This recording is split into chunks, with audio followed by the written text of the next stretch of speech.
Hello, welcome to a special little Halloween stream. I just felt like streaming some Halloween creations today, so not taking part in any trick-or-treating because I am too old. So this is as close as it's gonna get. Tonight, gonna make some. Start with making a tombstone. We're gonna make a scene that looks kind of like this image, and we're gonna add a ghost behind it, something like this guy.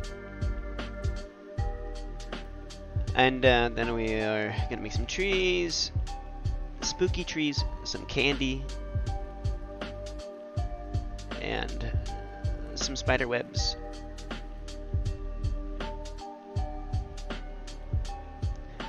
So let's just get started with a tombstone. I like this tombstone. It's just sort of basic. I'm probably gonna put RIP on the middle, just like that.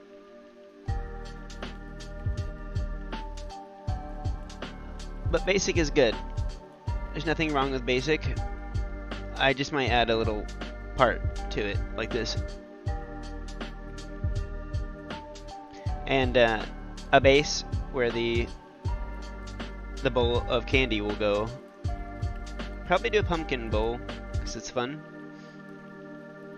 And so let's just get started with that. This one has like a good base too, though. We'll do something like this in the grass.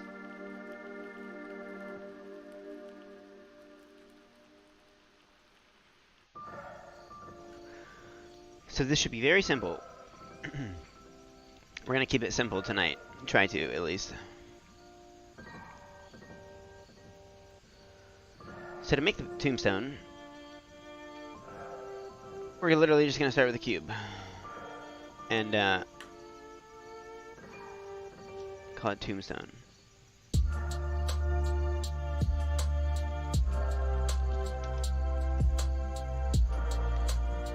Alright.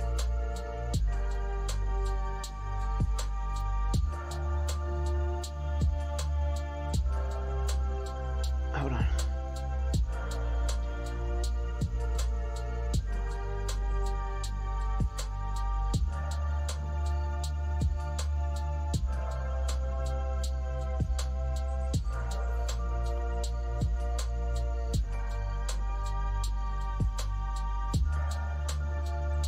So we're just gonna like use this, and really just it's gonna be super simple. Just gonna bring it in to the size of tombstone. Okay, and then pop into edit mode, turn my screencast on for you, and we're going to just make a line down the middle with a loop cut. Okay, and we're gonna go X-ray mode, grab all the vertices, delete the vertices, come over, add a modifier, mirror modifier, turn clipping on. And now we can just model this way. You can turn on your cage so you can see the other vertices. Alright. And simply not going to do any bevels yet. Just going to add some height to this. Dragging it down a little bit. And then kind of where the X axis is, we'll put a loop cut there. And then we'll scale it on the X axis out to about there. Make this a little, I want to make it like a coffin shape, basically, is what I'm doing. So that's practically all I want to do. Maybe add 2 loop cuts here, and bring these 2 down. Or up, actually, would be better. And then can even add like a slight curve like this. Nah, that doesn't look good. We're just gonna keep it simple. This looks fine. Okay, so now we can bevel this off a little bit. So just by grabbing all the lines on the side, so Alt Shift and click, and then on the other side, the back side, So it should look like that. And then we'll go do the same thing on the top. So basically, you could also get to this by going into face mode and just grabbing all the faces. And we have the bottom grab too, which is fine. So just bevel it. Well, see, the reason why you do lines is so you don't get those other lines in the middle. So we'll just do what we did before. Just grab all the lines and then you can bevel it. Okay. And then sometimes you might have to bring these back a little bit, like scale it inward with Y, so it's like this. Because we didn't grab the bottom, so it didn't bevel it correctly. But that's okay. All we had to do is bring back that line a little bit, because the bottom is gonna stay sharp edged. Just so that's done. You know, that's easy. So we're gonna make a base for it. We're just gonna make another square, scale it down. Okay. Put it right underneath. Leave just a tiny bit of space. And then we're gonna scale it on the x-axis outward. And I like how there's two, so we'll do like that, and then maybe bring it forward. This is so there's enough room for the bowl. Okay, and then we'll just make a copy downward and then scale it up, just so it's a little bigger too. It'll fit right under there.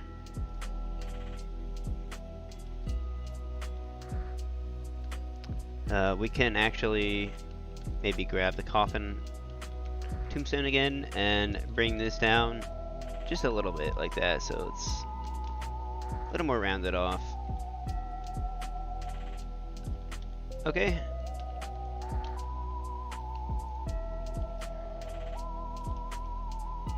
So that's done.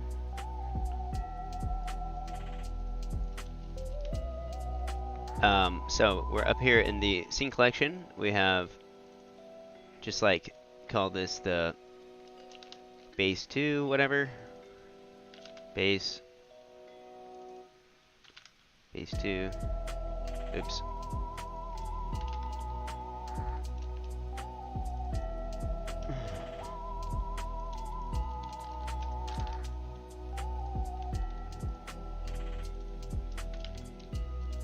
Base 2. Base. Okay. And like I like to be organized when it comes to scene collections.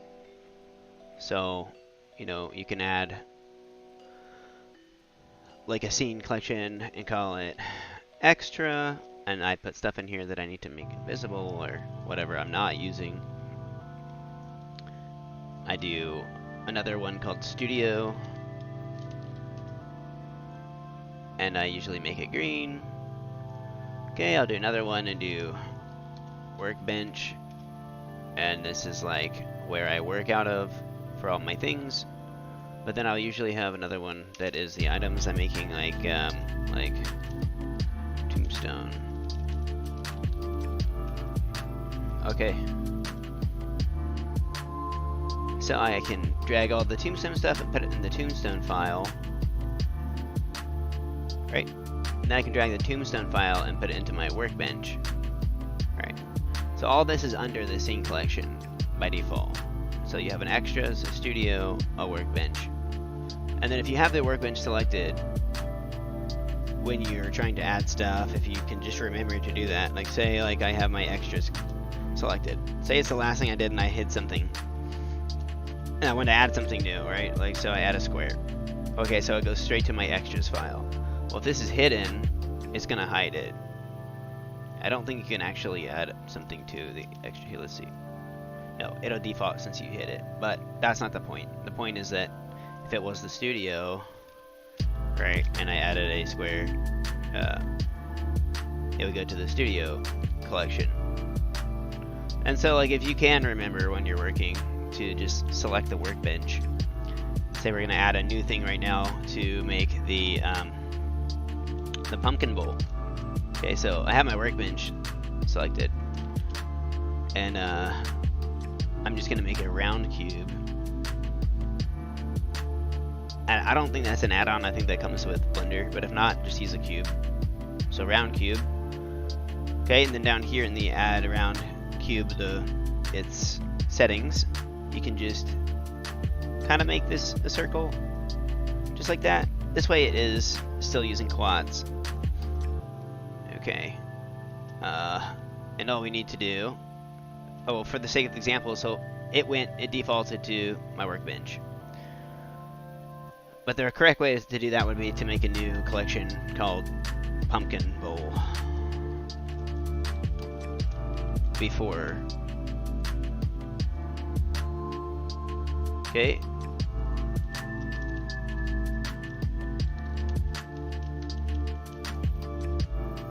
And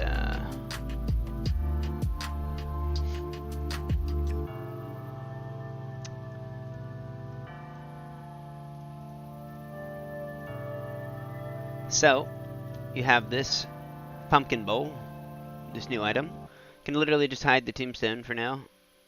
Oh.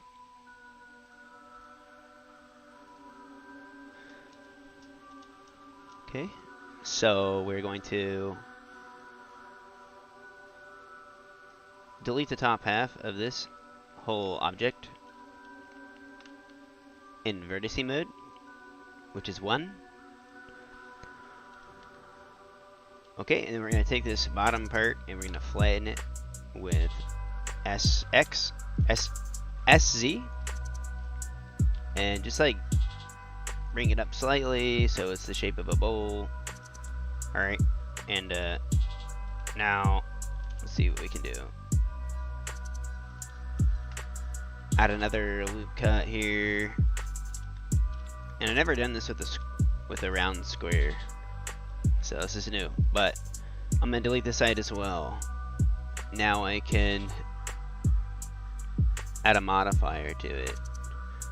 This actually may not work out. We might have to use a circle or a sphere. Let's see, mirror.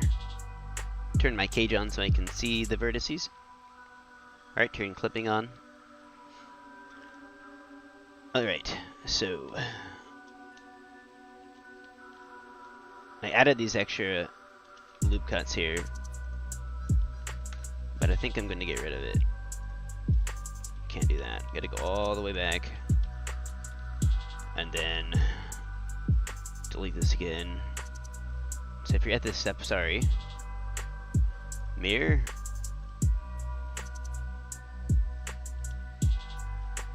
Okay, so we have this bowl shape.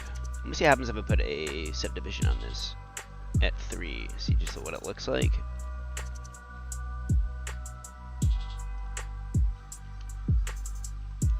Okay.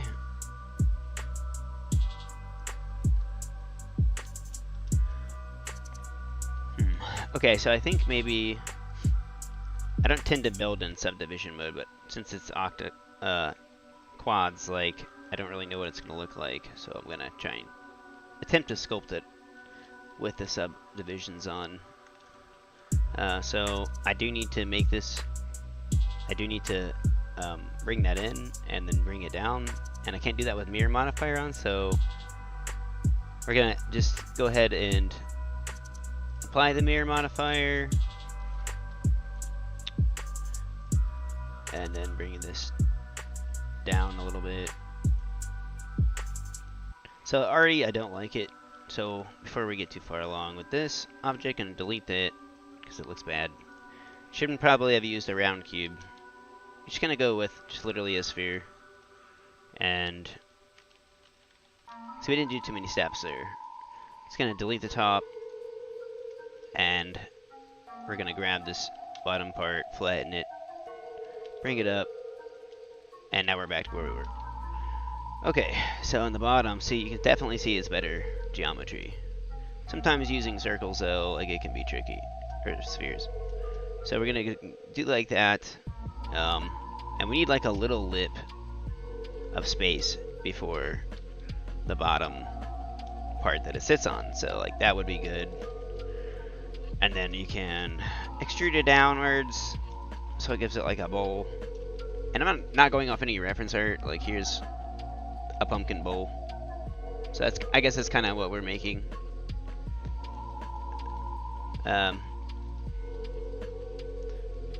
And so now we have the bottom here, but there's gonna be like a space that goes back up, like about right here, and then extrude upward, and then bring that all in slightly, like so. Okay, but now this middle part, I don't tend to leave this because when you do subdivisions, this will get tricky. So the easiest way to fix that is just deleting those faces, grabbing this, the whole ring, the inner ring, okay, with Alt-Shift-Click. When you click that, Alt-Shift-Click, okay, and now we're just gonna go press F3 and you type grid fill, okay, and that'll just fill it with quads. And you can also like F3, bring that back up, right-click that, okay, and then just put it on your favorites. Mine says remove from quick favorites because it's already there, but if you use Q now, right, Q, you'll have like this quick favorites tab. So I have a lot here, you can see. Things like tries to quads, grid fill, invert, bridge edge loops, you know, recalculate outside for normal maps, all the fun stuff. So now that we have this here, we're just gonna maybe see what happens if I bring it in again. Oh, oops. Okay. Just bring it in some, actually like a lot. Like that would be that part on the bottom of a bowl that you generally see. You can do like this, and then can just maybe bring it up one more time and do the same thing. You could do that twice, like for example, so extrusion inward, or actually, yeah, like a tiny extrusion inward, and then scale it in, and then another one, and then scale that in, and that way we have like this lip here. It's like we didn't bevel that, we just kind of cheated, right? Okay, and so you don't have to bevel that off in there. This is just a bowl. We're never gonna see this, but then you could sell it too if you wanted, you know. So no bevels on this. It just doesn't matter. This is a simple bowl for all sakes and purposes. I bring the top down here, so like that, and really like it'll even add like that flared out lip. You could maybe make that smaller a little bit. Well, it's not done yet. We actually have to make the inside. Well, so let's just grab the top and then extrude inward, scale it with S, okay, and give it like a pretty good lip there, because like you can see here actually, like this bowl has a pretty fat lip, okay. So maybe like that there. And now you could just solidify the whole thing, but you're gonna solidify all the features on the inside too, and we don't necessarily want that. So we want to have to do this by hand. So you have these vertices selected, and we're going to extrusion downward. Okay, like pretty much all the way to where we want it to go. So I know that the glass or the pewter or whatever it is, not pewter, yeah, whatever, clay, the clay bowl will have like a thickness at the bottom, like this, about like, and so that's where we want it. So we're gonna bring it in, okay, and we want to maintain that thickness that we want in the side of the bowl. So I want it to be about that thick. So this is, you're looking at the inside of the bowl, okay. And so we have 1, 2, 3, 4, 5 cuts. So we have to make 5 loop cuts. So 1, 2, 3, 4, 5. Okay, just like that. And now we can start pulling them out. So to there. And you can match them if you'd like if that bothers you. Probably better to do that anyway. Like this. And so you can use the guideline, like the lines that are actually they're outside here. Like you can follow the same line. So wherever you put it, like right, like this is where the bottom starts, and so I want to keep it relative to that.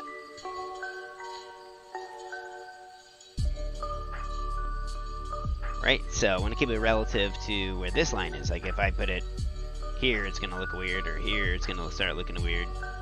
Now you can like give it more of a slope, since that is the base and it is thicker down there, and we could put it somewhere like right here. Okay, so moving onward, we grab those lines and yeah, just scale it out. Okay. Right, and you are in a ortho mode, so it's all gonna scale to the one axis, like, and it's mirrored. So, oh, it's not mirrored anymore. Actually, we could really do that for this step, but it doesn't matter. Like, you should be able to scale it out just pretty easily. If you do want to add a mirror at this point, you could. Like, you could just split it down the middle and add a mirror, and then drag these where you want. Okay. But that doesn't matter.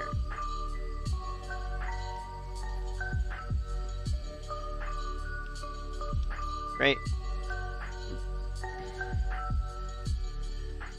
Clearly not the best bowl maker. But clearly confusing myself. I think I moved it over for sake of example. I don't know. And then this got moved too. We're just gonna go back a little bit. We're gonna go back a little bit.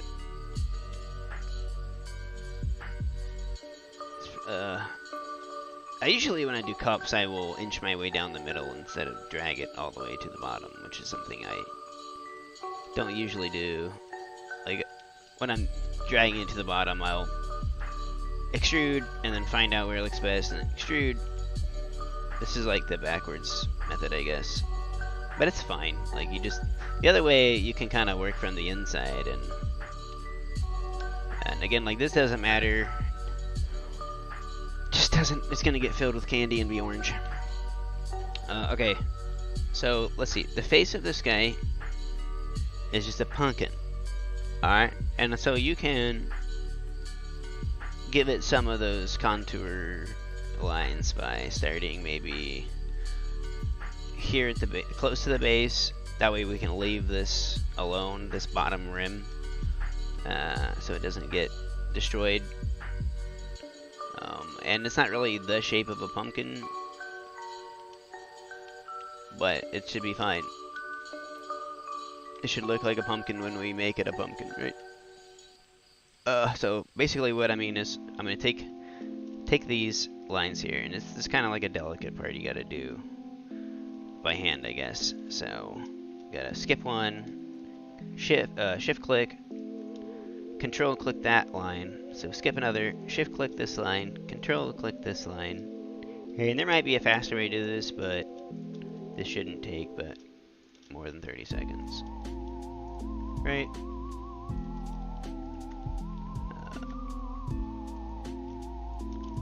I'm sure there is an add-on for this, or maybe even like a thing for Blender to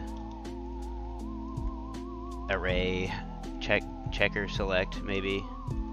But I have no idea. I know you could essentially grab all these, right, and then do checker deselect. But if you grab them all, you're gonna have to grab these interlines as well, so that wouldn't work. So the fastest way would be just be doing it by hand, because you don't want the top part, you don't want the inside. Because what we're gonna do is we're just gonna simply scale this inward just a little bit, right? And to give it some more like definitive curves there, you could bevel this. Like, it's not really good geometry since you're gonna leave yourself with this weird shape. But for the sake of making a pumpkin bowl, you know, it might be the move there. So instead of bringing that in first, just bevel that to about here. And then actually, like, the smartest thing to do would be to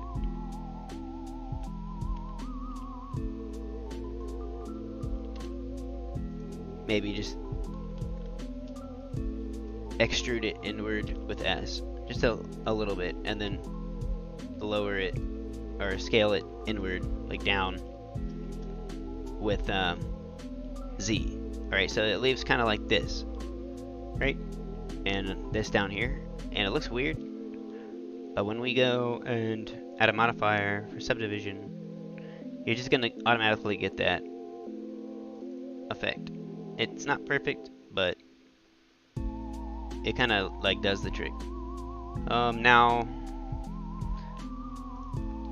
if we don't want to do that, because it's kind of like a destructive method, we could just simply see what this looks like.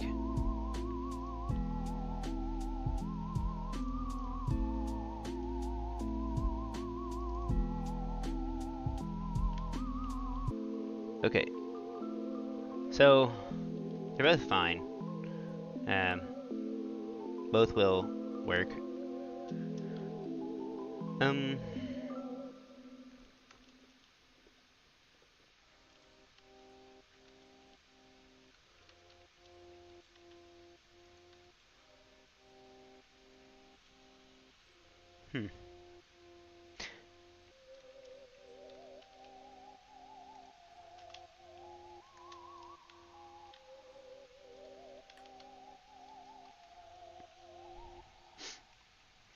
I might go with that, just because it's kind of cool. So that's what I'm going to use for mine.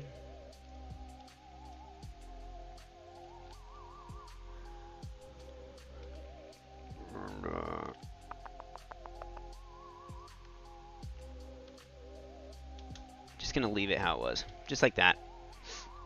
No big deal. So this is pretty much done. Like, the bowl was done. You could maybe come down here and give this another loop cut, drag it down close to that edge. Alright, and then do the same for the top part. Just gives it more of like a straight edge. You could do that here too if you really cared about the bottom for any reason. But this is also a tutorial for example, so there you go. So that's how you can get a pretty good looking bowl. Decorative bowl, I guess. Oh, and then the inside, like, we didn't even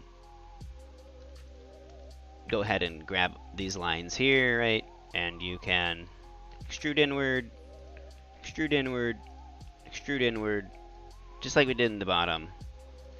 And we're going to grid fill. There's subdivision turned on right now, but it doesn't matter. And then we're going to extrude inward, and then just like extrude downward a little bit, and then scale it in like this. Okay, and this will add that little effect. You could grab these if you wanted, and like either extrude upward, or like you could add a cut there with I, and then extrude outward, or you could just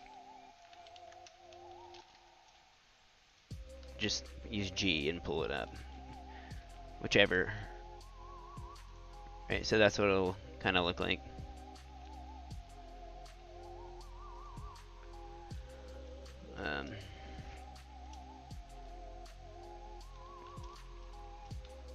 Now for the face. Face is simple. We're going to add like the pumpkin picture that we're currently looking at, since it's pretty generic.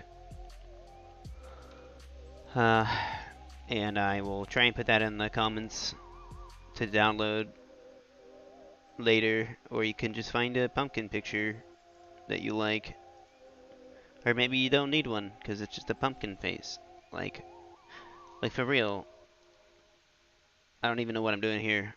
But for the sake of example, I won't draw my own, I'll just use this picture. So here is the pumpkin image. We're going to use image, add Shift A, add image, and then image to plane. Okay, and then go find your, navigate to your pumpkin image, if that's what you're doing.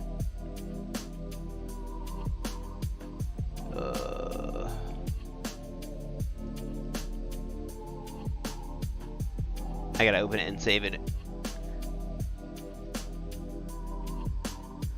Sometimes Blender doesn't use like whatever the format is from online, so you gotta like just simply open it in Paint. This is what I do: open it in Paint and then just save it as a JPEG. Great. Save it back. Okay, and then can go find it. So there it is. You can't see it in this view. Can do texture though. Turn on texture. And so it's gonna come in to Blender like this. We just want to flip it, right? So you can either look at it and like flip it however you want. That'll be -90, or you can be wherever you want to and do R on the Z-axis. Oops. R on the X-axis, -90, or just 90, I guess. Or -90. Yeah. Okay, so there it is, the pumpkin face, and we can bring it over here, drop it down, get it about the same size we want.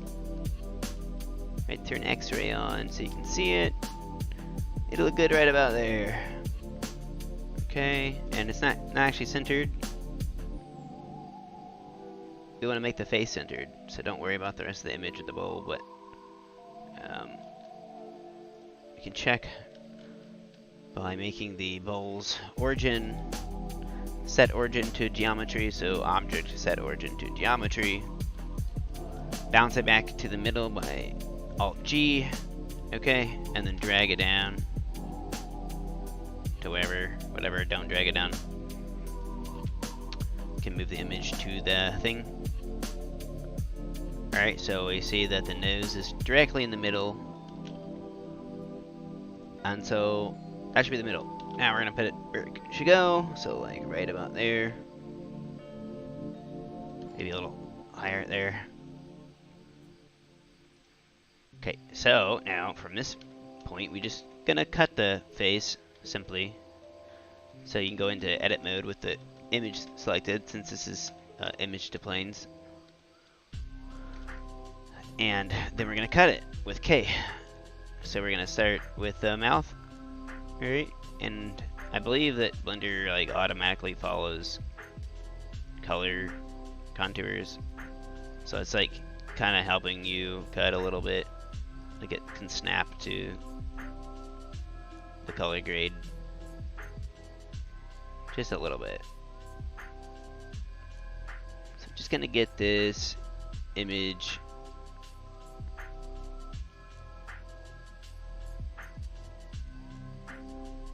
and then the purpose of this is that we are going to use this as a cookie cutter, right? And we're gonna cut this shape out of the bowl.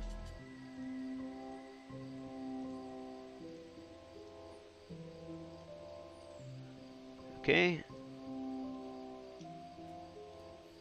So it's gonna do this, but we're going to just press spacebar, and that'll finalize the cut. So we need some more, and just kind of get those round edges in there.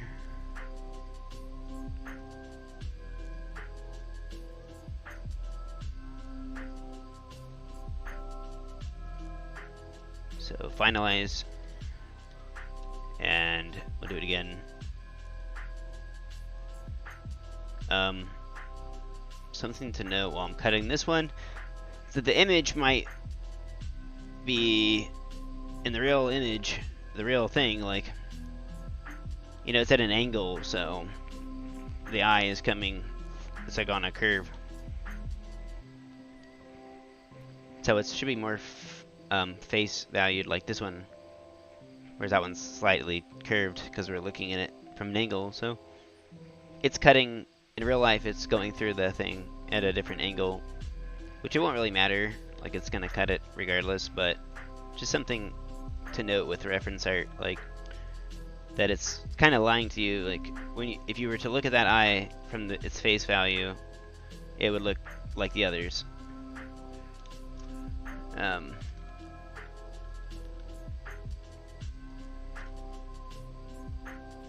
Okay, so basically now, just gonna get everything else that's not that of this image, right? And then we're just gonna delete it. Boom. So now we have all that's left is this guy here.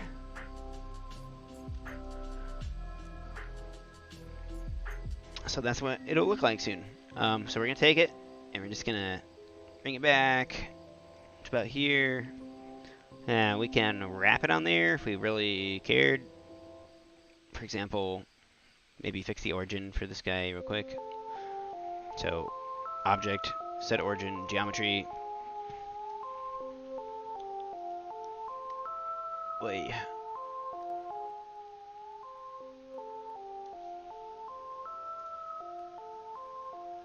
Yeah, it's kind of loud. Didn't know the music was so loud.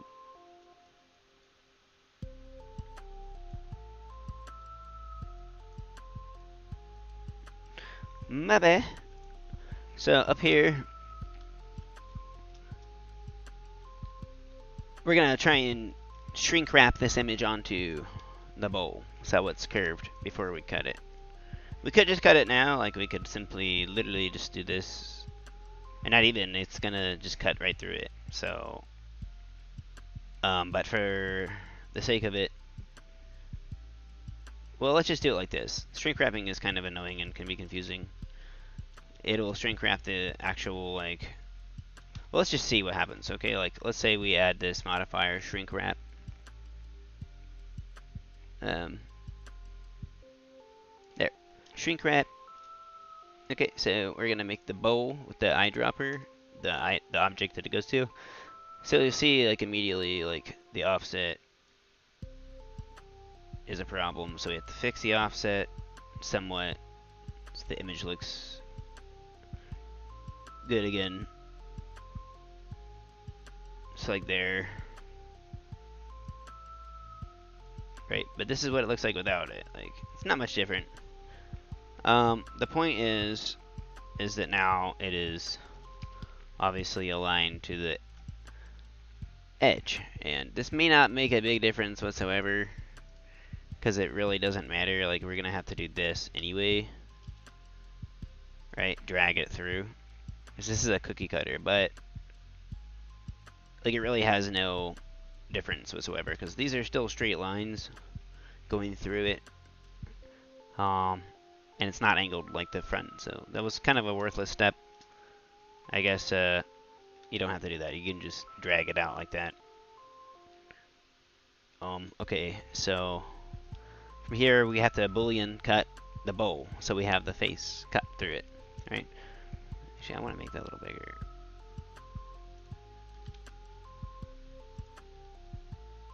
Yeah.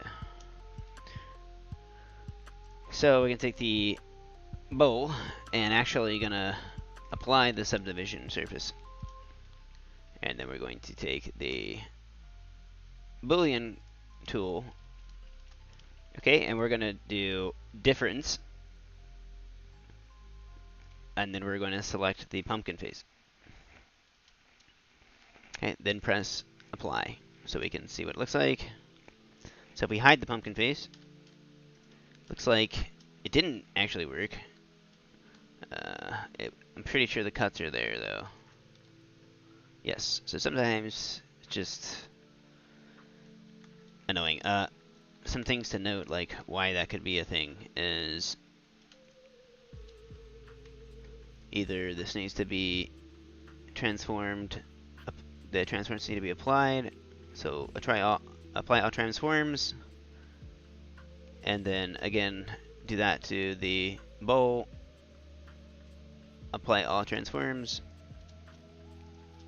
Okay, and basically now we'll see if it works again. We'll see if it works better. So Boolean cut, difference, and then a pumpkin face, and apply.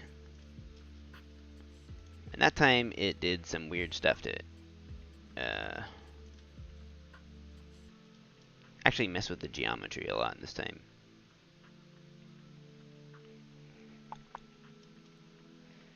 Probably might actually want to go all the way back before we did these finalize the subdivisions on the bowl. This might have something to do with it.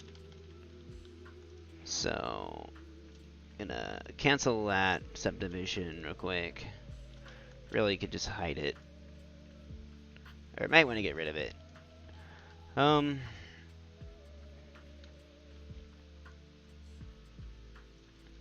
we're just problem solving right now at this point, trying to figure out why this won't cut. Maybe like a center origin problem. Do the origin there too.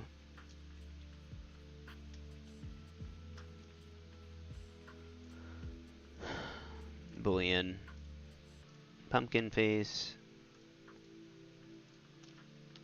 And it's just kind of not working. Probably because I added these weird cuts. But it doesn't matter. We're just gonna manually remove these pieces. Like such.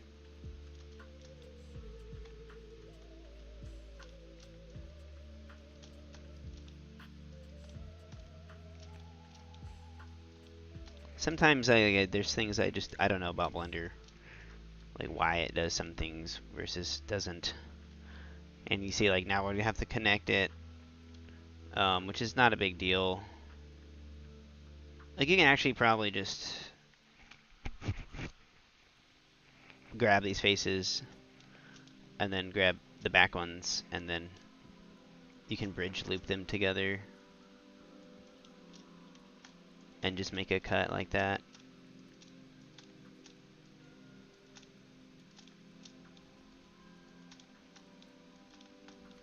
So it's a little extra step, but now I bridge loop on my favorites.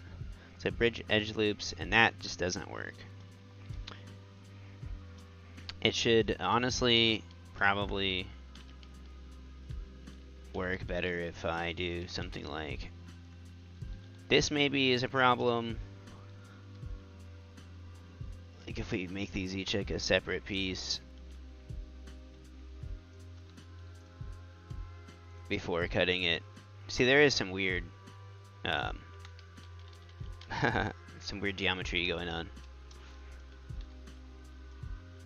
Maybe add some like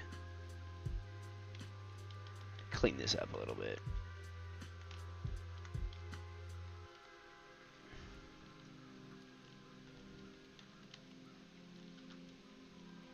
So maybe like add like 5 loop cuts on each one.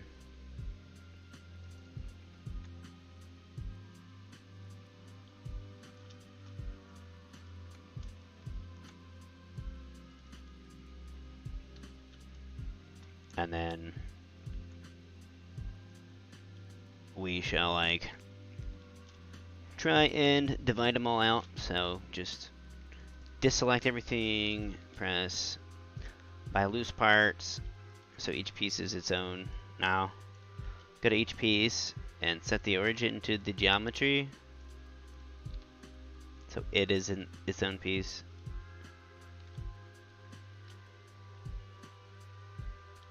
This actually does have some weird geometry. So I'm just doing stuff that might help it cut better, right? Like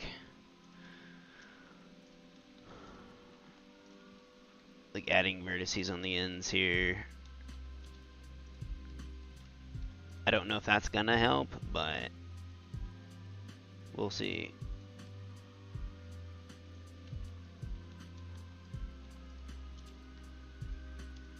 There's a few good like add-ons for cutting with booleans. I have one that's pretty good, but I don't know where it's saved anymore. I lost it. I gotta find it. But I generally don't resort to many add-ons unless it's crucial.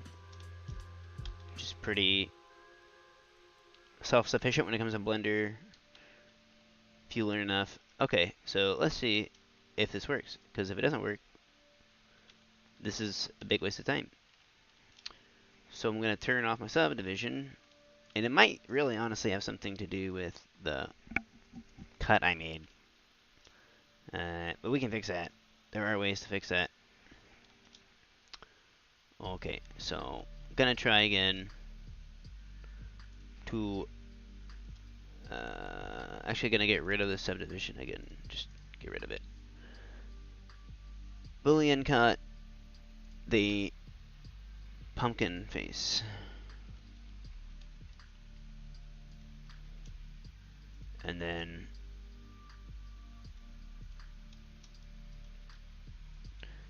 definitely being rough.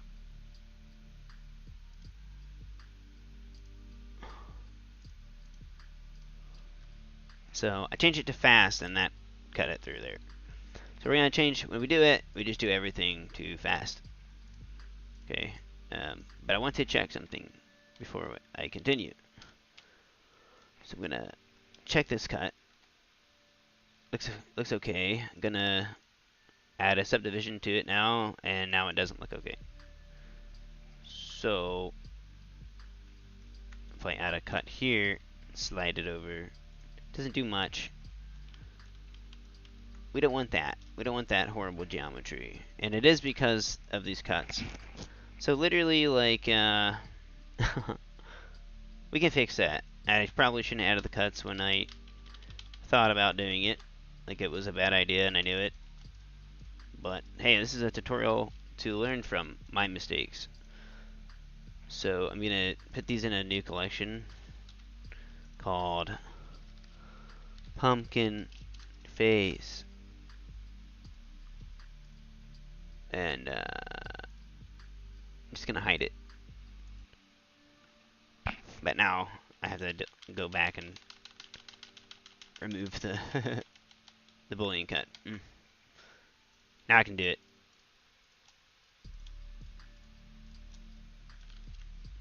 Just a face.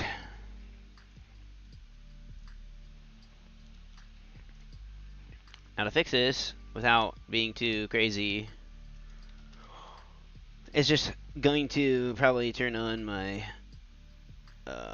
merge tool there at the top, and what a bad idea. So we're just gonna grab all these lines. Might work by being in the inside of the bowl and just selecting each one. Okay, make sure you have every vertice selected from that problem.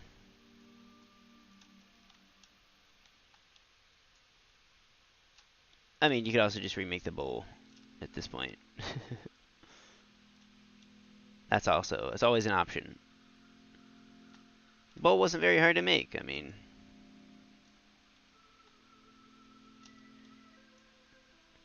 So what I'm thinking here is like I'm just gonna isolate these vertices.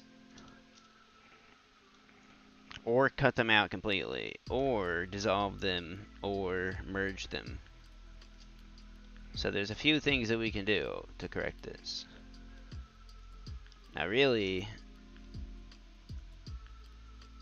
you can't do scale, right? Because it's going to scale inward. Like this is what scale looks like.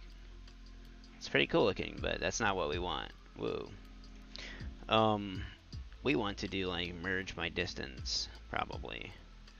And then maybe just ramp that up till it snaps all them together. Of course, it's going to snap the outside and the inside together.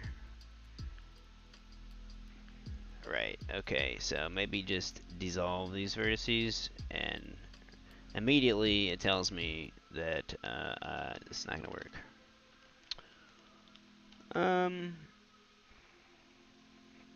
Yeah, it's gonna be hard to fix.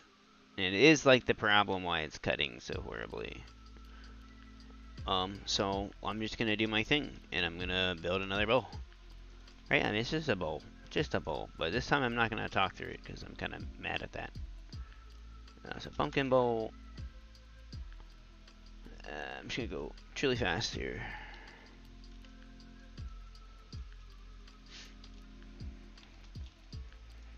Just gonna remake that bowl that I made before. Really fast here.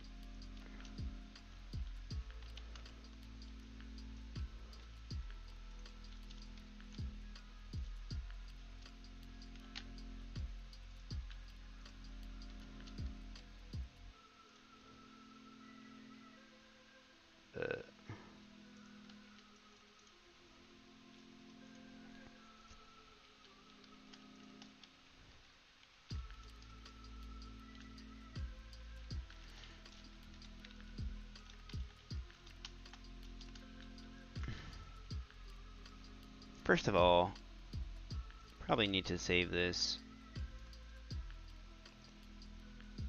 It's like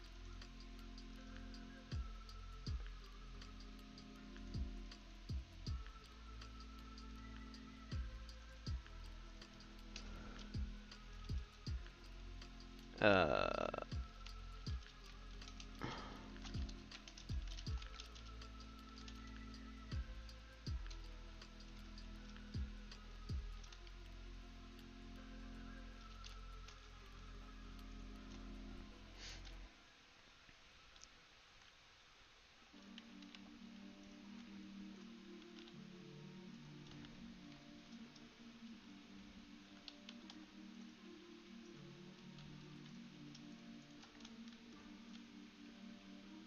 okay.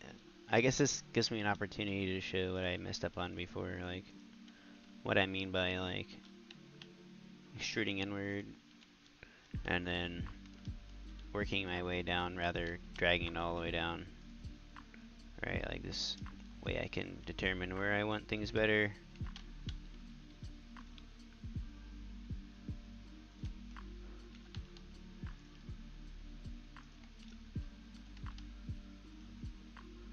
So much simpler than the first time. First time was actually kind of a nightmare to work backwards through that. And so yes. Now just simply extrude inward. Okay. Make sure it's even, unlike mine. Mine's actually uneven, guys. Like, look at this. I don't know how I can do that when I'm using extrusions locked on a grid. But okay. So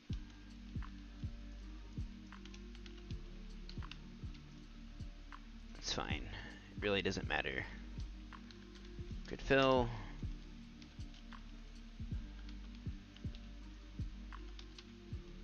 That's gonna work. That's gonna work. I'm done. So there's that. Origin. So there's the bowl again that I messed up on. Without the stupid grooves that I made, right? So just gonna like unselect all this.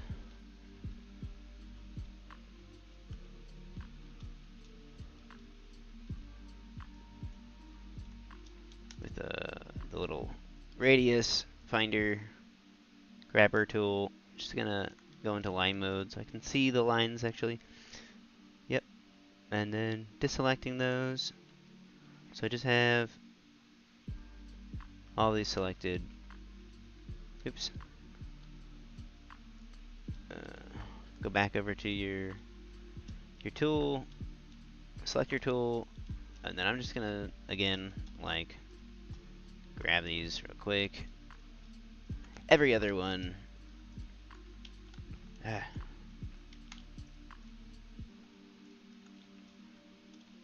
Every other one.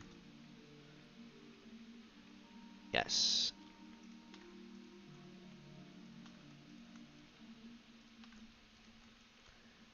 But sometimes you just gotta redo things. Like, it's no big deal. Like, that didn't work, and this will look better. This one already looks better than the last one.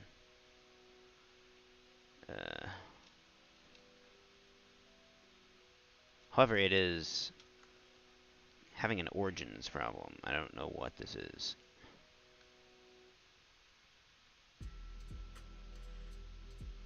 Oh, it's because I have the top selected. Looks pretty good. I think I will go ahead and just grab. You know what? Yeah, I'm just gonna grab all the lines all the way to the middle. Look pretty good that way. And I'm not gonna select these. None on the bottom.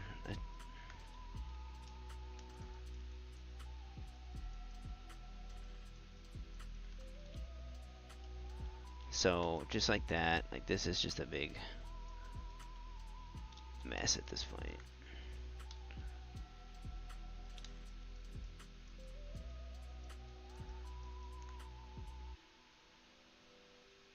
Okay. So if I scale it in now, there, just slightly, like literally. Much better than the last bolt, and much more clean than the last bolt, so I'm happy. Yep. Okay, so bring back your face, and this, and to prove how much this works, like, it was because it was those grooves I made. Like, you should be cutting and doing booleans like really early into your whatever it is that you're doing, or make sure that it has truly perfect topology, or it's just gonna have a problem. Like, and I sit here and say this before I've even corrected it, but we'll see if this works. I feel like it will be much better. The boolean tool is not perfect though. It's just not a perfect tool. I think that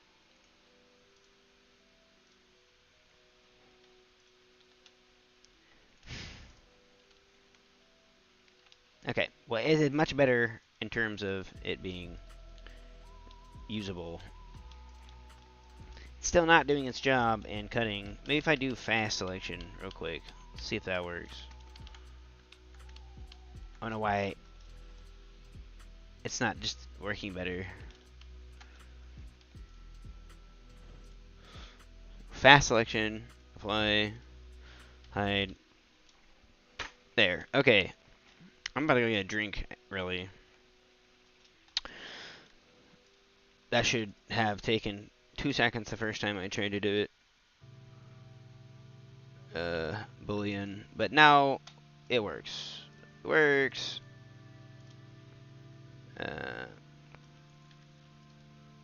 It works. So it's just kind of annoying to do this one at a time, and I don't know if it would work. Like, it might work if I just added them all together, because I fixed the geometry, but God. But it is definitely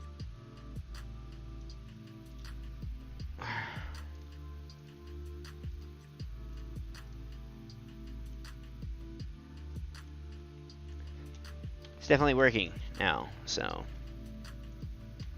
last one, boolean, cut this fast and apply and hide, and it didn't work.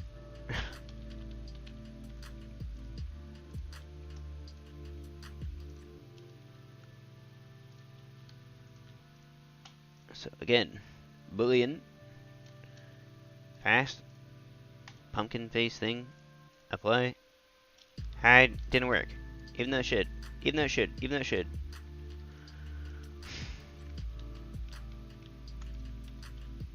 Okay.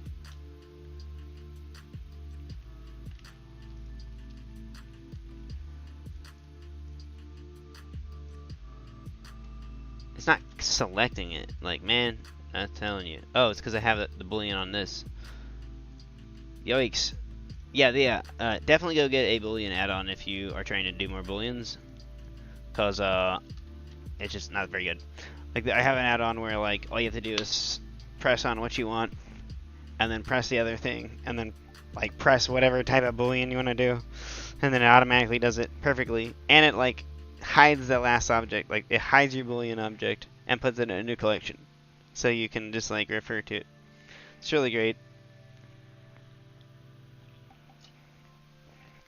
But I figure like advanced users will use that kind of stuff, whereas beginners won't.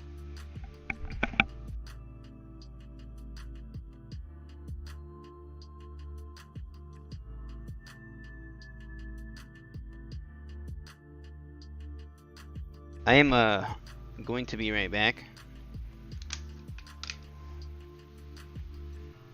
to make the next part of this, which is going to be like obviously finishing the pumpkin, just smoothing it out.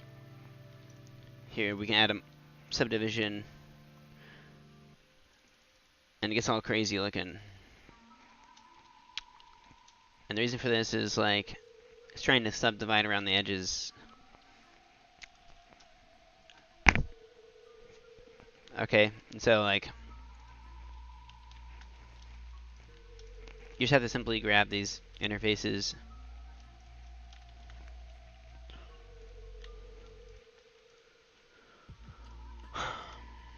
and like so you can either add like more verts in here, like more loop cuts.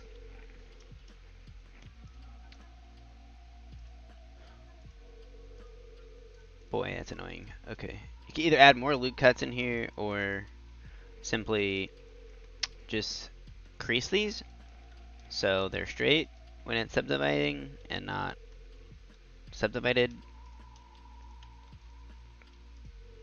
It's gonna make me select every one of these. I could probably have applied all modifiers before trying this.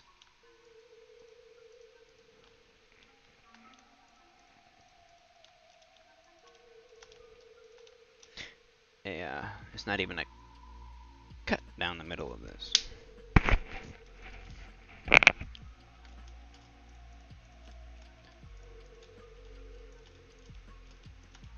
And so that's why Boolean, especially like just the Blender default Boolean tool, it's not the greatest. Like it'll cut it in the wrong places.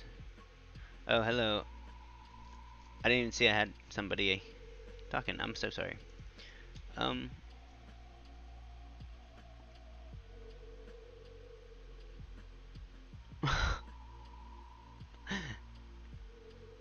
Yeah, you could do something like that, buddy.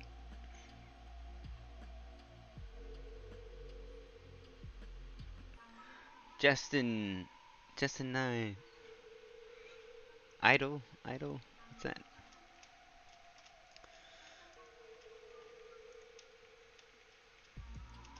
No, this is because I know why I did this. I had that weird cut on the Boolean when I cut it, so it added the cut. But we're just literally gonna crease this so it doesn't even get affected by the subdivision. So all that, and it's kind of annoying to grab, so I'm gonna make a vertex group called here,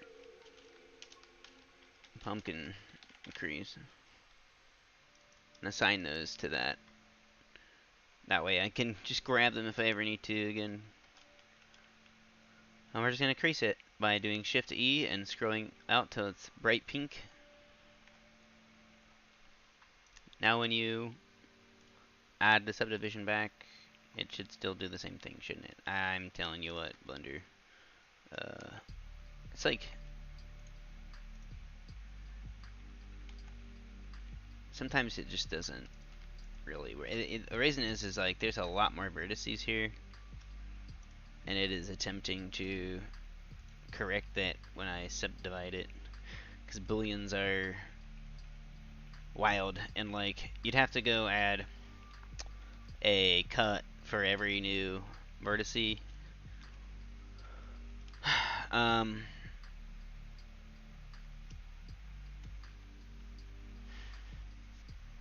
it's like I could go back and probably delete the lines around the edges of my booleans so things don't happen, like, because there's a lot of vertices on them, but or less vertices might work best. I'm just gonna have to count the loop cuts, I guess, like 1, 2, 3, 4, 5, 6, 7, 8, 8.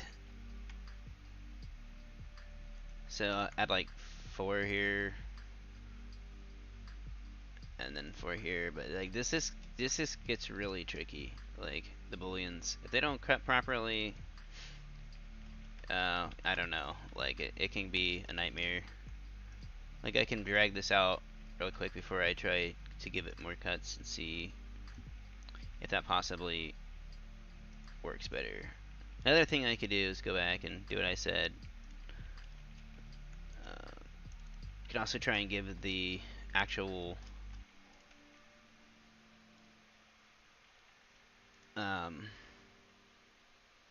give the actual model some more definition before you do booleans. So take it all the way back to the boolean point if it goes back that far.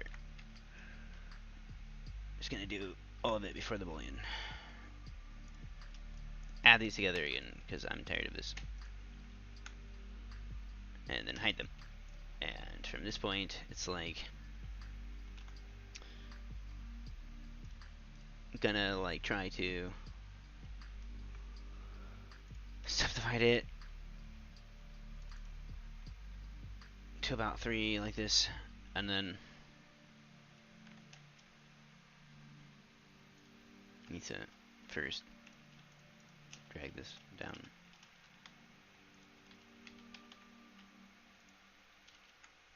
And add a cut.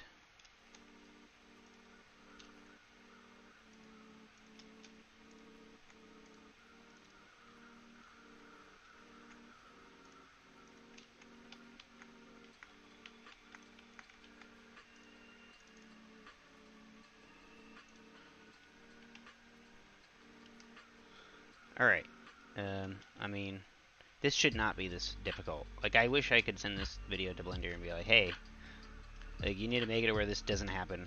Like, you just need to, I don't care, work on it for a month. Get your nerds out and, like, work on this problem with bullying, because it's really bad.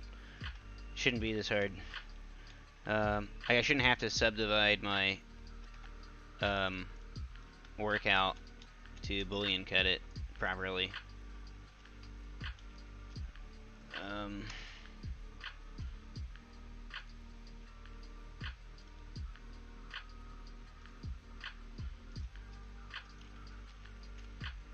So, I mean, all I can do is try it again. So, boolean. The only reason I'm okay with it is because, like, we're gonna subdivide the bowl anyway. So, if it works, it works. We're gonna try exact first. Nope. This is my point. Like, this isn't a me problem. This is a Blender can simply cut through this object. And there we go. Okay, so it's subdivided and it's cut. Literally not gonna mess with it because it's done for the sake of what I'm trying to do. Right? Apply that. Now, like, what I could do is, if you really cared, you could come back and, like, add some loop cuts in here to give it more geometry, and then, like, ruffle the edges up so that it looks a little more realistic. Like, you could do that now without doing anything crazy. Just some light. Like literally take a softener and make it real light. First, object mode, apply all transforms. Basically is applying everything that we've done. Sculpt mode, very light, soften, and just like you know, give it some discrepancy here and there. Not all over the place, because we don't want it to look horrible. Just some stuff that makes it look like a bowl. Okay, and then like you can get the crease and kind of define some of these grooves just a little more.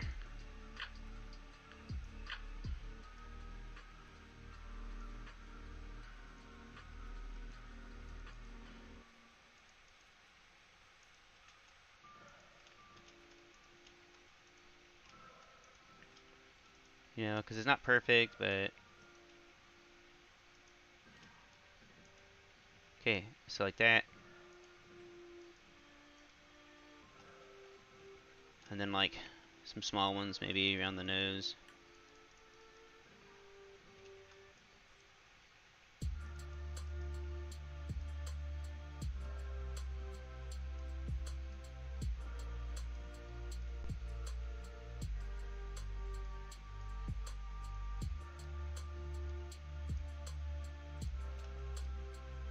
Alright, since we're just doing the front, like that's good.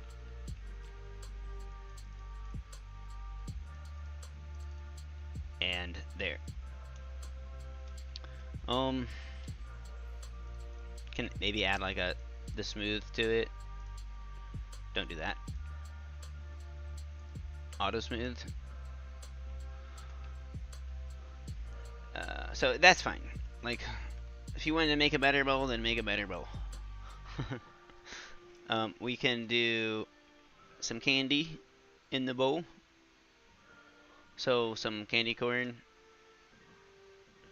So hide the pumpkin bowl and just make a new collection under the workbench named candy. And we'll just make a bunch of candy in this, like maybe 3 different types. So make like a sucker, candy corn, and then what else? Let's start with those 2. I'm going to bear back real quick. I gotta go. So we're gonna try and make something like this, right? And we'll offset it and turn it and all that when we're closer to the end. Keep everything kind of on the axis there.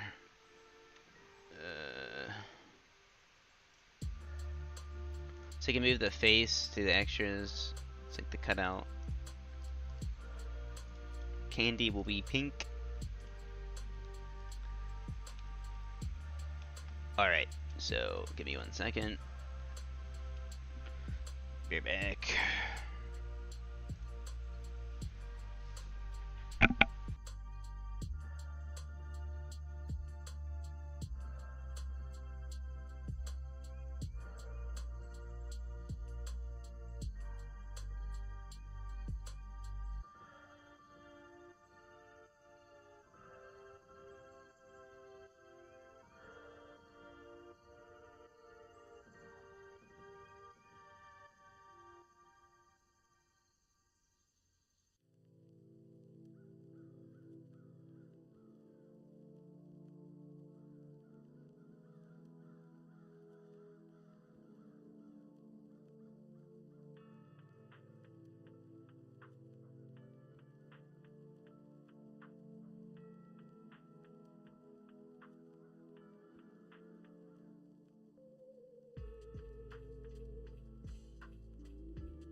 Okay, I'm gonna take a few sips of my coffee. We are going to, like I said, make some candy corn like this. And maybe something like that. Like, that's pretty cool. I don't know what that is. It's like toffee, I guess. Yeah. That's what we're gonna make. And we're gonna keep it, again, really simple. I overwork things, and I have a bad habit of doing that.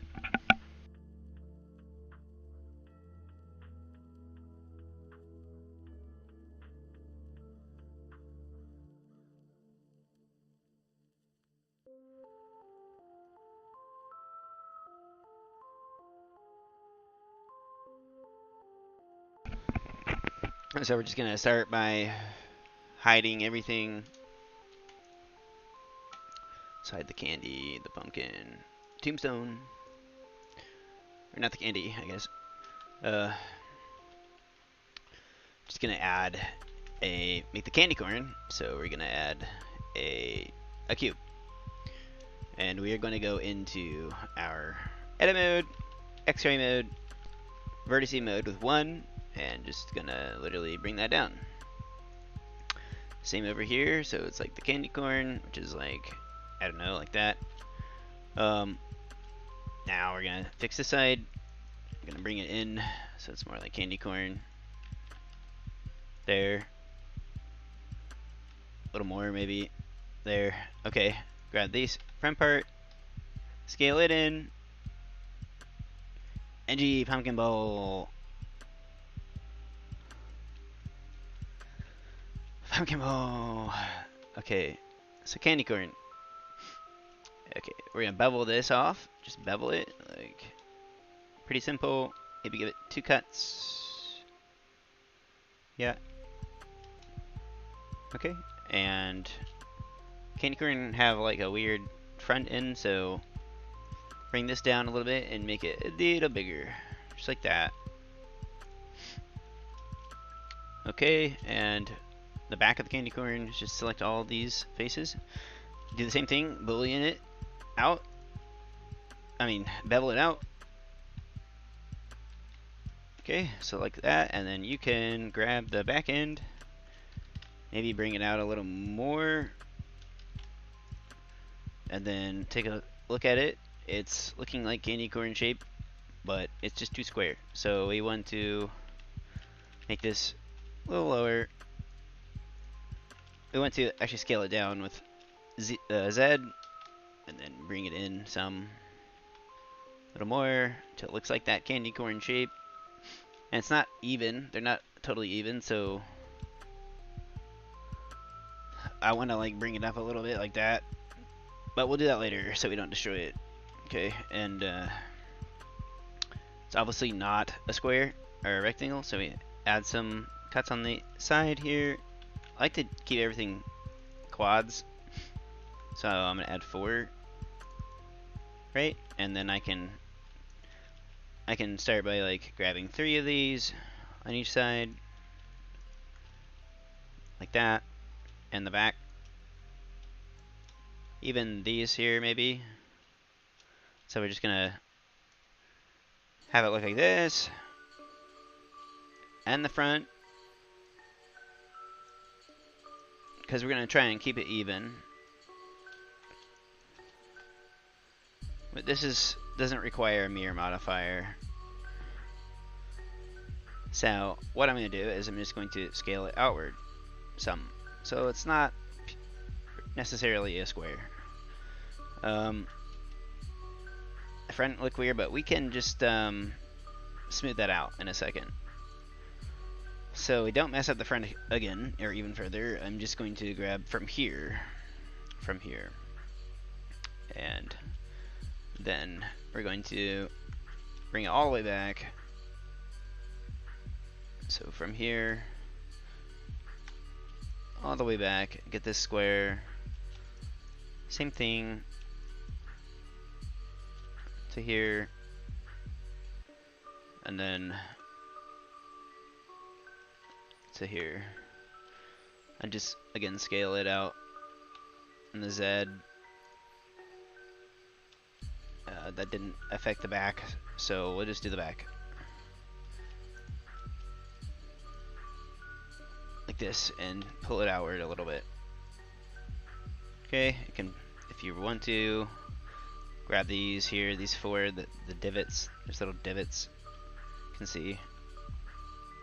And I grabbed the vertex in the middle of the divot, and I'm just gonna pull it back a little bit. And then I'm gonna face mode 3, and then pull this all out just a little bit, just working it so it looks more like a candy corn, right? Now if you notice there's like a weird thing with candy corn, they're like not perfect. I can sculpt that in, but if you want to get a head start on that, like I'm gonna grab these, and I'm just gonna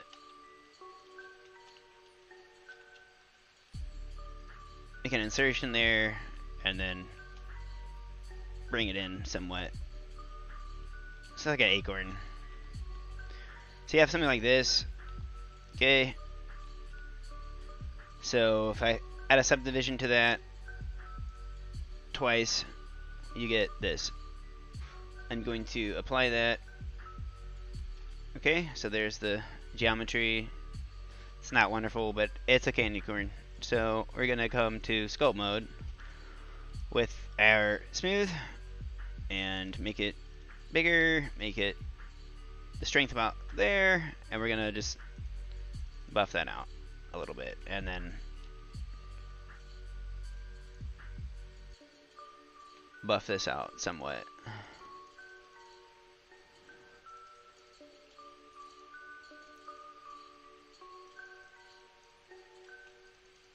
Okay, and then now you can come to the crease tool, and just like kind of give that some extension.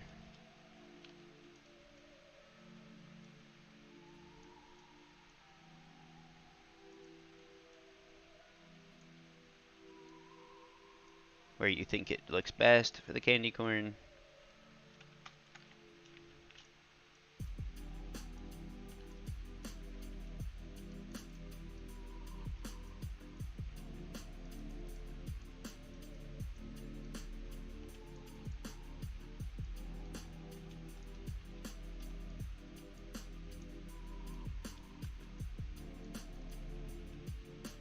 Okay, so candy corn practically finished. There's a candy corn. Right, and we will do the textures in a minute. So that's a candy corn. Looks like one to me.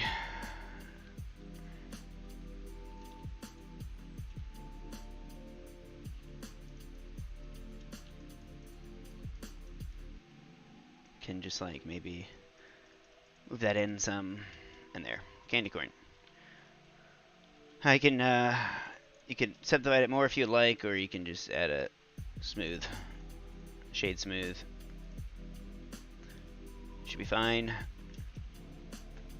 Alright, and if you're a stickler like me, you will copy it again, okay, maybe a third time, and then come in here, and then use your sculpt, and just like literally change that back a little more in some different spots. Okay, like so. Change it up a little bit, because not every candy corn is the same. They're all different. I don't know if y'all know that.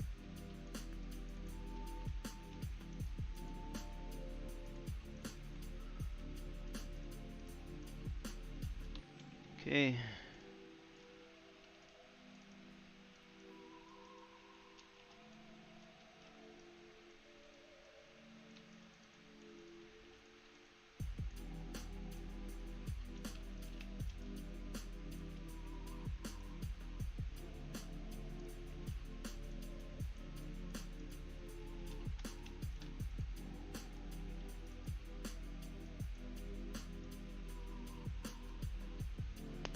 So, different candy corns.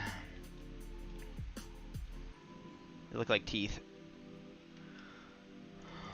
So, we have this done. Candy corns now we're gonna make like some other kind of, what did I say? The toffee. Make some sort of toffee. What other things?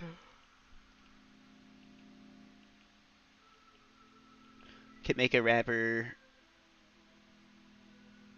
Could make like a pink one and a blue one. Let's do that. So I will take all of these, I'll name it corn, corn, and corn. Okay, take them all and make a new selection called corn. And I will make it yellow. And I will put that into the candy. Now, I will hide the corn file. And I will make a new piece of candy. Now, you're gonna make like the Jolly Rancher one looking thing. So, start with a cylinder. Actually, let's do a square. Start with a cube. Again, and we will... Well, we've used a cube the entire time. We've used a cube, we've used a cylinder, and I mean a sphere, so we will use a cylinder this time. So from the front view, and then spin it with R90, so it's on its face. And we're just going to drag it out like a piece of candy. Okay, going to face mode with 3, and then bevel that down. Maybe add a few lines here in the middle and make it a little bigger.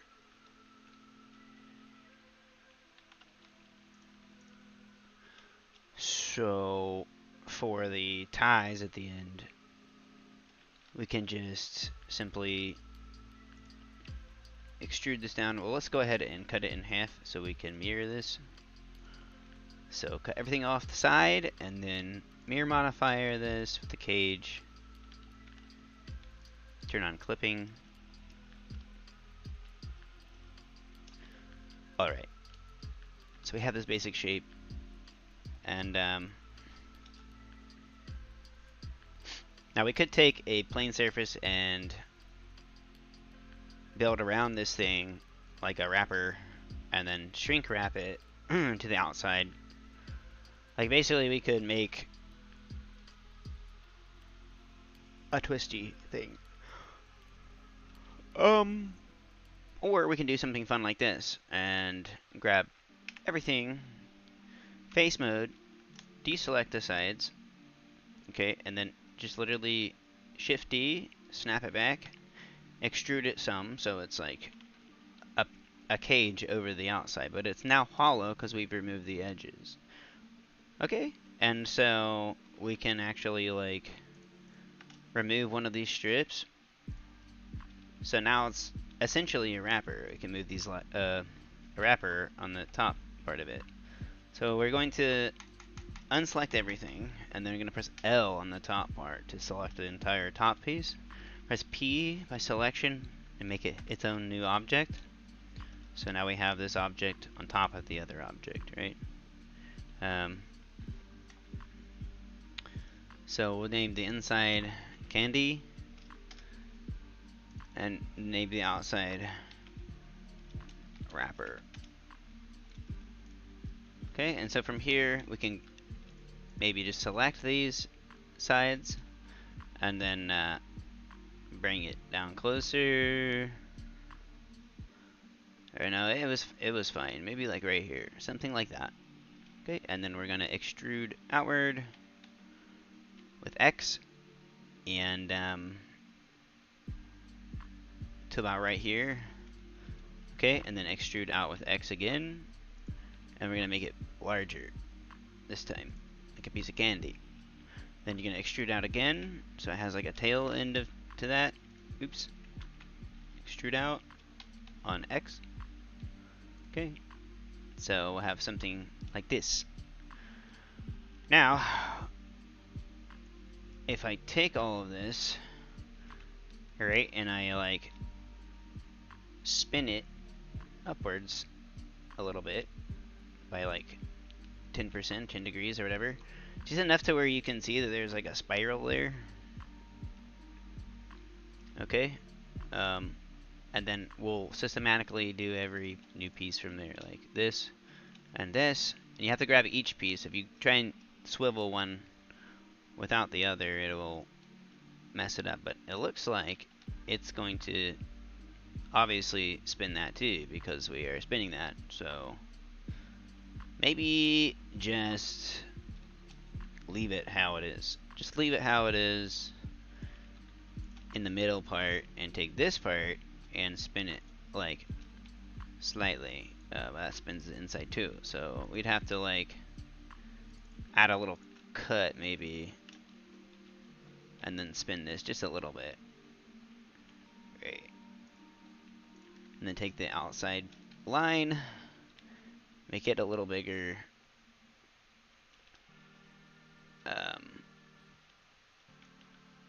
Yeah, that didn't really do anything. So we'll remove that line and then just add another line in the middle so it has some more geometry, and then just like get that to about this shape there. Okay, maybe even like make this smaller a little bit, like that. Yes. So it's looking like a piece of candy at this point, but it is not necessarily the right shape as a piece of candy. So I'm gonna grab all of it and I'm just gonna like maybe make it thinner, because they're not like circles usually. Okay, and so yeah, like a little thinner, and then I could even grab like go into vertice mode and grab, like you could hide this because I like the shape of it. So hide. Okay, it's still there.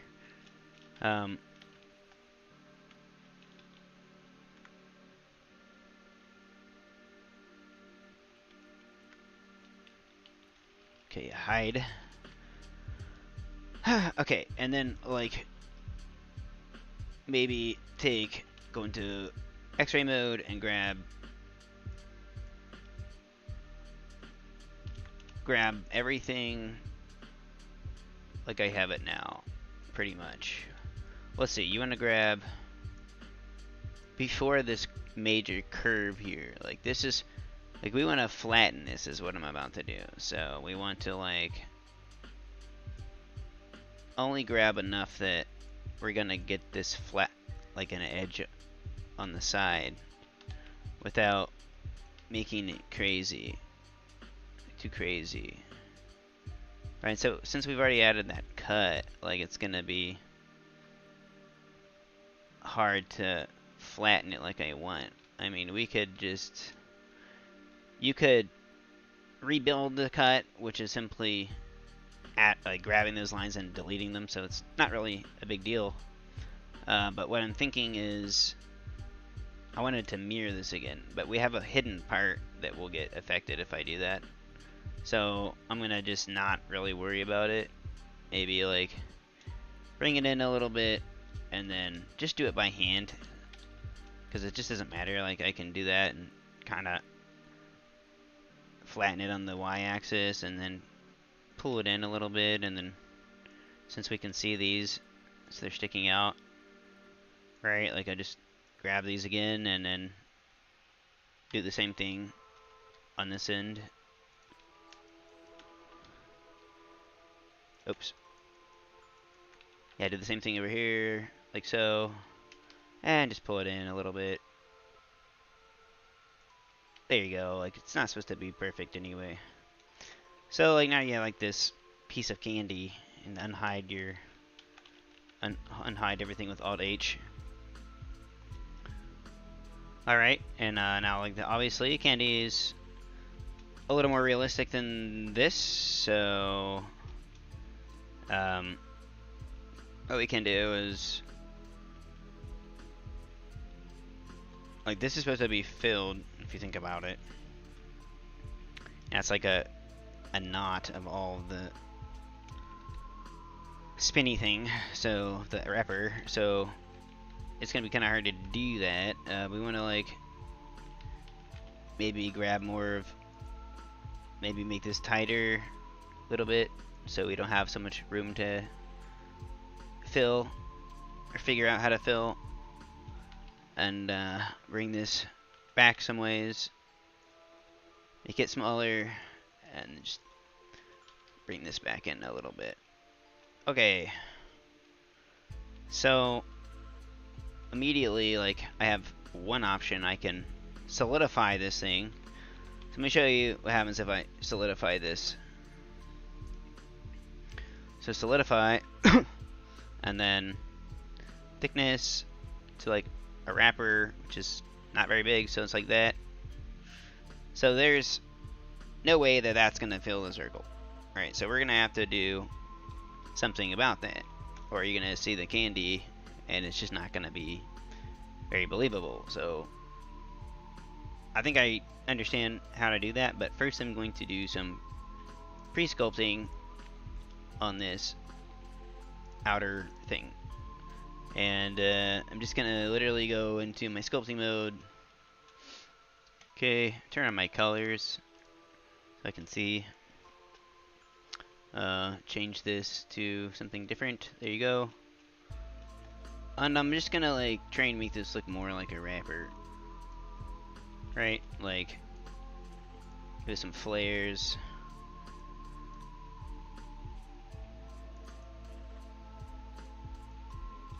Like, it should probably be going over itself, so might have to fix that in edit mode. This should work too. Just make your tool kind of small, grab the vertices and drag them along where you want.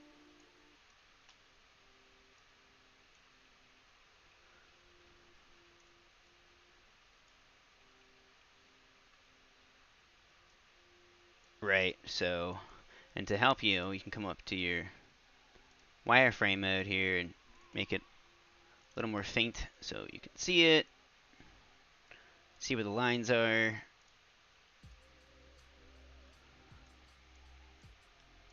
So just slightly moving things over, making it look more believable in terms of a wrapper. Okay, I think we can, like, mess it up.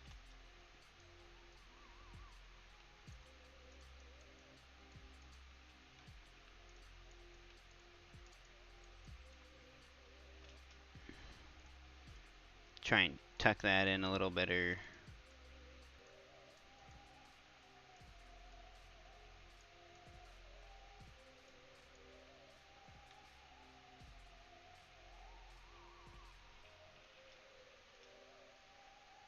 Attempt to pull this in closer.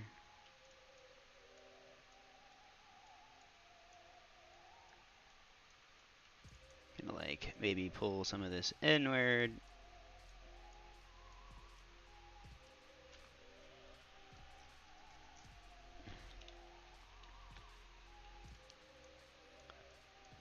And the trick is here is, like, we have to get the wrapper over the other piece, right? And so you could use, I'm probably gonna have to go into edit mode to do this, just to pull that whole piece over there.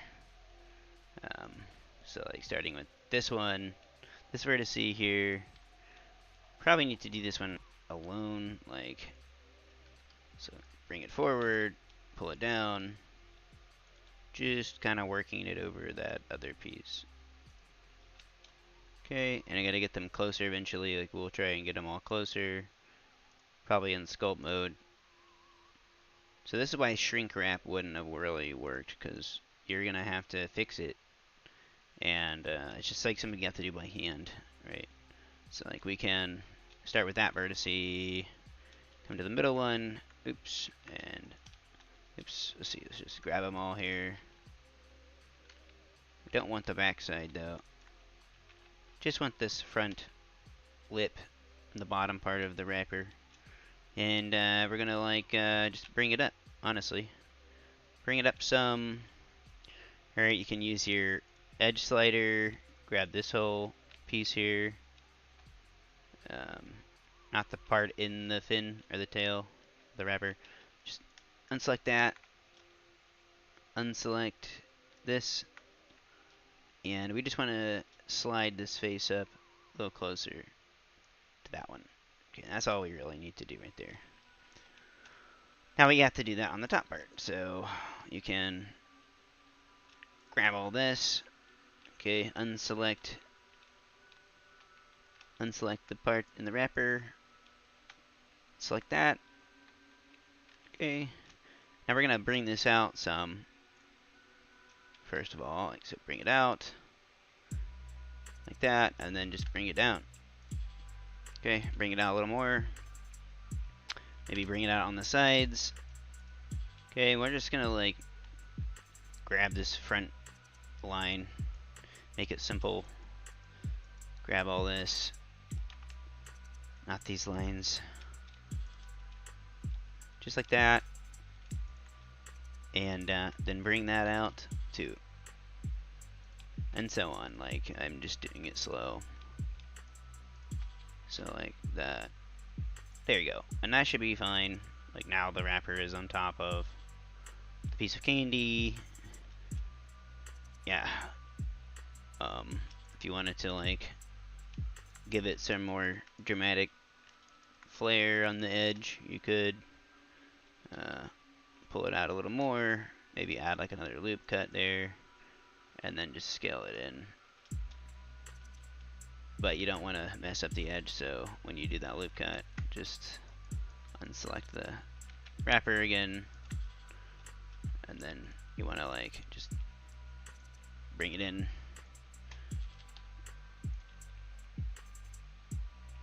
There. Okay, so we have a wrapper around a piece of candy.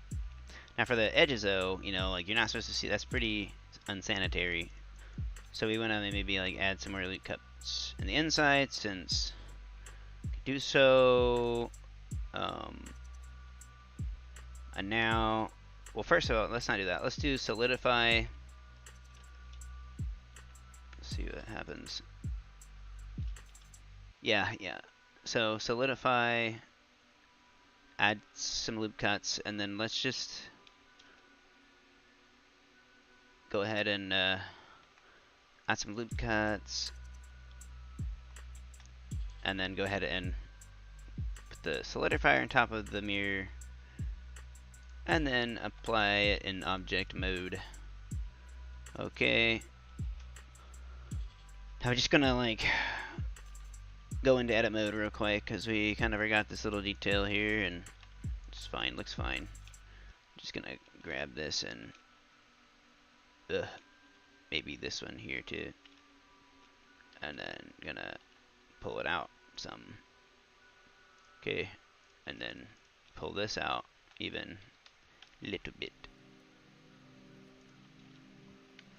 Okay. So again, on the back side of the candy here, maybe some loop cuts would look good. Good. We have this now, piece of candy. Sorry. And the inside, it's unsanitary.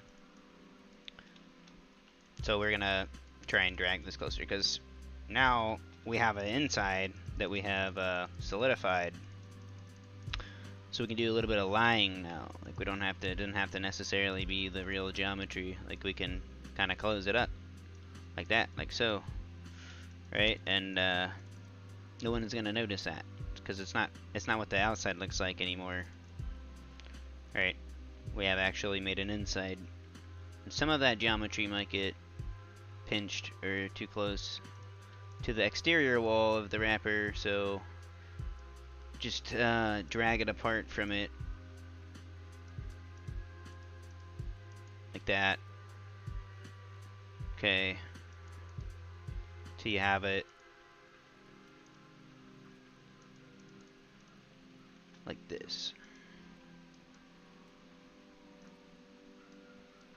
something like that. There you go. That doesn't need to be messed with or anything. You could probably add like some more loop cuts, honestly, and like then smooth out some of them, especially there. There. Wrapper complete.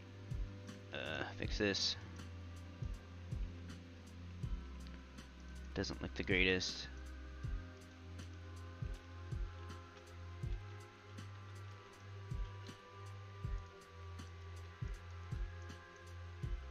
Okay.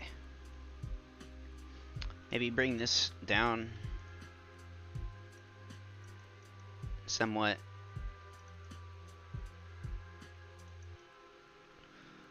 And that looks like a wrapper.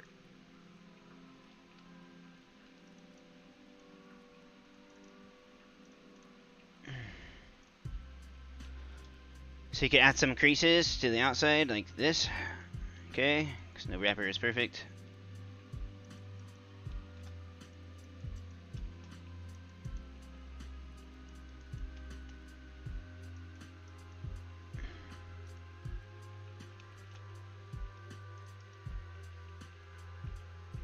Perfect.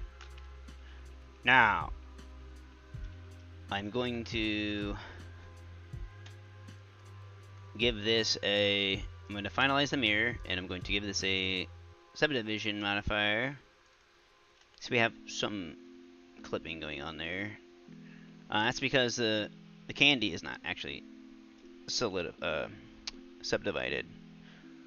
So we hide the wrapper, come to the candy, which doesn't need any work other than it being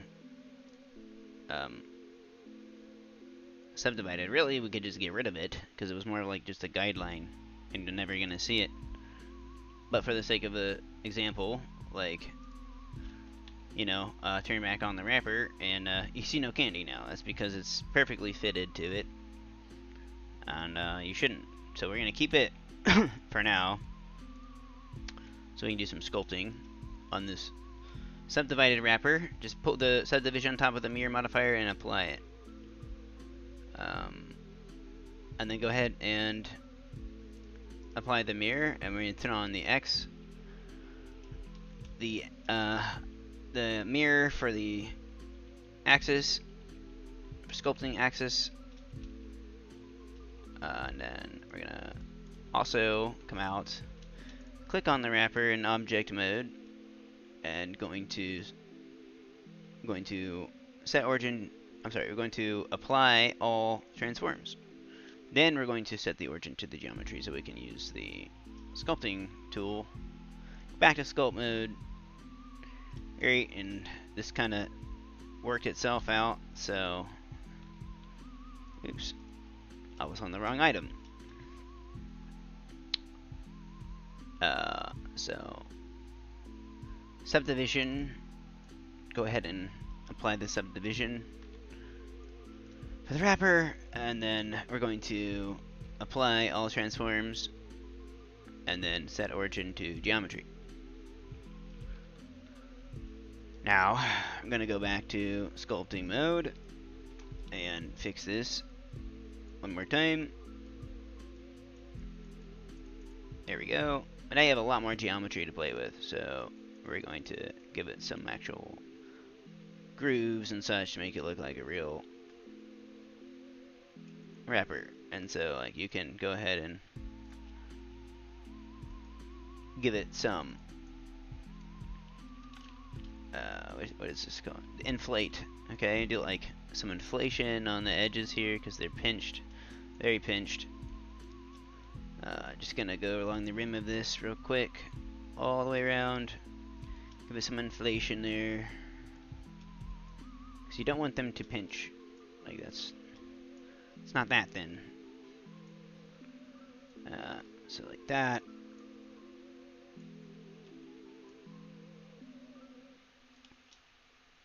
Okay.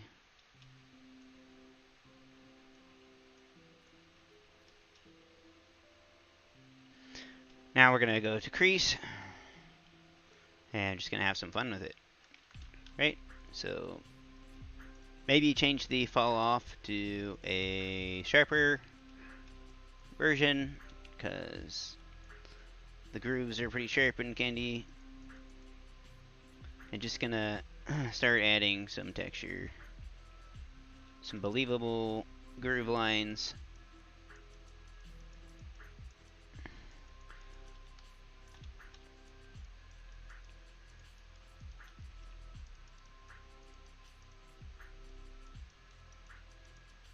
Okay, and if you want to subdivide it again, you can, but we don't really need to. Like, this is what it should look like in smooth mode.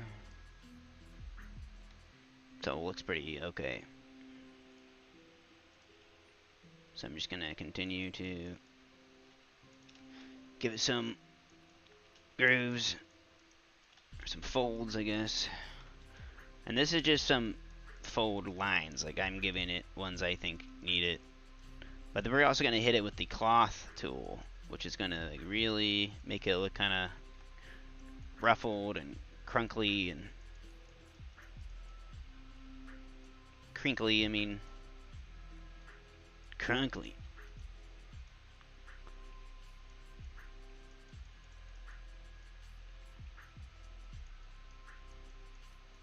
So that should be good. Okay, now like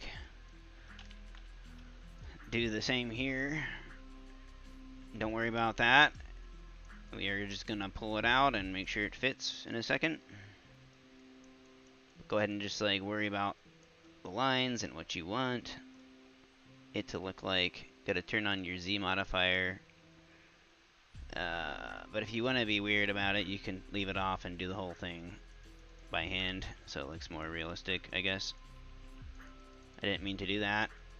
You can save some time by mirroring it first and then changing it if you want slightly. You know. So just gonna get this done with because we got a ghost and stuff to make.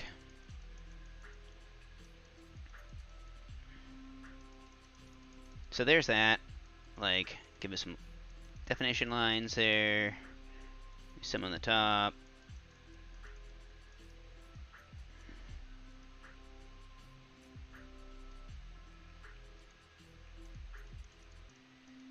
Alright, now we're gonna pull it back out so it fits everywhere that it needs to.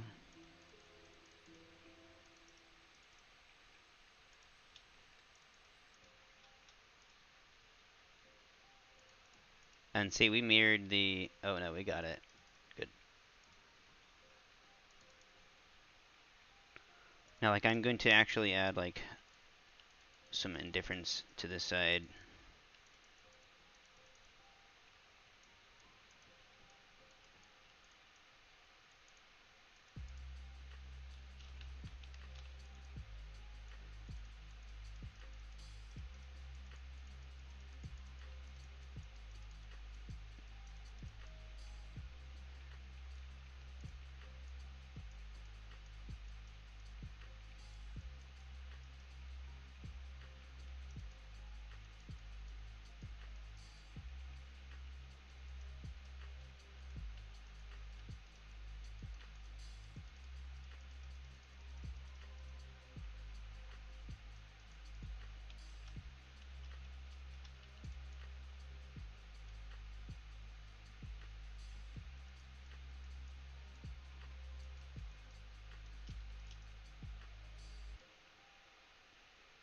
Yeah.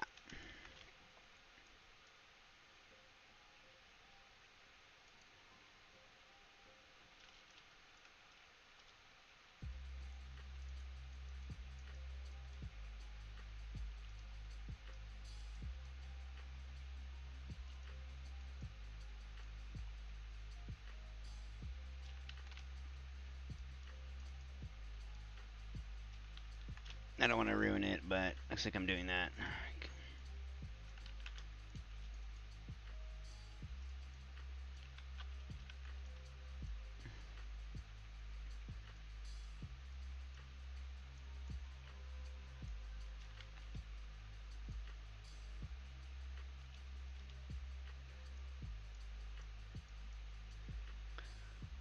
Some indifference there, like little inconsistencies.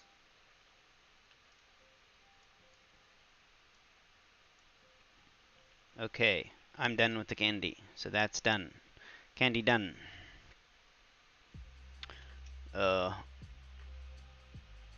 oh, the cloth. I said I was going to use that. So you can do this with the cloth tool. It's just like it's not subdivided enough to do it. Cloth should be pretty subdivided if you're ever making cloth. So it works there a little bit better. You can see what it does. Just like moves things around more like cloth. But really when you use this tool, it should be like a really subdivided plane surface. And then you can add a solidifier after that.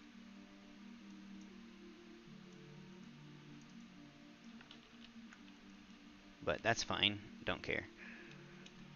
So, candy, done. We'll do the colors in a minute. So wrapper, candy, hide those, put them in a collection of their own called like hard candy. Okay, make that green or whatever, red. So it goes in the candy file. Okay, so you can actually unhide them and then hide the actual collection. So now we're gonna do one more piece of candy, just one. So there's some diversity, but we're gonna make this super, super simple, like a glassy, like some kind of Jolly Rancher sucker thing like this. Like, so let's go ahead and just make we'll do something different. We'll do a circle with no geometry whatsoever, okay? And then we're gonna just grab all the vertices, and then we're gonna extrude up to make a cylinder. Now all we had to really do is make a cylinder and do this, but I'm being difficult. So now we're going to grab the top ends and the bottom ends, and we're going to extrude inward. Okay? And see how it makes this weird shape? It's okay, we're going to press S and we're going to scale it out with Z. And then we are going to go ahead and the orientation to the middle, that's what the problem is, so we're gonna, that's not really, you do the same thing just a couple times. Like I just wanted to make this shape. It'd probably be better to start with the cylinder, but now you've learned how to take a circle and make a cylinder. Problem is the orientation is all offset, and yeah, you could snap it to the middle of the grid if you want. We're gonna add like 2 more loop cuts here. Make this not so cylinder. Okay, gonna bevel out these edges so they're soft. Alright, and then up here we'll just make like a weird little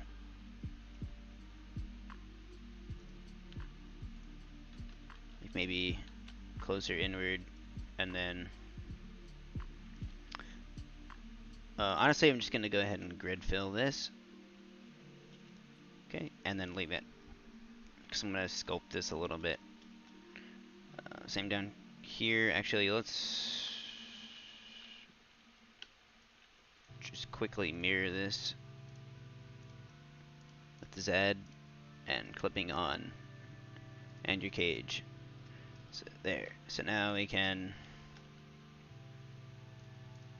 apply that, and then you have this. Okay, so we're going to, actually, it's too fat, too thick for like a sucker. So there, and now just add a subdivision to about 3 and apply it out. Now come to your sculpting mode, and I'm gonna add some stuff like this all around it. Oh, first you need to object, apply all transforms. So object, apply all transforms. Okay. So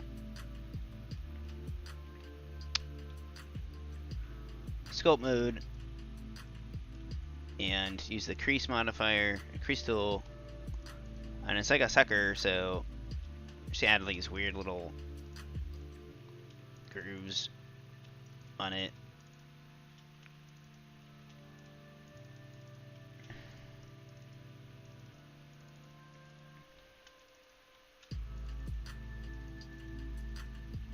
Okay, and then some on the top. Maybe like going inward.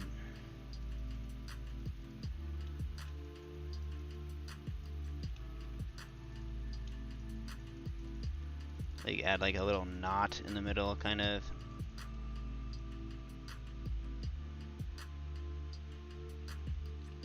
And pull it up a little bit. Kind of smooth it back out a little bit. And then we'll do the same thing down here, but different.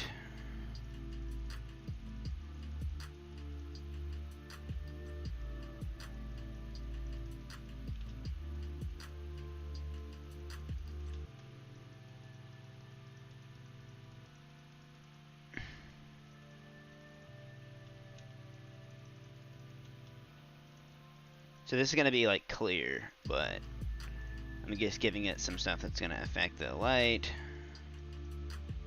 Right. Good morning. What's going on? Happy Halloween. So just like that, and then I'm just gonna like pretty much soften the entire thing. Just soften it because it's like glassy, shouldn't be like this. Now maybe like just take the grab modifier or grab tool and just pull it down in some spots like this. Give it some indentions a little bit. Just like that. Okay.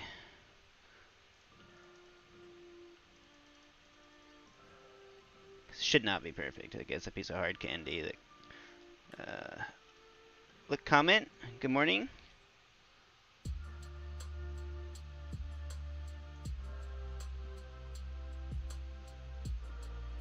What time is it there?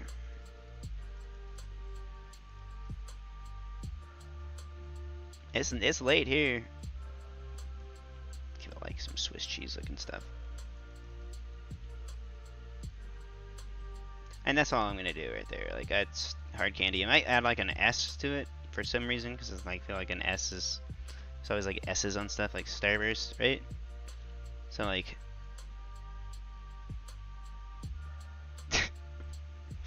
No, let's not. Here, we'll do a better S, like a stylized S, huh?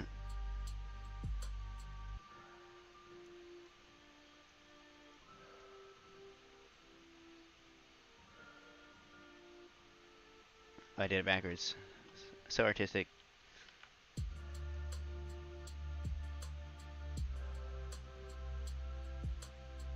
Did it backwards again. Okay. It's like I don't know how to spell or something. Okay, I keep doing it backwards. Help! I just do 2 S's and then I will worry about it. That's a big S. That's fine. Okay, so like this, and then give it like a lip, like a Sprite lip looking thing.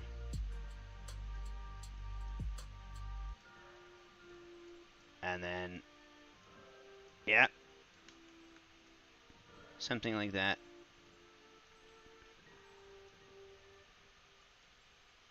Okay. In Manor. That's far.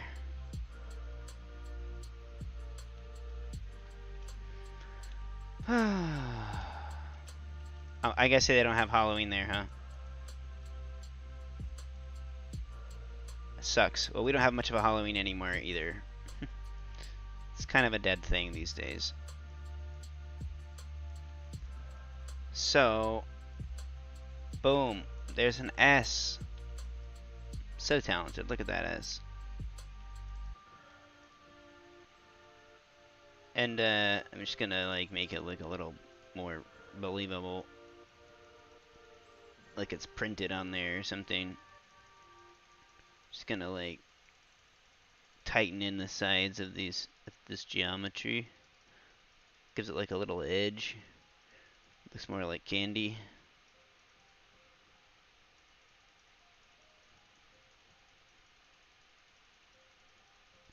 Now I'm just using the grab tool and I'm just bringing it closer into the cut here, the groove.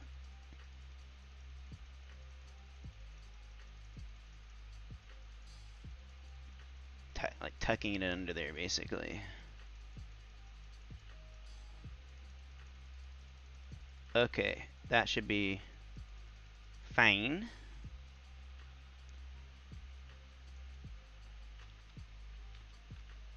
Maybe like do the same thing up here.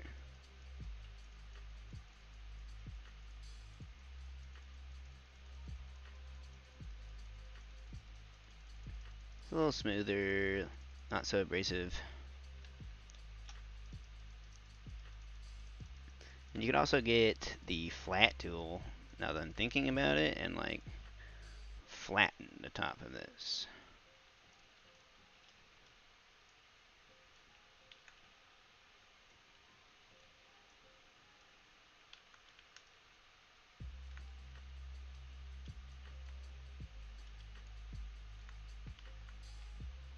Like, take the flat tool and then kind of just flatten it.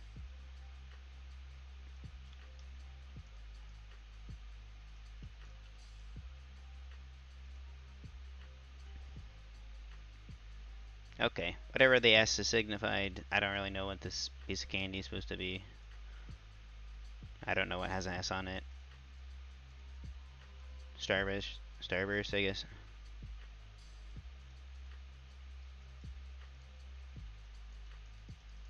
But I'm probably gonna have to flatten this or like soften it because it just doesn't look too great. It needs to be more soft than this. The spiky edges are not believable at all. Okay, this is fine. This is fine. This is fine. This will be good.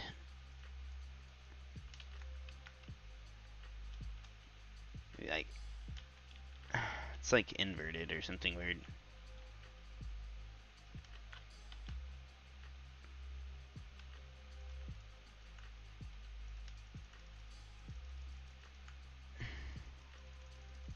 Add a few extra scratch marks and stuff. Like this is gonna get turned into pretty much glass, so you're gonna be able to tell all this. It's gonna be noticeable.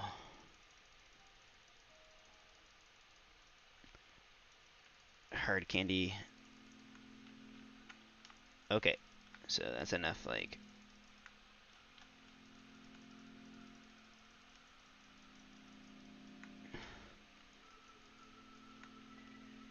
candy done. Give it a shade smooth. That looks better. Shade smooth.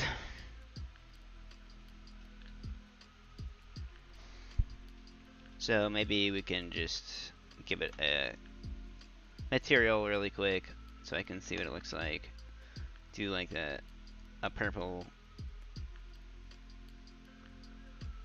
like a dark purple.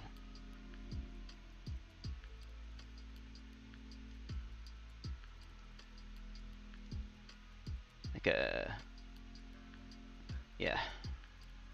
Okay, and then I will put the transmission up and the transmission roughness to half and the roughness down. And so when I save it, I'll save it, and then I'm gonna look at it in render mode.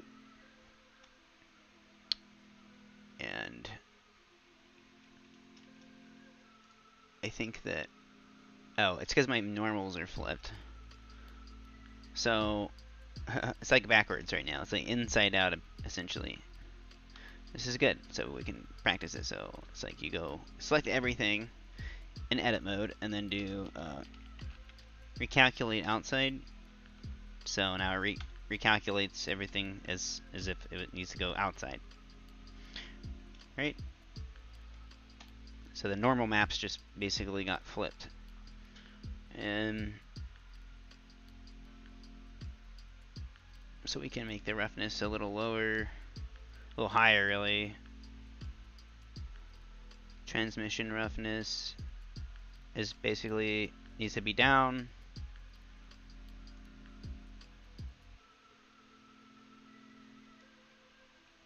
Okay, and then we will add, when we come back to this, when we go to start taking renders, we're gonna like perfect it a little better. This is just so I could get a scope of if it's gonna look like a piece of candy, which it does. So, like you could add some more cuts and like grooves to make this look more believable, but you can even do like a dot drag and drag across it, right? Like if you get this tool here, your draw sharp tool. Okay. And then just like make it real strong and a lot smaller, so it's like this. I need to go up to stroke and then dots, right? And sample input 64 and jitter like halfway, right? And you can do like weird strokes like that. You might have to turn down the size, but you see how I'm just painting out a bunch of dots. I don't really do change my brush strokes up too often, but I should more, because this is pretty like useful when making stuff like candy. Okay, and you just don't go overboard with it or anything, just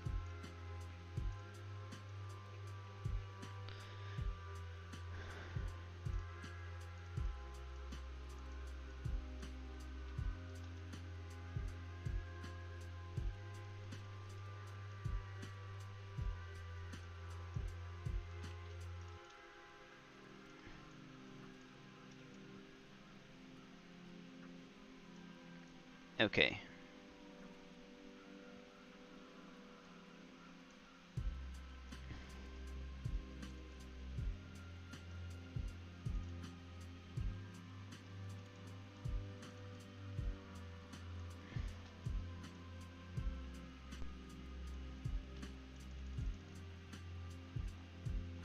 Perfect.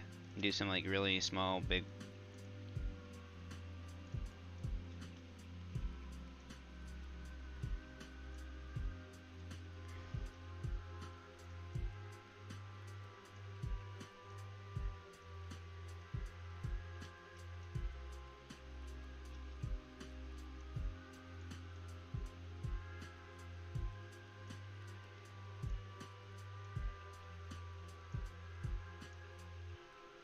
Okay, there. That should look a lot more realistic just from that.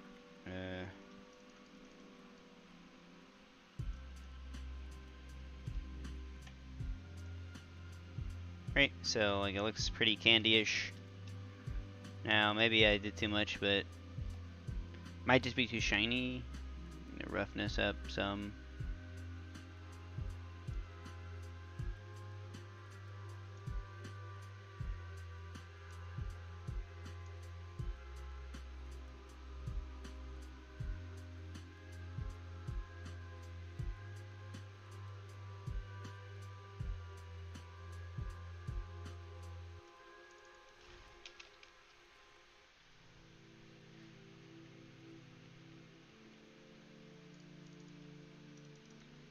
So I changed the IOR to 1.2. Just looks a little more like candy to me. But actually it might be 1.3. It's starting to look like acrylic or something though. Cause candies doesn't have much refraction to it. It's like liquid hard sugar.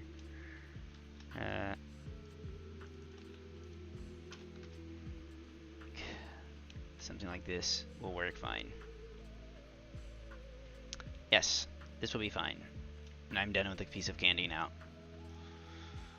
So we have candy corn, hard candy, and this piece of candy, which this is actually the hard candy. So we'll name this hard candy, and we'll move the other one to a new one called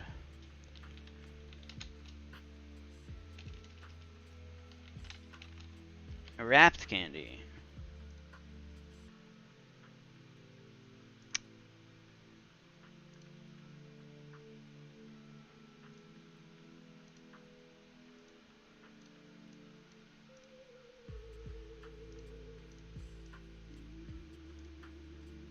Alright. So I have my candy, I have my pumpkins. So let's see what we have.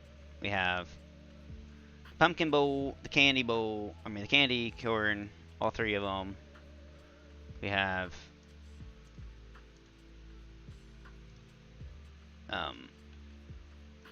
where are my other candy corns? Oh, they're there. Okay. We have a tombstone.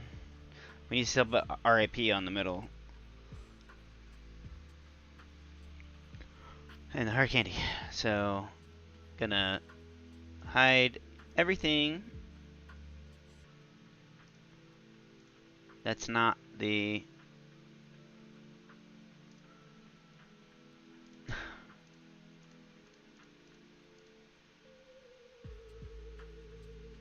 well, just hide all the candy at once.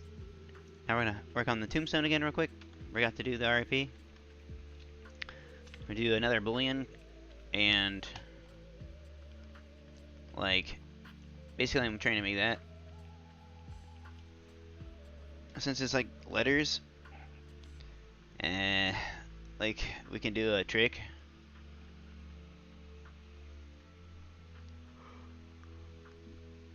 We could do a little trick, but it would require me to change my fonts. You could go to Google and you could get a Google font that you like,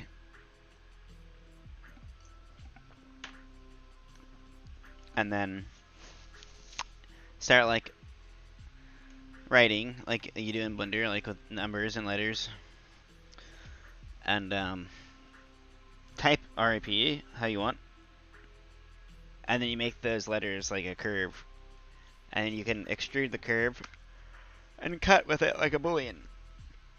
That's kind of like a longer workflow just to get the letters, because I think I can do maybe, let's see what Blender has to offer for fonts. So we're going to add a text, okay, and we're going to flip it 90 negatively. Negative 90. Click on the text, okay.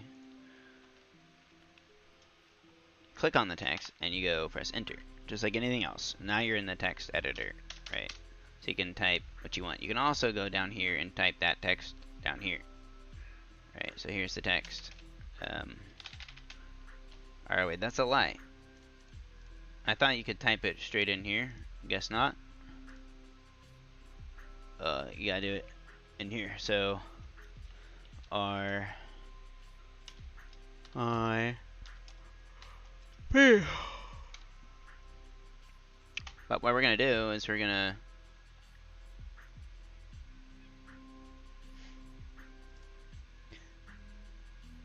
change the font, and I guess you have to type it again.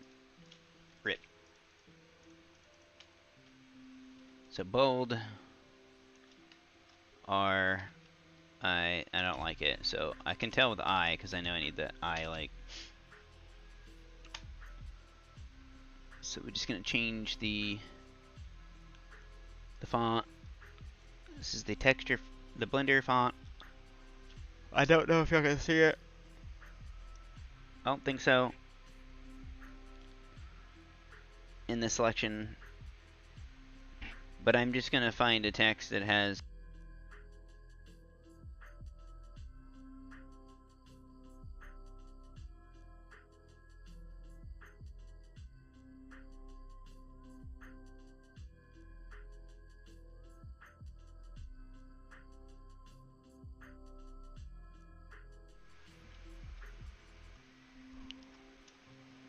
I'm just gonna find a text that has what I need.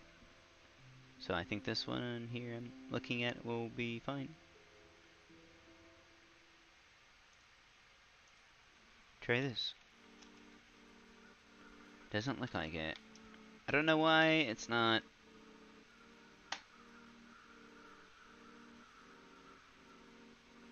Oh. I have to change to the bold version of the text. Well, okay.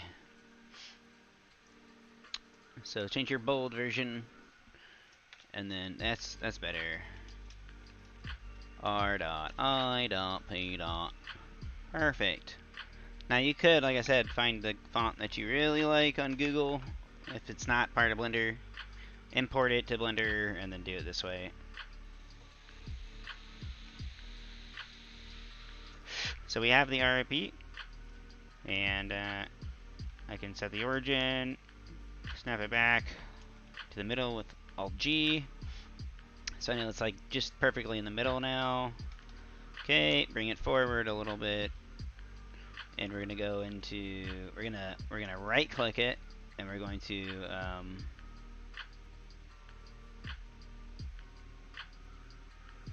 object convert to mesh.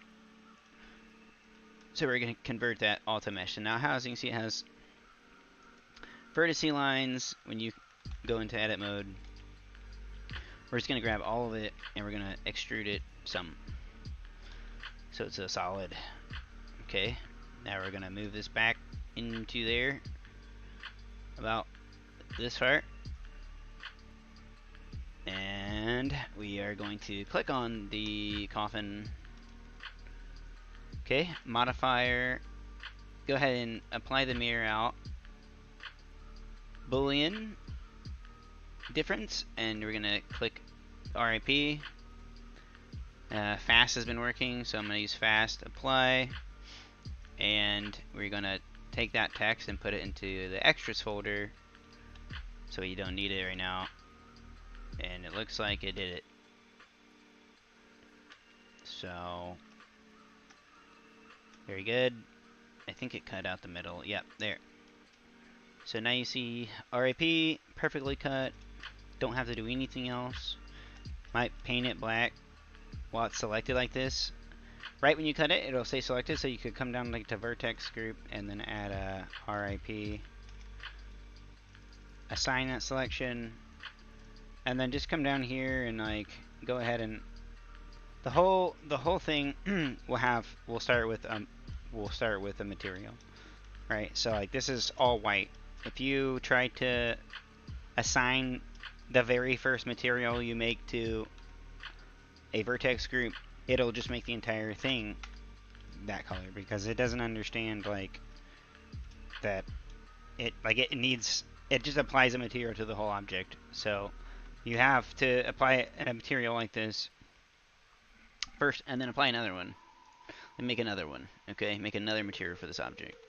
Come over here and you take that, and then you just assign it to the new material, right? So we're just gonna go ahead and make it black or like gray, dark gray, and give it like some roughness, because it's like paint, I guess. Some clear coat. Okay, maybe a little bit of sheen, just so you can see it a little bit. And that'll work. We'll add bump to it later. Right, so like if I go into saving, if I go into viewport shading, you'll see like there. So I added just the paint. Neato. Yeah, I mean, that's pretty cool stuff. I'm just making some basic Blender objects. I'll have this all broke down into a video sometime this week. So we're going to take this. We're just going to hide the tombstone. So we have to continue with, let's see, some trees. Let's make a spooky tree like this. Yes, and I have like an add-on for trees, but to be honest, I've never made a tree once. I've always used my little add-on. So this will be a new experience for me.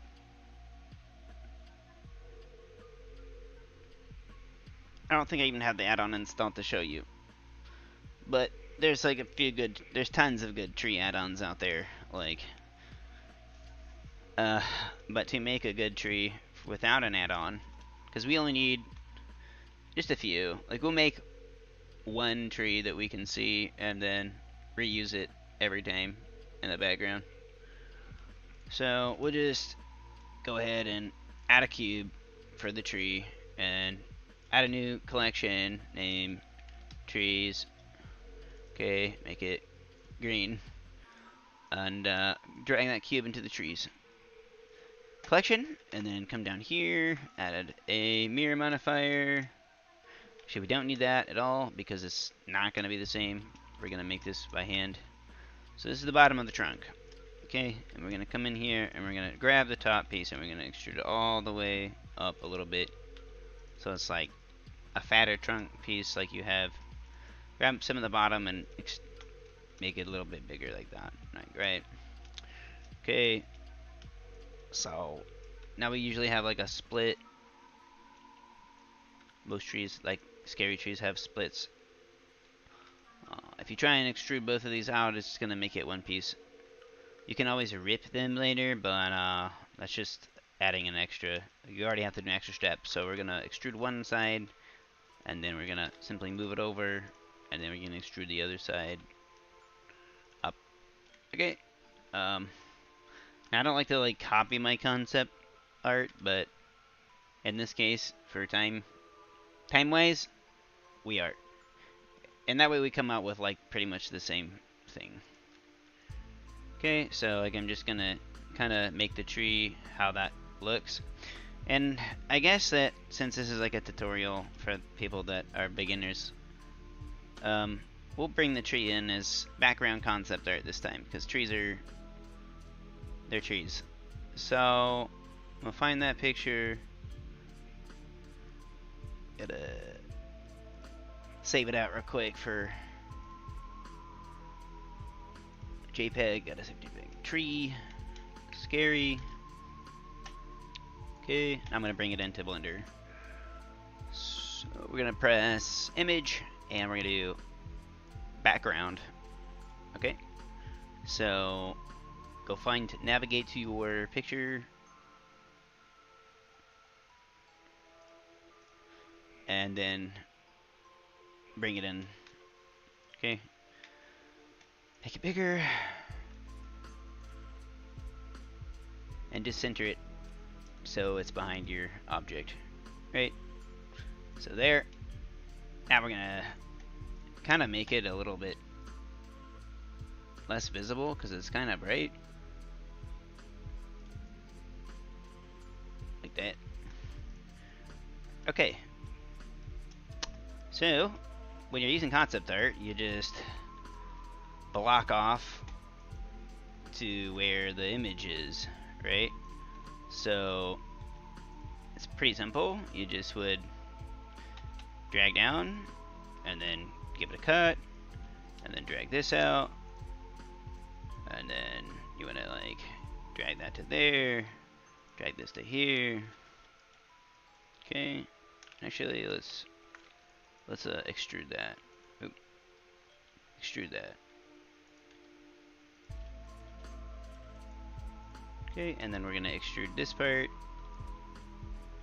And you have to like, sometimes you have to look at it. Sometimes like you can use vertice mode and grab all the verts in X-ray, that way you get them all. If you're in line mode and you grab this is what happens, right?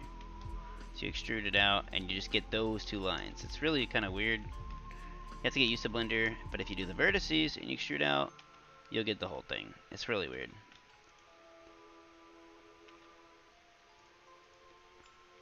Okay, so we're gonna drag this on down to here, give it a loop cut, pull it down. We're gonna rotate that a little bit, give that another loop cut. We're just gonna make some, roots like this, and from this angle, it's gonna look different from the other angle. So it's gonna change it when we change it to the right, and I'll show you what I mean. Okay, I'm gonna extrude this and give it like another little part. So when you look at it from this side, it looks crazy. It does not look like how it's supposed to in any way. Right, so we unfortunately we don't have a secondary image to look at from the right, so we're just gonna have to use our best judgment. But we'll do all the left and right side after we drag out our blocking, because it's all gonna be chaotic anyway, so might as well just do it all at once. And it doesn't have to be crazy or perfectly accurate to the image, since it is just a tree in the background. We just want to get that spooky shape. Right, so I'm adding a bunch of loop cuts, and I'm dragging them to where they need to be to get that shape. Okay. Simply, and then for this, we will just like add a cut and then drag this to that circle, add another 2 loop cuts, because I'm a firm believer in like not adding extra geometry without a loop cut. Like, you pretty much want to keep a loop, like use loop cuts. You can always go back and like delete some lines or like dissolve them, but the second you start adding your own lines, like, you've destroyed the geometry in most cases, and you're gonna just run into problems later. Like, so try to always loop cut if you can. So you can pretty much see how easy this is. We're gonna do this all the way up the tree. So again, like right here, we did before, gonna extrude that, put it where it needs to go,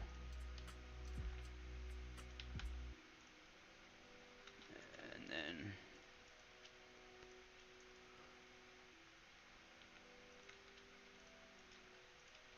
just like this. Okay, add a cut again with this, pull that out where it needs to go, pull it out, add a cut,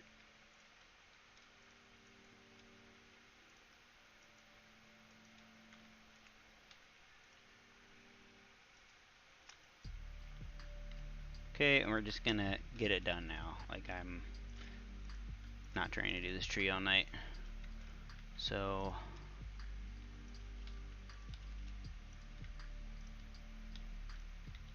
something like this is fine. And the top part's pretty important, right? Because it's spooky. So we're gonna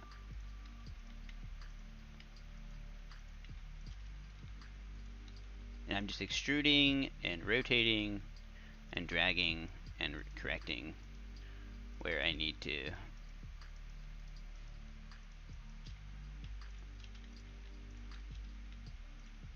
Alright, and we get that little hanging part. I just beveled that. Alright. So we're not gonna try and do that for every branch, obviously. This is why there's tree add-ons. Because you, as a crazy person, if you want to do this all day long for trees, I don't like trees. I mean, I like trees, but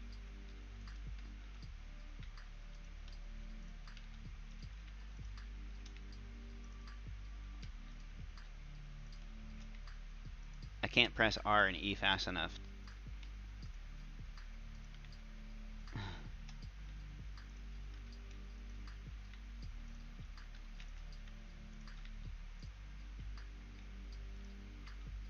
Done. Branch, done.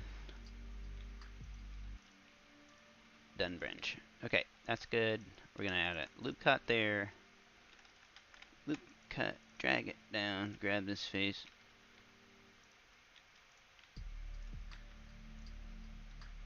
And then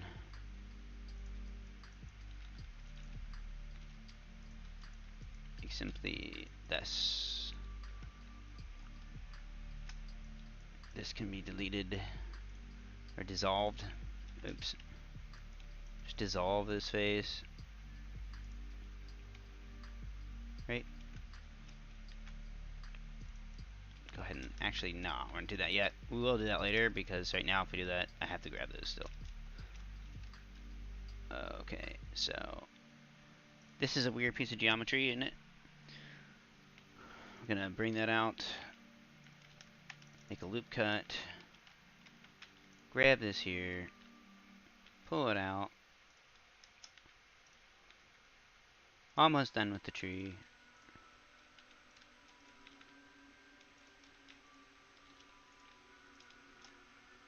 Almost.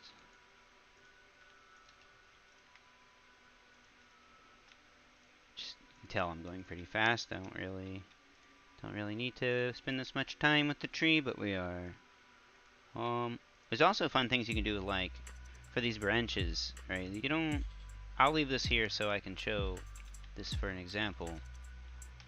So like, you don't have to make twigs on your own. Like you can get practically like the little branches going. Okay, like just kind of the bigger part of the branch, like here, up, and then this part. And where there's a tool underneath the sculpt, there's a sculpting tool that allows you to like drag out little things like that, like the small branches. You can save a lot of time. Right. Okay. One more branch. Two more little branches. We're done. I'm not gonna make this a big branch. This is done here. Boom.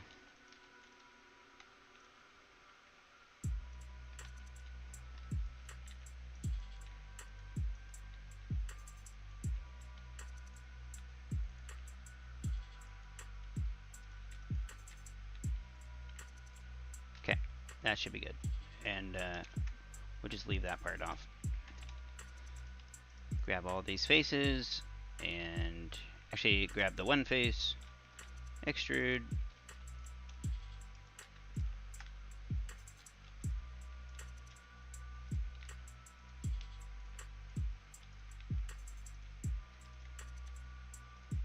Alright, and then like I said, we'll just leave that there to use the sculpting tool. One more branch. And we can actually make this a little bigger.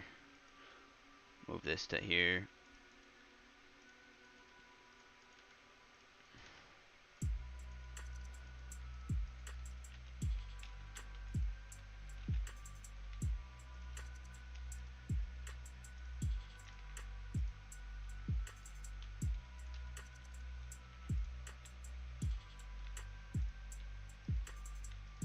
Alright, and that should be good.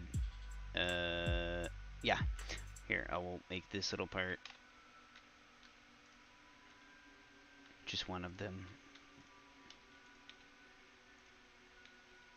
Okay, we'll leave that for the sculpting tool. So we have this tree. We have this, like, the shape of this tree that is gonna be a nice tree when we're done with it. Okay. So I'm gonna leave that for the sculpting tool as well. So this is the sculpting tool that I keep talking about. First, we need to fix the side. And well, actually, let's just put some loop cuts around the whole side of the tree.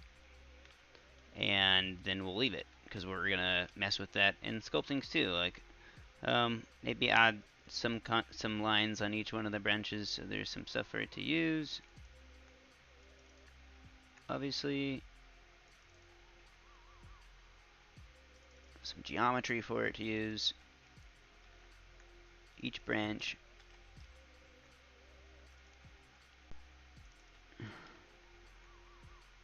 And now, basically, we can, before we subdivide it, because you don't want to do that right now, not yet anyway, we want to go into sculpt mode. Okay. And first we're just going to, like, drag everything with elastic drag from both sides. Actually, here, let's do Z or Y so we can get the mirror for the Y axis, and then just gonna like bring everything in according to like how a tree would pretty much be from the tip down. So small at the tip, obviously, and then small, bigger as you go down.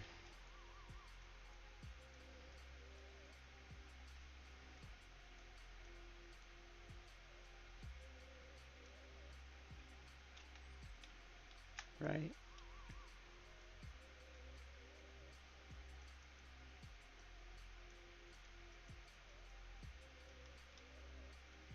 Okay, so that should be good. Let's move this.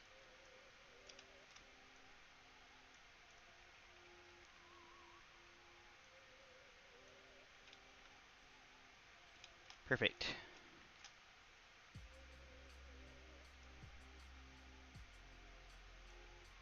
So now it's like we have this tree and all the trunks are pretty much how they need to be. This one's a little big.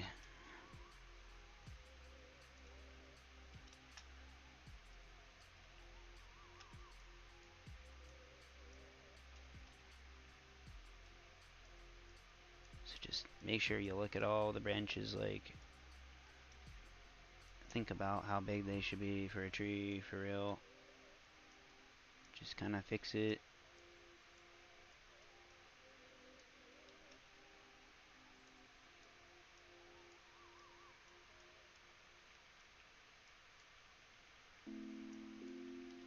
Okay, so from here we're going to add that subdivision modifier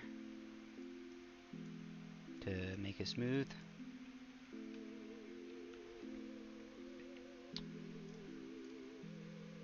Subdivision surface, go up to about 2, and then we're going to apply it. Just go ahead and apply it. You're going to come back to object mode, and you're going to do object, apply all transforms, and then set origin to geometry, set origin to geometry. Okay, so here we are. Go back to sculpting mode, and there's a tool called snake hook. Okay, and we're going to use the snake hook to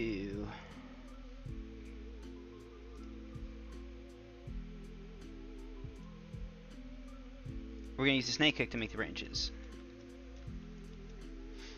So basically, you kind of just look at a branch, right, and then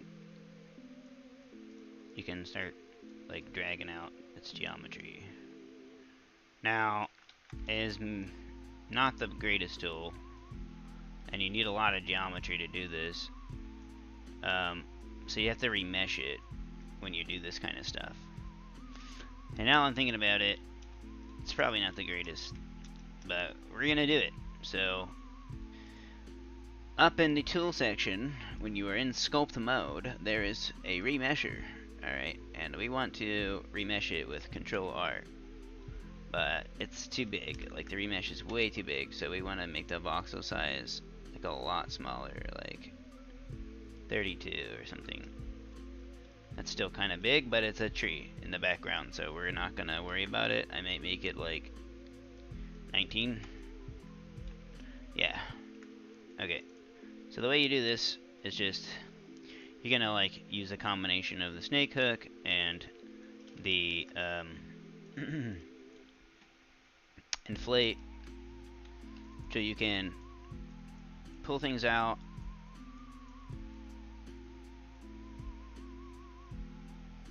and then you can remesh it. Like you pull it out with snake hook like this,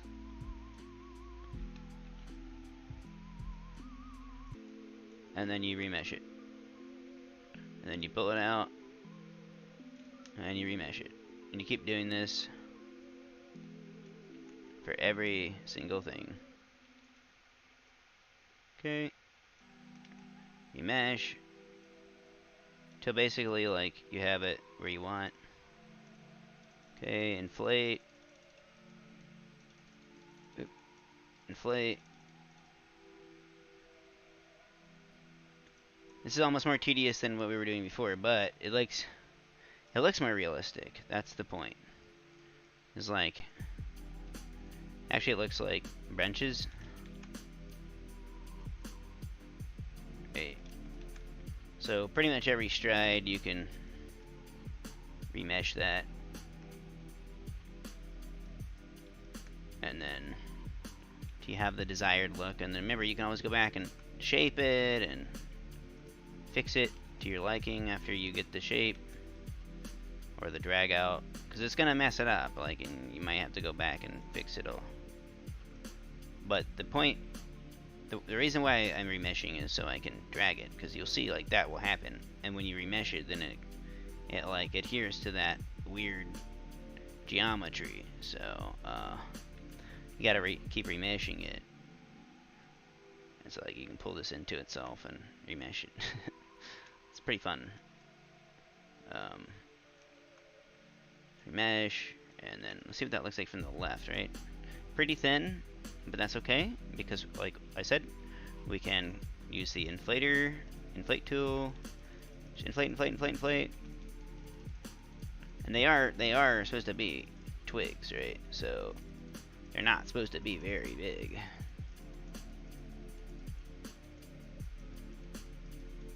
Okay, just putty that along, just like that.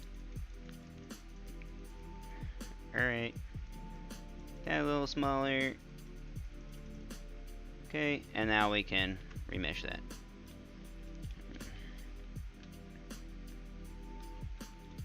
But there's still some weird, like, you have to look at it from the side and do all that good fun stuff. This is a good way to make branches for things. It's a very simple way of making branches with the sculpt tool and remesh. Really simple. Right. And you do it pretty fast, and I think it looks better than trying to make little, like doing this in edit mode would be kind of a nightmare. Plus, like I said, it looks more realistic. Like it looks just like tree branches. Now that is kind of weird. It's because I did it from an angle, okay? So I actually dragged it out. I split it, and you gotta be careful not to do that. Could probably just turn the Y modifier off at this point, and just drag out. Just look at it from the front view, though.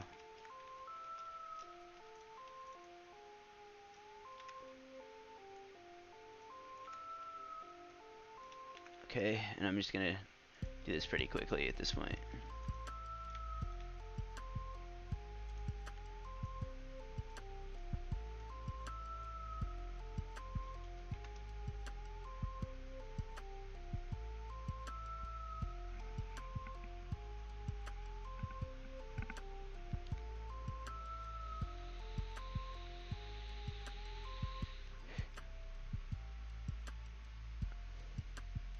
Well, my voxel size got changed to 0.001, so I'm pretty confident in the fact that it might have just crashed.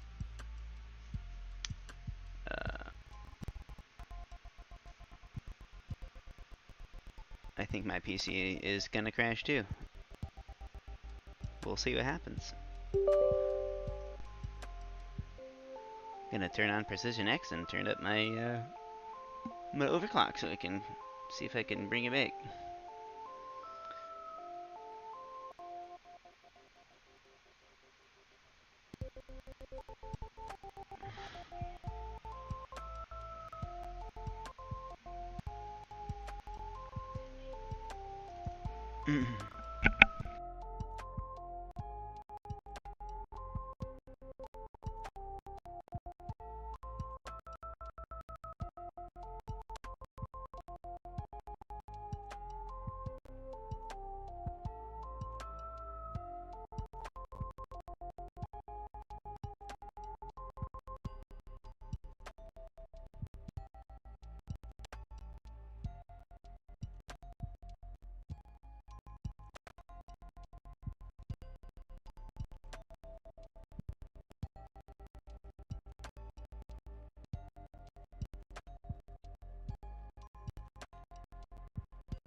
So my CPU is like dying, and it's trying to remesh this. It's trying to, but it's about to crash my whole computer. I don't know what happened. I don't know when at all. I must have like tabbed over and hit voxel size, and then I guess it made it like 0.001. So now it's trying to calculate that, and I would just close it, but I don't know if I don't know how far back I saved, and I don't feel like making this tree again at all.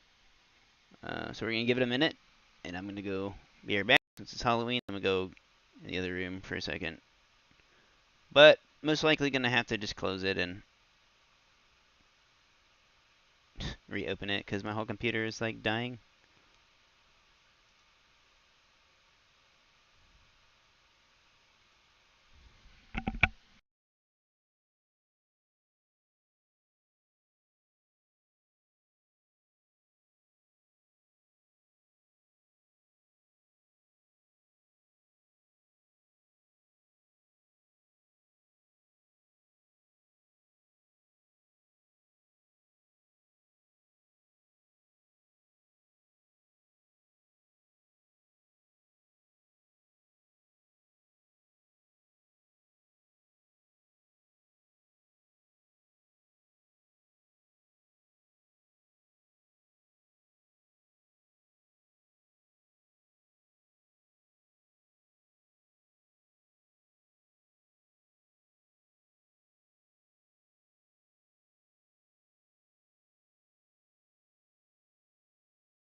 I'm just gonna.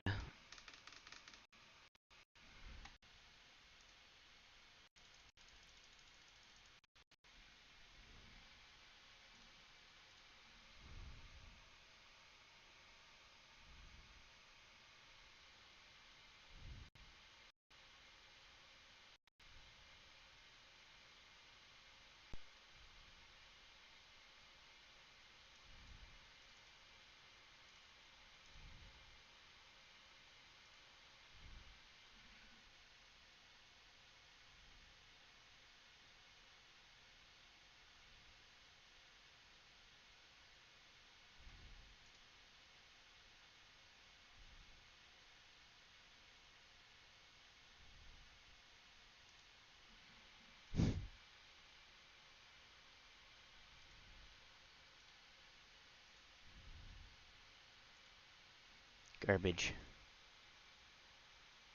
Garbage, garbage, garbage. The autosave is just garbage. It used to be really good. I don't know. So now I gotta open, the whole tree is gone. I hate this program. I'm gonna do this before I forget, because I'm getting tired of that.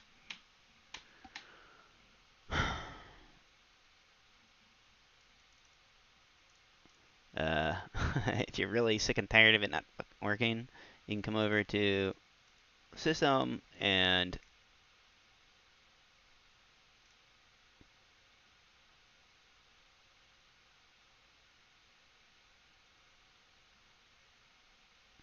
where is it?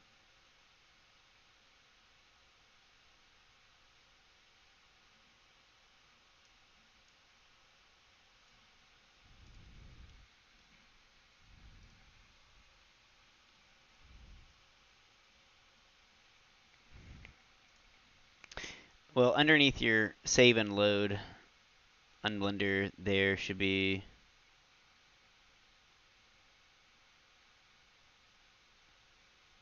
Hold on.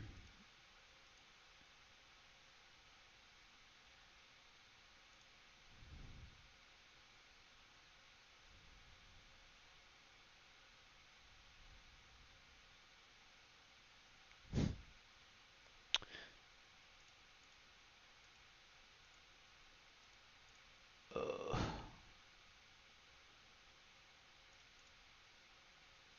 okay, somewhere in the settings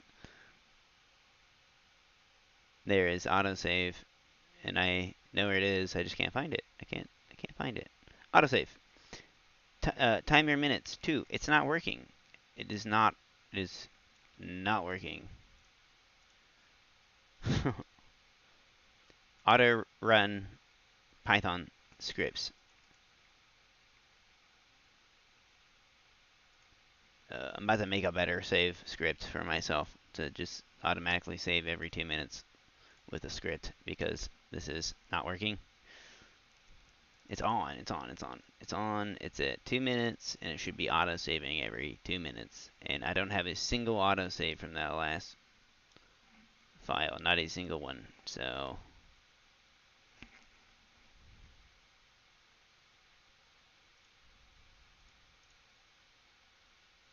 save versions, the number of old versions to maintain in the current directory when manually saving. No, we just want the autosave to work, but whatever.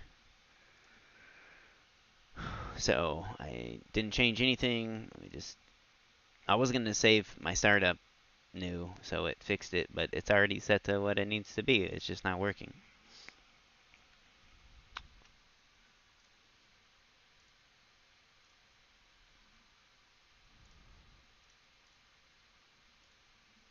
I should have waited for it to finish.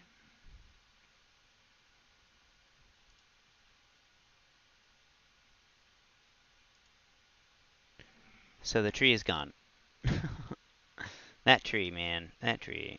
I think that, for the sake of it being tonight, that I will end this stream. I didn't get to do the ghosts or anything, but I got to make some candy in a bowl. What I will do, though, is maybe kind of, instead of making another tree, I can just do an image,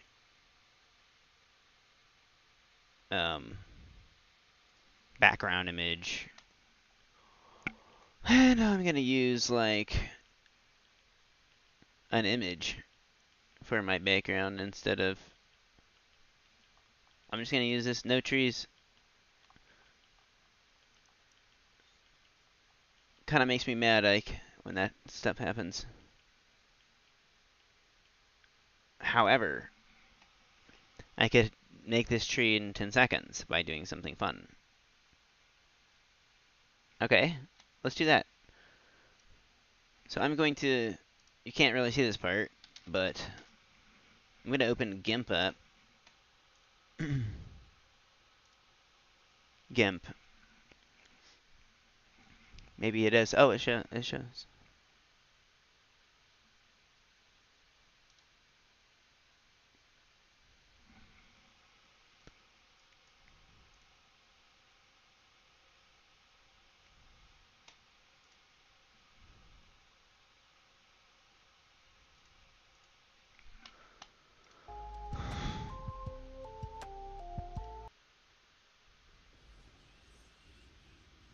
Okay. So I'm basically going to get the picture that we used before,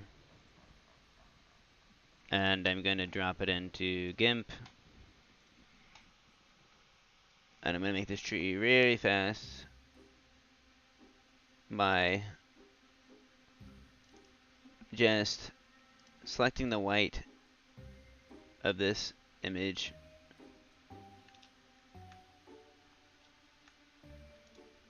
I'm going to add an alpha channel to it, and then I'm going to delete all the white. So grabbing all the white.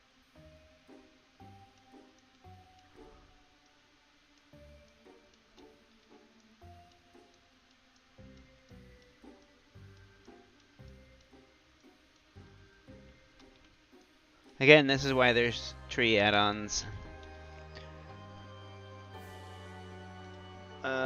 There. So we grab all the white and delete it.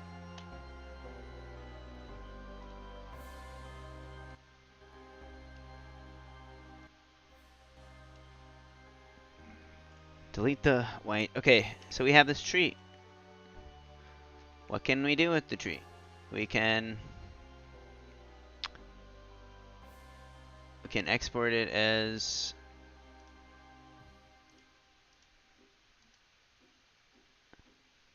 export it.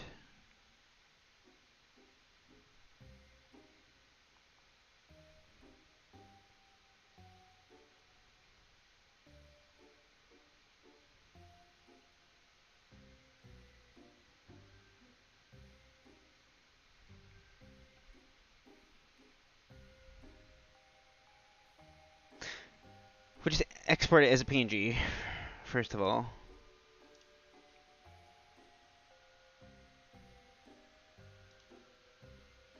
Okay. Can close GIMP, and I'm basically going to go to an online site like SVG convert, free SVG converter. It's like the first one. I don't know how legit this is, but I'm using it, and I'm gonna drop that image that I just created in here with the alpha background, and I'm going to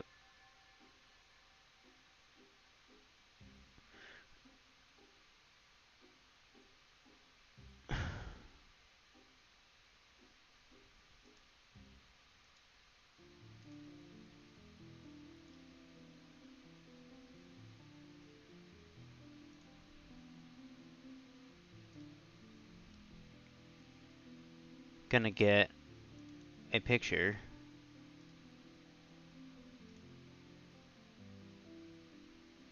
of that image.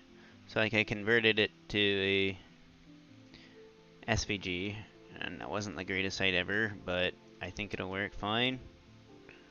So now in Blender, gonna bring in a images plane, and make sure that you find that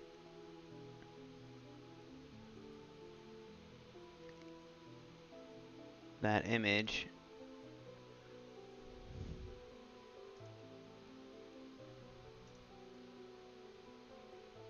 Where did it go?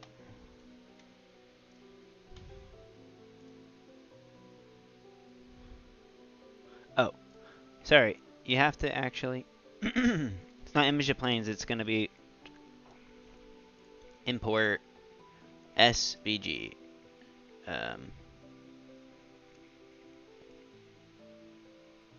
Scalable vector graphics SVG. Import scalable vector graphics.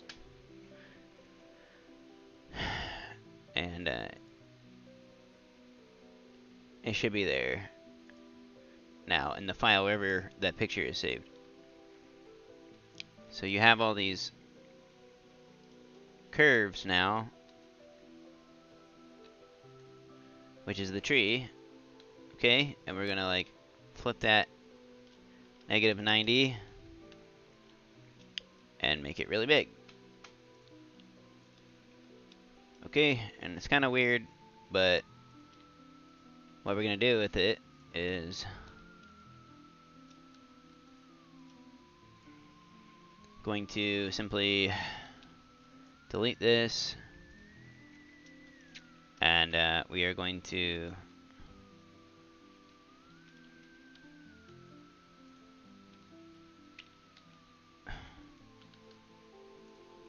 first we gotta make it a curve, or make it convert to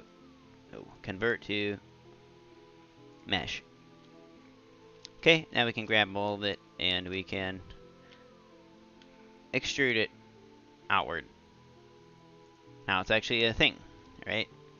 Gonna make the origin to the geometry, and then come in to object mode, give it some cuts down the side, then sculpt mode. Alright, and I'm going to elastic pull this inward. It's being so bad right now. I don't know what I have turned on, but I have some feature turned on that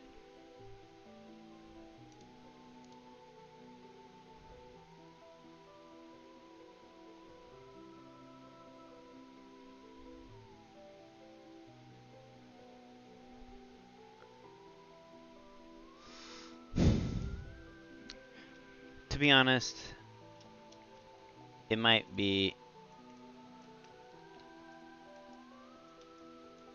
easier to take the whole thing and snap it to the middle of the grid in object mode. Okay, there's like all these missing pieces. So I'm gonna hide that. I'm just gonna like, this is a really weird process, but soon it's gonna make sense. Like, I'm gonna delete all this, then bring back my tree. I'm gonna turn my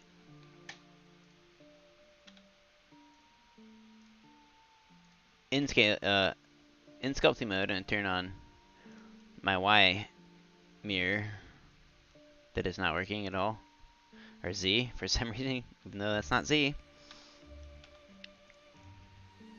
That's because it needs to be transformed. All the transforms, apply all transforms, and set origin to geometry. That should make it work, I think. Yeah, so we do Y, and now, kind of like we did before, if you're still even watching, drag everything in.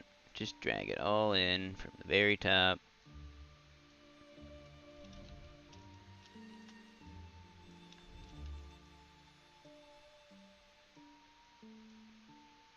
And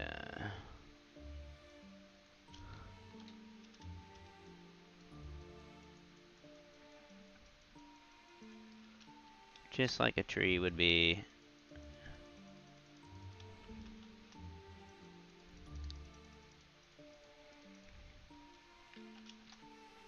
Already done this step, and that's why I'm furious about it. That's why I'm taking the short road this time. But we're gonna pretty much end up with the same result, if not better, because of all the different branches and geometry that this added that I didn't even make myself. So, pinching all this closer, just quickly.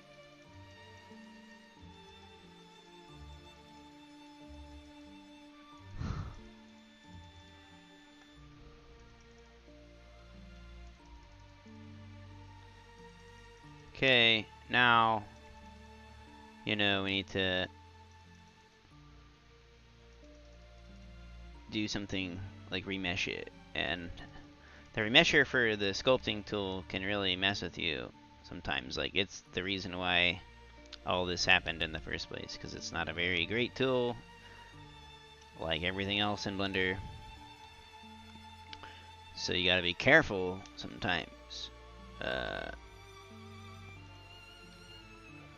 But I messed up.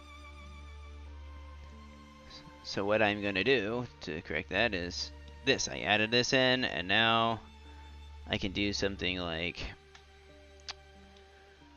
solidify modifier, and like try and solidify this better. Okay, that didn't work very well at all. So yeah, pretty much you have to take like the sculpting tool, go into the inflation, and just like make it real big and start filling this in.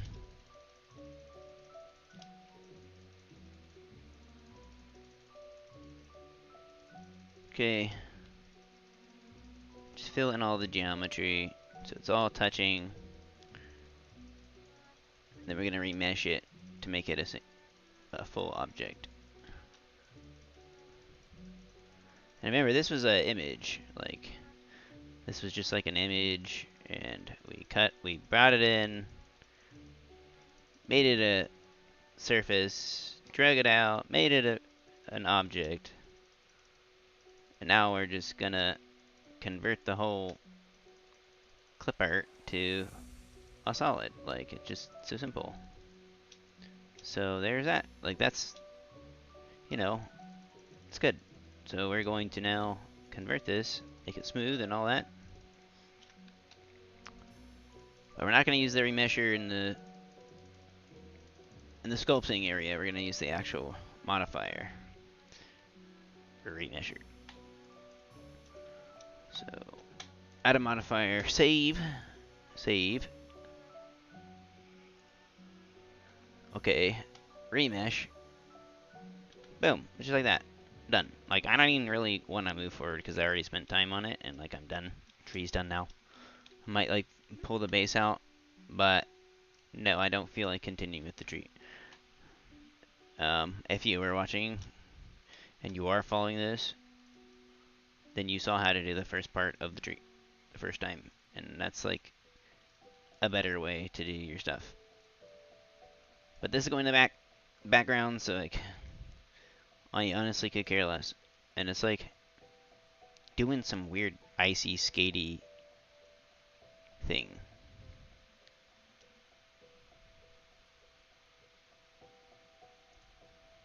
Oh. Input samples. Space. I never changed that. Yeah.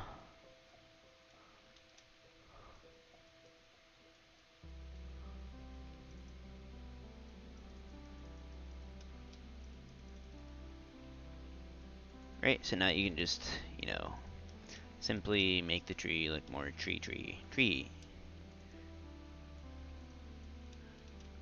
And, well, like it's literally going to the background.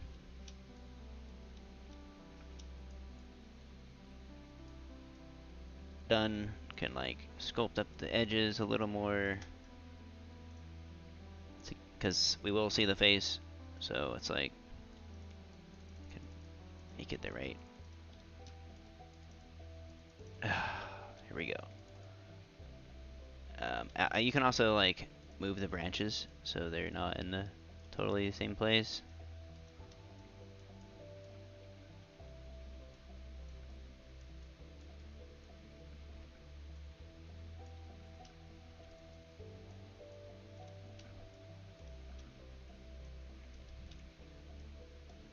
Actually never done that. Weird workflow from a picture to a tree. It's pretty cool. So like I'm surprised it even worked so well.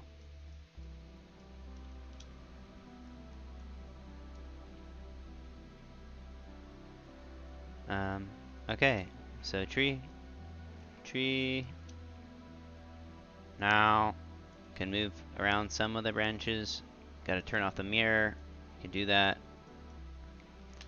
Maybe like sculpt it. I mean, pose it. Be better for this. Yeah.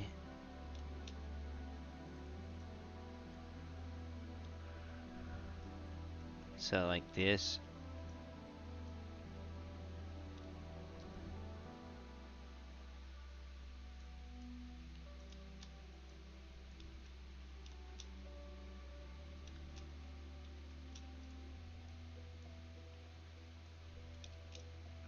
Just give it some life there.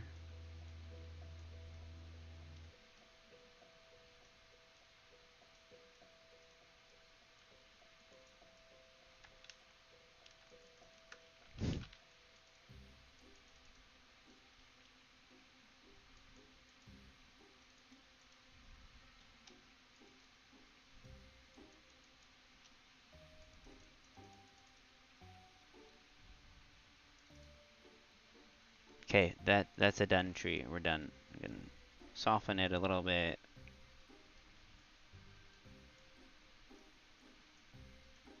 Okay, and like, you know, add some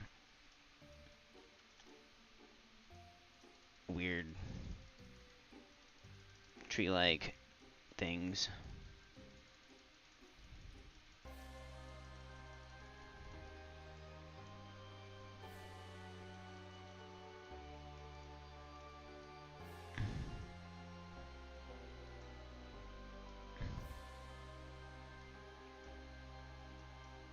I don't know. It's gonna be in the dark, so.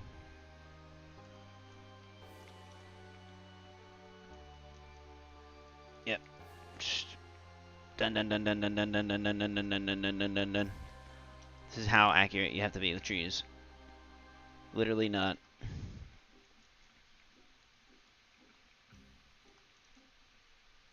Okay, that is done. Completely done. No more. Please no. Done tree. 2 trees. So save.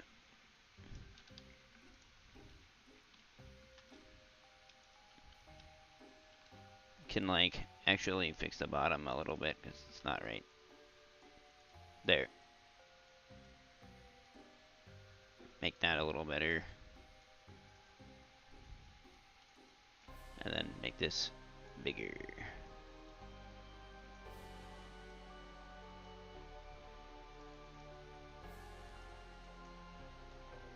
Yeah, that's a tree. That's a tree. I think that's a tree.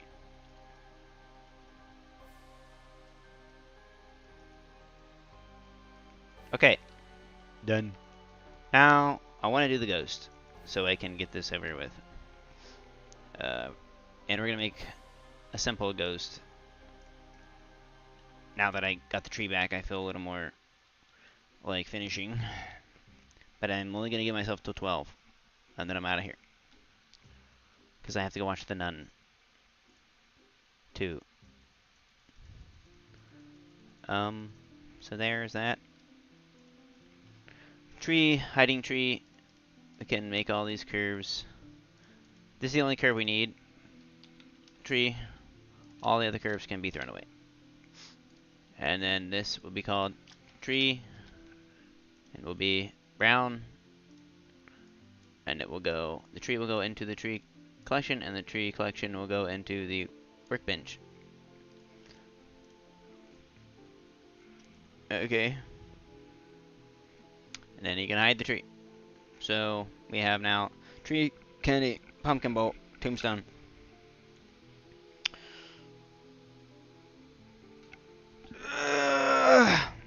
And I need to be a wreck.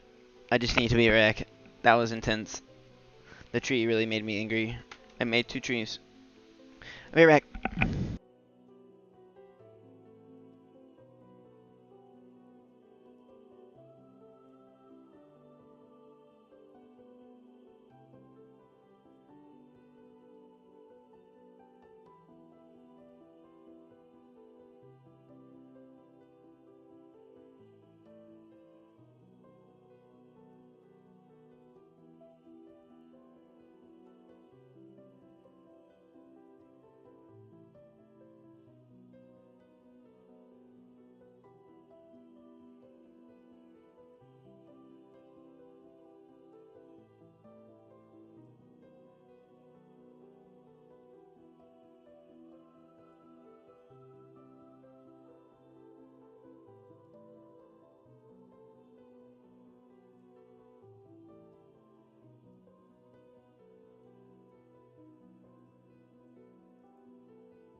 Okay. Okay. They're very fast. We are going to finish this off by adding a ghost. And we are going to put the ghost behind the tombstone, looking over the tombstone, right? Like he's going to eat some candy that's going to be in the bowl on the tombstone. One second.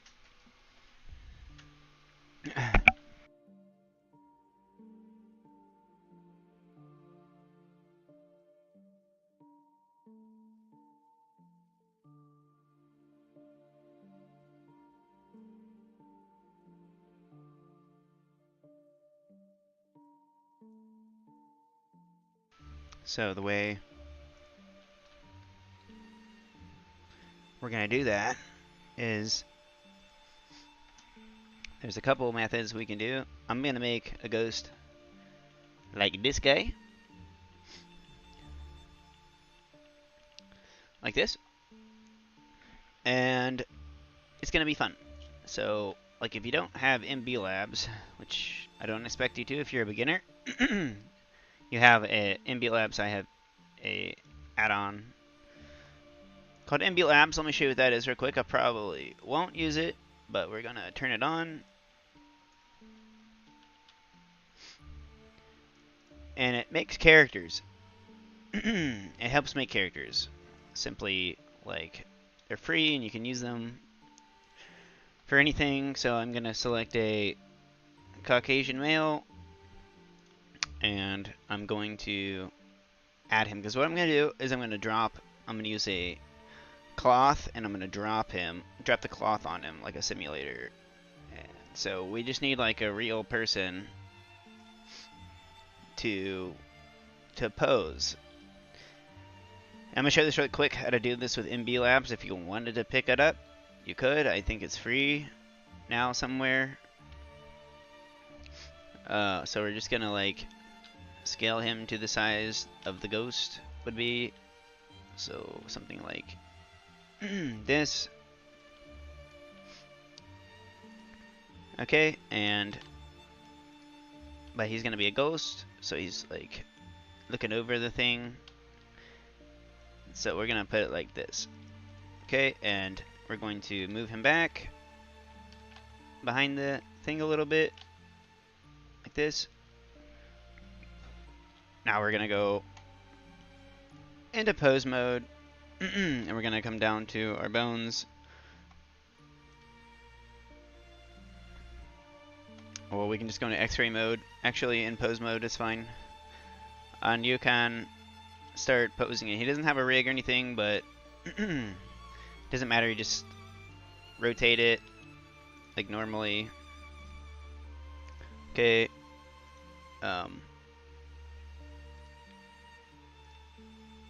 Alright, just like how bones would look. So you're doing without IKs, so just make it look proper. Okay, like that. And I want him kind of like crouched over a little bit. Then like I want him turned a little bit. So we have to, when you come out of pose mode, it's gonna look different.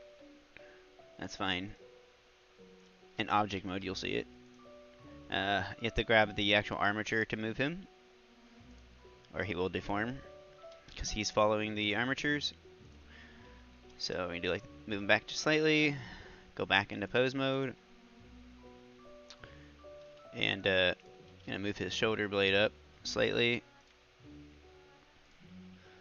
Okay, and we're going to move his shoulder blade back too a little bit, move this forward a little bit, and keep kind of tweaking it. Okay, because I want his shoulder to be prominent in the ghosts, like with the sheet. So he's going to look like that, pretty much. And any model that you have with an armature would work fine for this. Okay, so like that. Grab all of his hands, or his wrist bone. Turn the wrist bone. And then we're gonna grab all the fingers like this. Okay. We're gonna move his shoulder blade back a little more, so it's there where we need it to. Move his arm up slightly. Move his arm in slightly. Till we have it where we want, like that. Okay? So it takes some tweaking, but you will get it eventually where you're trying to get it to. So like that. Okay, and then, you know, he's gonna have a sheet over him, so it won't even matter with the fingers. So just, it's fine. And then we want to just move his shoulder blade forward. Move this all the way up and down. And we want to turn it. Move it outward a little bit. I'm going to spin it in. Move it up. Okay, move that forward, down. Okay, grab his wrist bone, spin his wrist, drop his wrist, drop his whole arm. Okay, grab all of his fingers, not his wrist, and just gonna like move them down like this. And then we're gonna grab the front of his fingers, move them down some.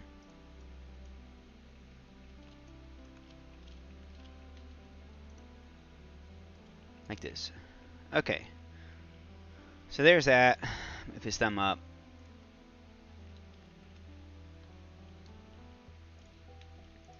We're gonna make him look like he's looking down over it. Directly at the candy.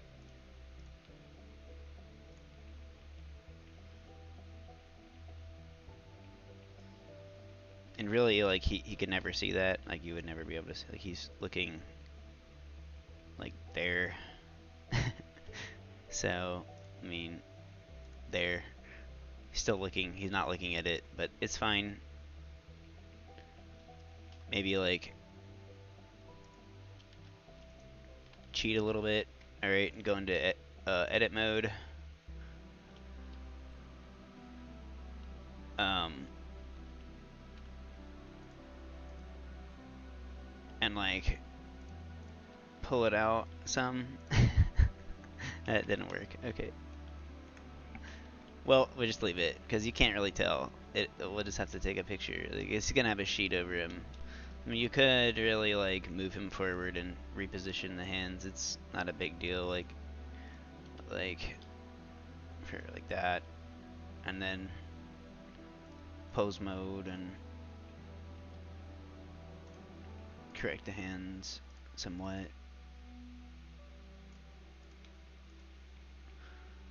Okay.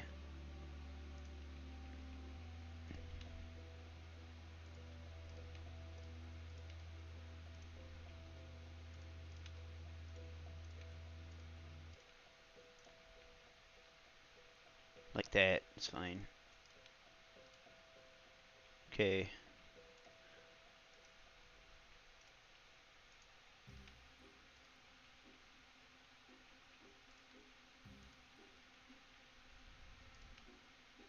So that's one way to do it. If you have like MB Labs, or like you have like a character that you can use for an armature. Okay, so like that's one way to set this up. And then since he's gonna be like a ghost with a cape, maybe like do something like this so it falls over him when we do it. So I'll show you what I mean. So we go to object mode, and we're gonna hide everything that's not the character, and we will get a plane surface. Plane surface, make it a little bigger. I'm gonna put it right over him. Okay.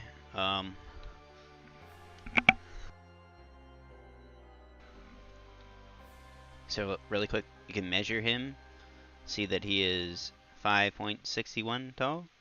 So all we gotta do is know that, like, from the center here, it needs to be 5.61 at least. Given his head, there will be like some space on his head, so it needs to be about 5.66. So about like that, right? That way we know, like, when it falls over him, that there'll be enough cloak. Make it just a little bigger. Okay. So now all we're gonna do is, I haven't done this in a while. Let's see, subdivide, subdivide, subdivide, subdivide, subdivide, subdivide, and then we're gonna save it because this gets tricky, and we're going to go ahead and add a cloth modifier to this thing. Click on him, and you can, oops, you can like just leave the armature or like apply it if you wanted, really, so it doesn't move. You can finalize it out because he's just like a template, like, right? But we might need to use that, so we won't. I don't need the smooth modifier or this subdivision modifier, displacement. I don't need any of that. And so we're going to put a collision modifier on him. Collision, so he interacts with the cloth. And I'm going to save it again really quick. Save. And I'm just going to press spacebar. So you can see automatically, like, what the problem here is. We need to give it more geometry, as well as fix this clipping issue with his head.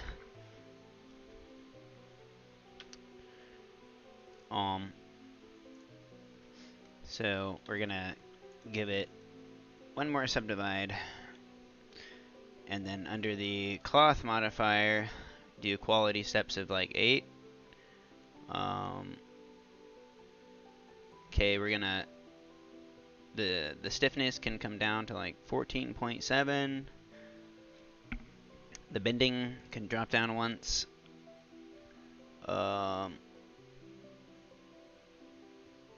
Can drop the tension down some.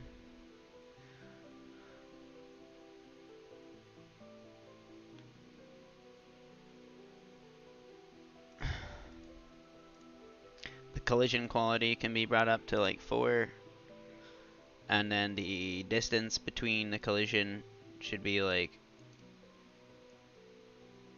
0.5.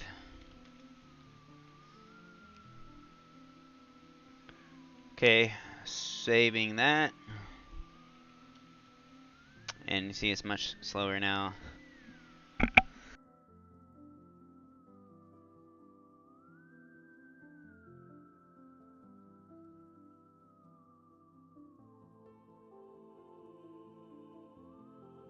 Though it's still going to clip through his head because this program has lots of problems.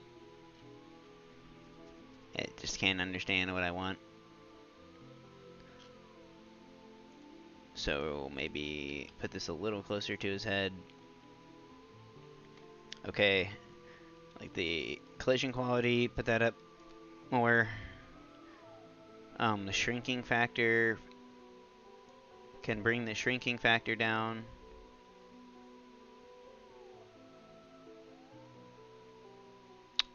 Dynamic base mesh might help.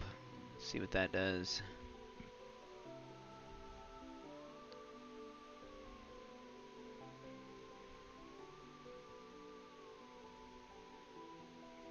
It just keeps clipping through his head. and I'm getting pretty mad right now because it's not supposed to do that. Maybe because it's just a plane surface, so we can like extrude it downward a tiny bit, or you can add a solidifier modifier to it, whichever. And then on the edge here, maybe add like two loop cuts on the edge. Okay, so we'll see what that does. It's gonna be a lot more geometry data for it to, but now it's gotta like go through 2 layers, and I'm hoping that it will just understand that it's a solid. But it looks like it might clip through it again.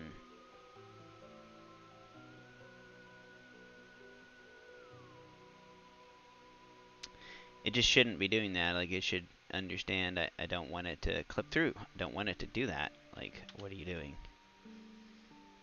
Why must you do that?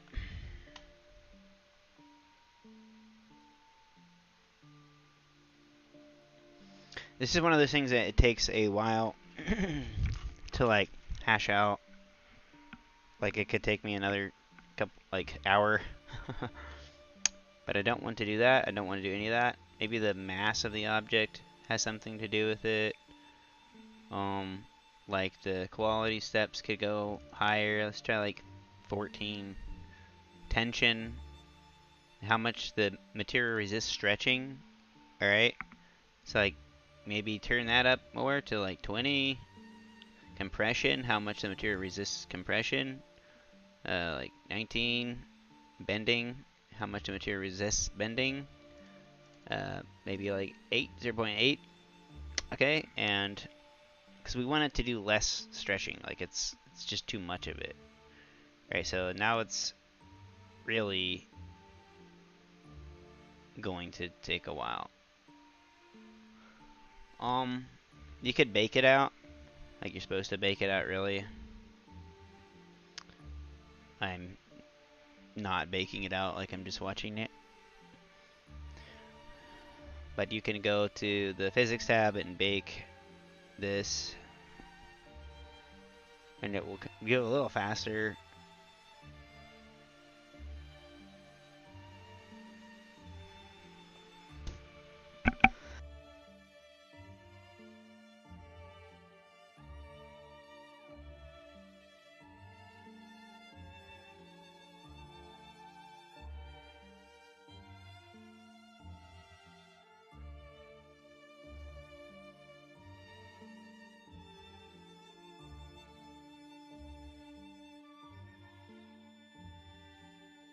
Probably should have used like a circle, not a square, because it's gonna do like some weird triangle stuff at the bottom. And a circle wouldn't do that, like it just... But all this is just so we can get the shape of a ghost accurately. Of a sheet. Right? And after it gets to this point, we can just finalize it out how it is, and then start sculpting on it like it's everything else, like anything else.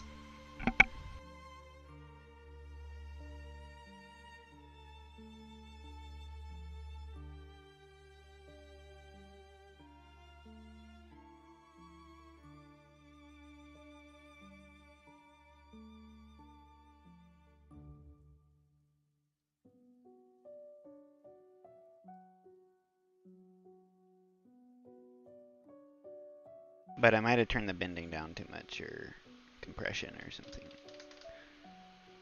However, I'm not going to do this again.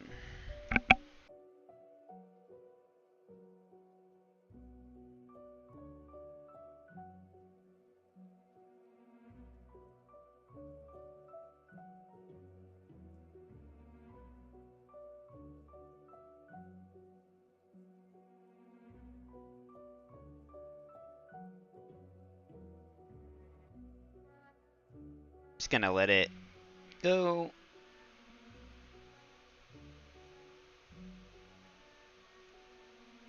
Still trying to get some of those subtle details.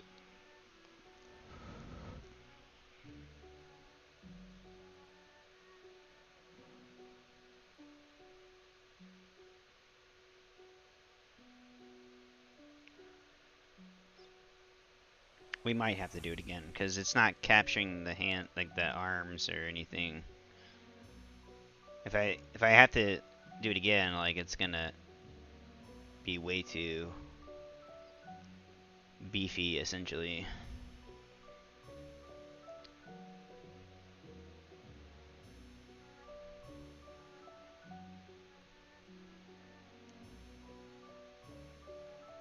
So I think this will work. It's still kind of like trying to smooth out. Actually, I think it's falling off of him, so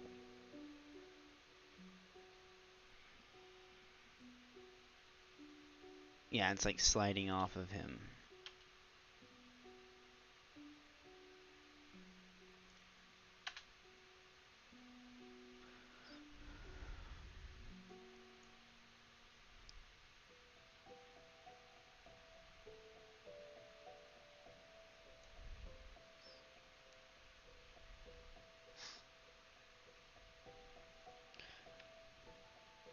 I definitely turned it down way too much, but we will just use this anyway, and we will sculpt the hand details in and whatnot.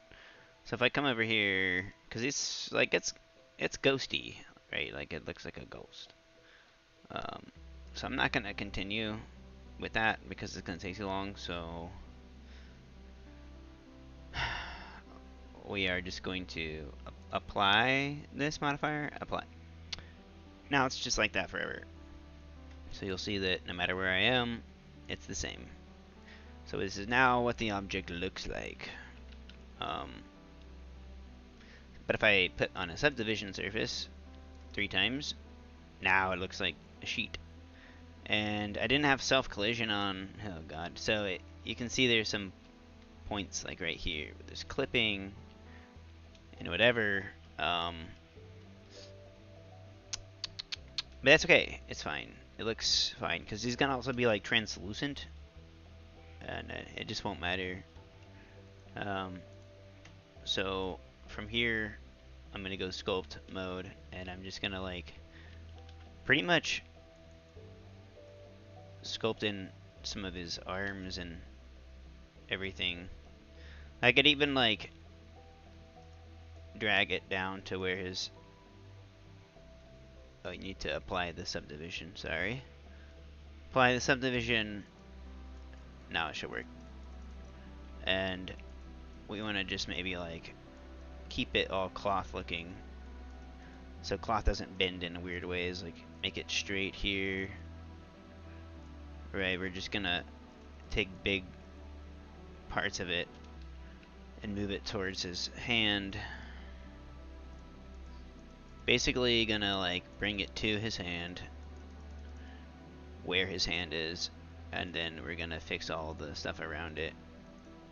You can use a lot of smoothing by going to sphere mode, and then just like giving it some power, smoothing that out. Okay, can bring it right over his hand, like this. Because remember, there's a coffin here, so to see what that looks like, I mean a tombstone, bring back the tombstone, and you'll see where the blanket has to be. Actually has to be all the way behind this thing. So gonna use the actual grab tool and just grab all of this, bring it all back,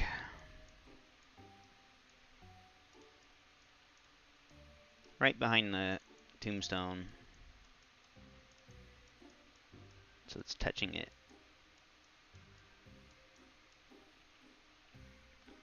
Like so.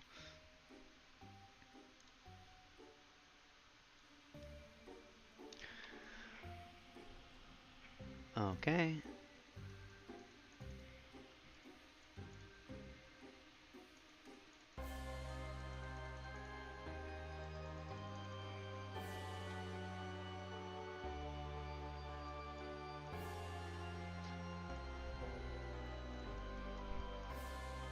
And just bring this out. You can use like inflate or whatever you need to bring it all out.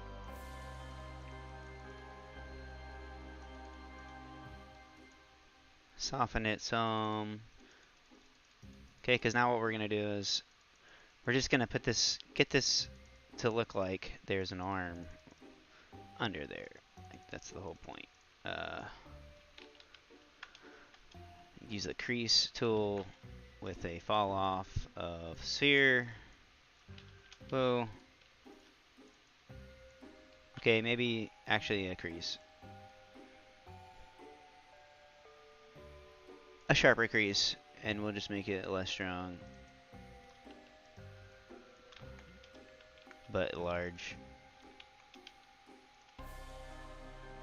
Ah. Just like that.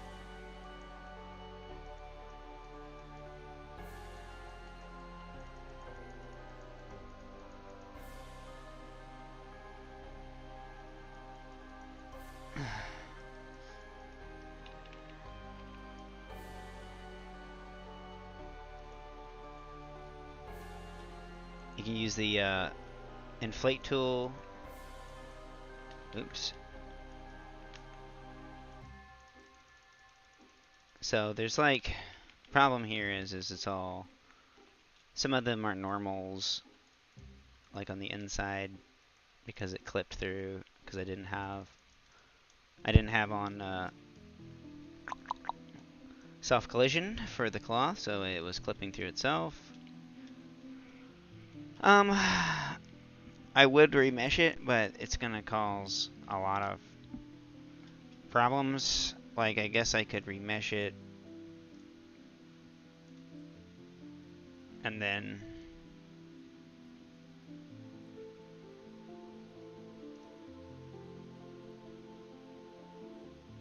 let's save first. Save this. Remesh it to like 0.8 with smooth shading turned on.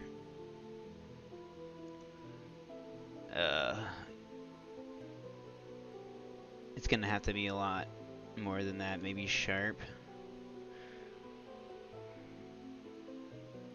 Problem is like we have a normal layer, so we're trying to get rid of the normal layer. Maybe Vox will work. 0.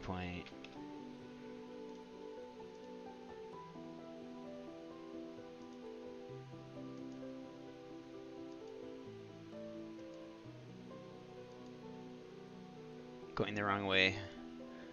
So 0.05. Okay. We probably won't be able to remesh it in this case. It's just because it's too thin. It's like not gonna work. If I go to 10, maybe.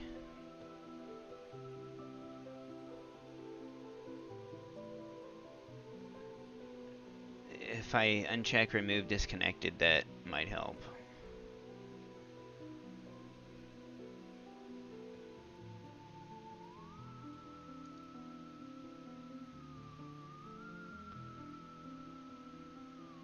Might be able to lower it if this works.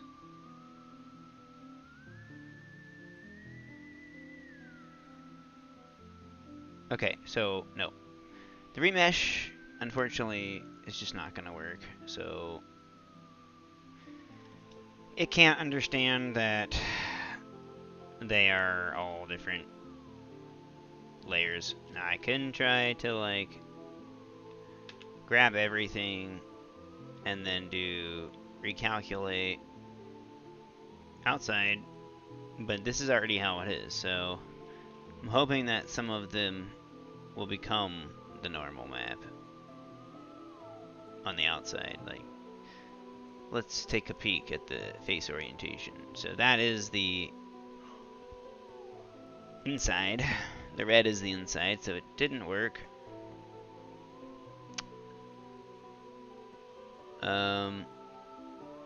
Like I want to just remesh it, but it's too, like I said, it's too thin, so maybe we can add a solidifier modifier to this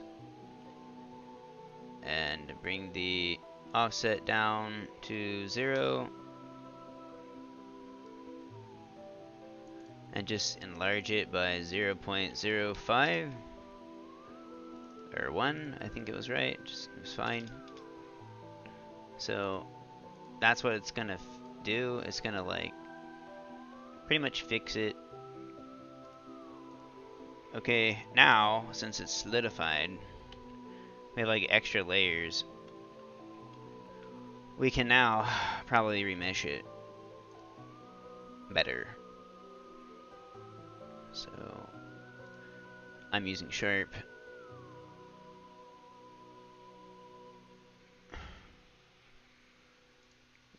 I'm gonna do 8.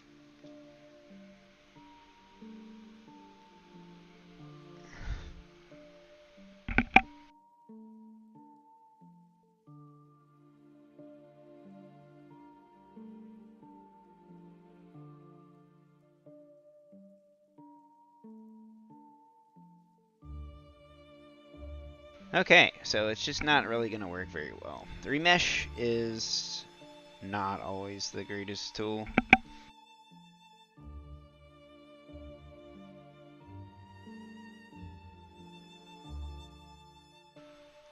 Really though,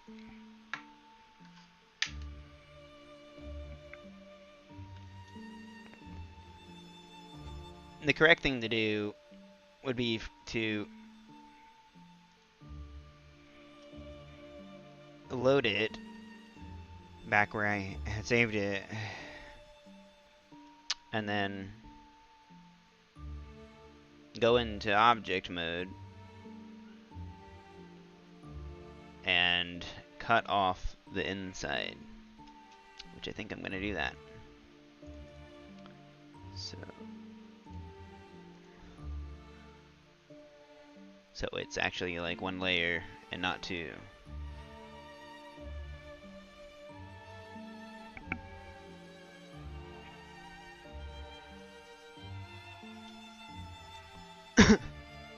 Okay.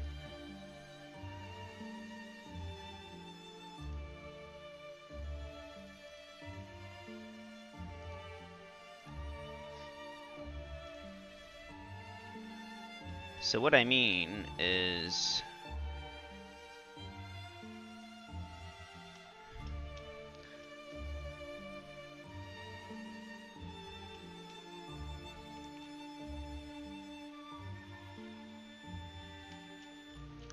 so if this works, I should be able to grab an entire line.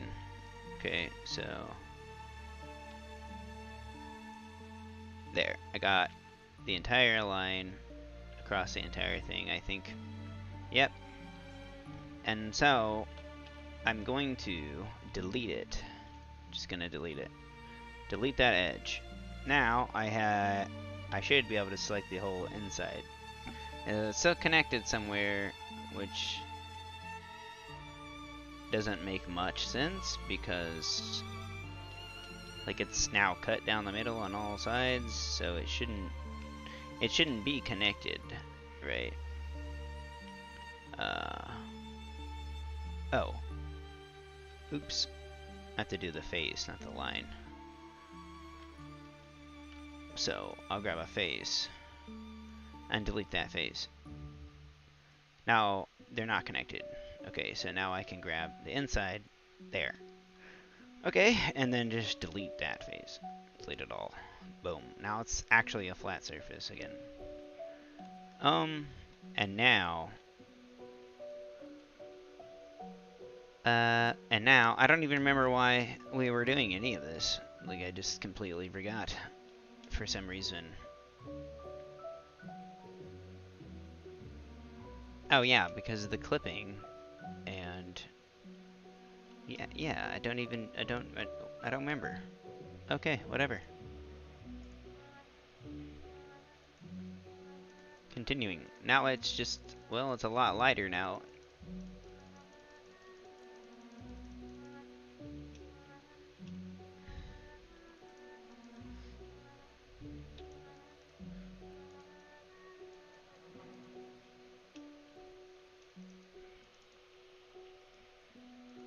But okay, so back to this. I mean, I'm just moving it all back behind the tombstone. All of it.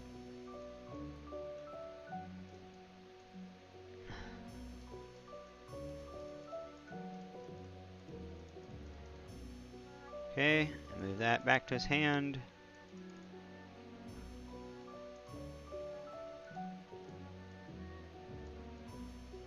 Like, kind of drag out where his fingers are.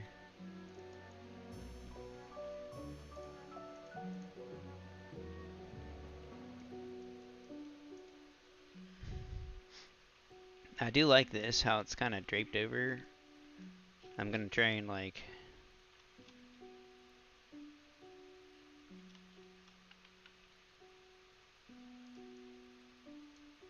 keep that in a way.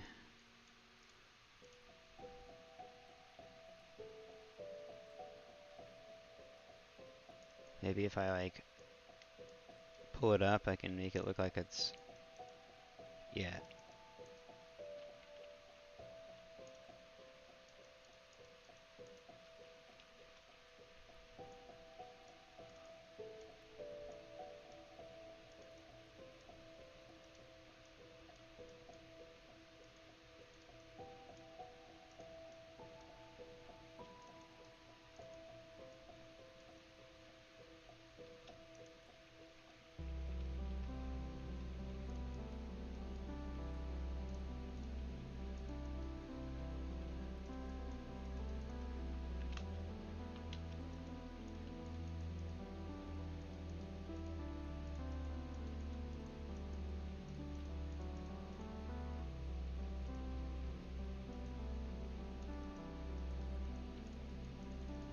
Okay.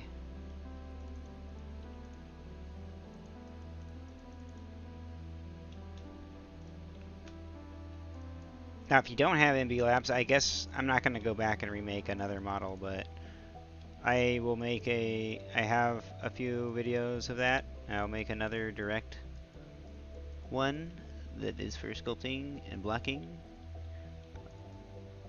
Probably maybe tonight even, do another live stream later.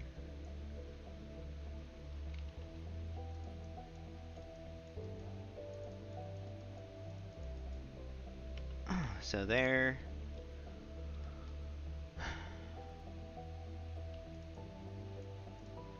And want his cape to kind of like come out. Right, so we get the rotate tool and just kind of like give it some flair.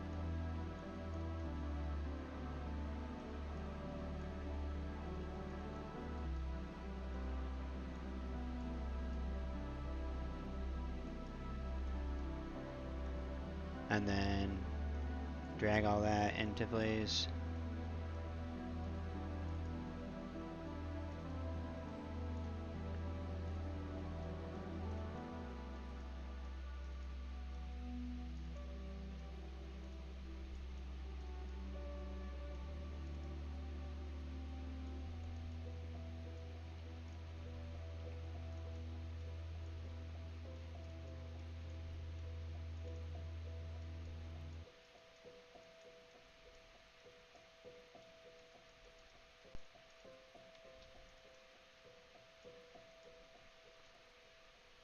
And soften it a little bit.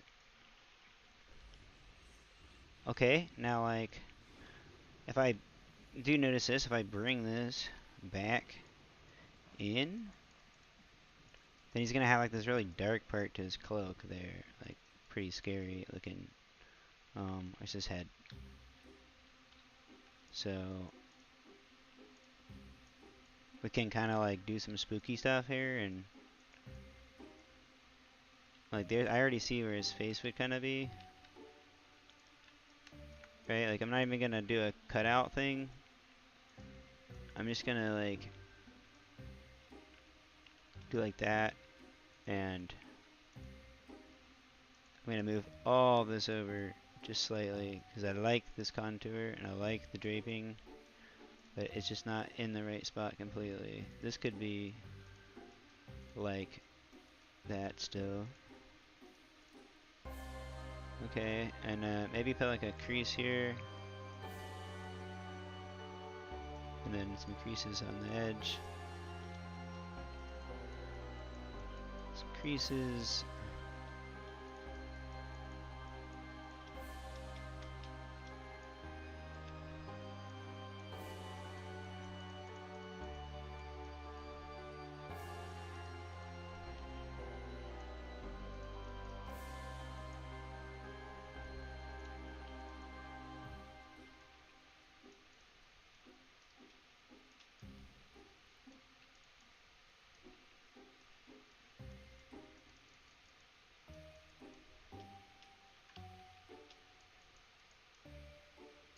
Okay, and like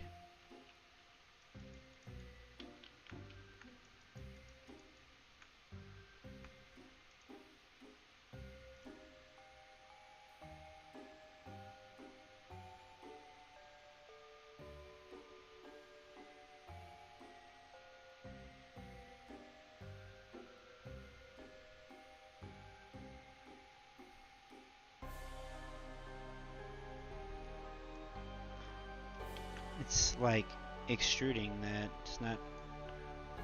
It's weird. I'm having to hold down control. It's not. It's not working. Right. Maybe it's the. Oh wait. Apply all transforms and then add my origin. Still no, it's not working.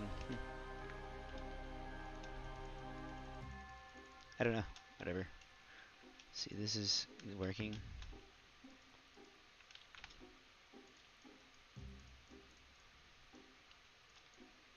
I'm just gonna add some fake little lines here. Make it look like a kind of like a skeleton hand or something, and not realize it, like me. So you gotta check that sometimes, because you could be working inside out and not realize it, like me.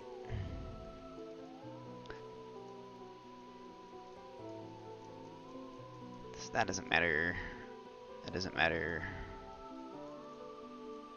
You can just like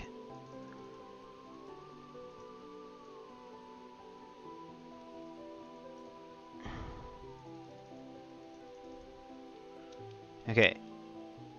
Better. I'm gonna leave that on.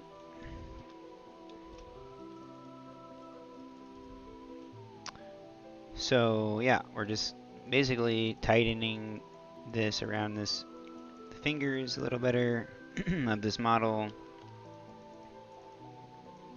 and then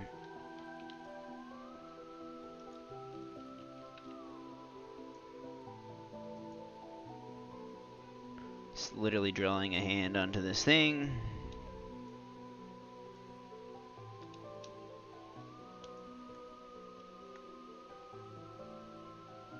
I'm thinking about like where the cloth would be, where it wouldn't be.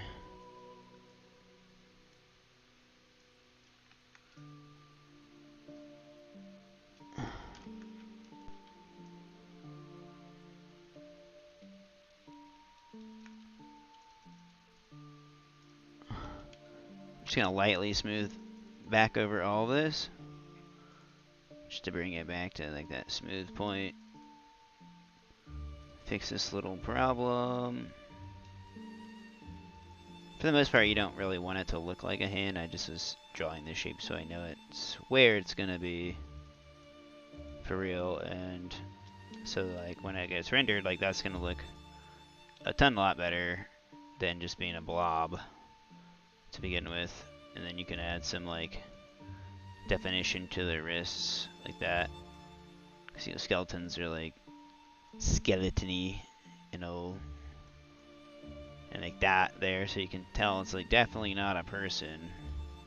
It's definitely not alive. That's for sure. Add that bone in there. And really, it's just these fingers that would matter, because they're like what's driving the crease. So, like, you could define this pinky very hard. Make it look like a skeleton's finger. A little better. And then you want to, like, make sure that you soften that back out.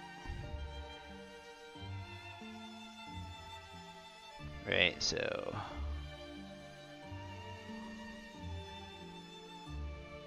just giving it some fake lines here.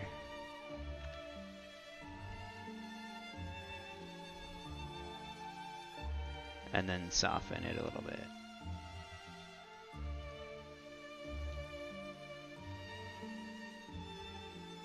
Because overall it should still look like the cloth, but we're trying to make it look like there's something underneath.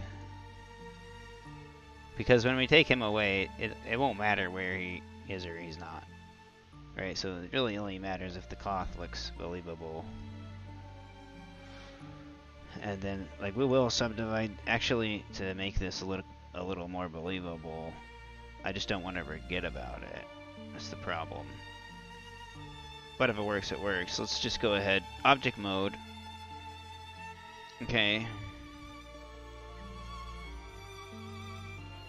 And then smooth shade him.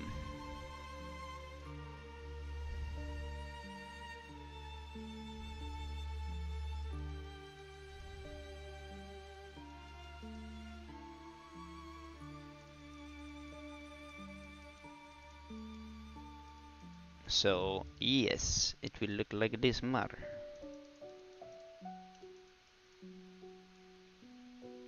And,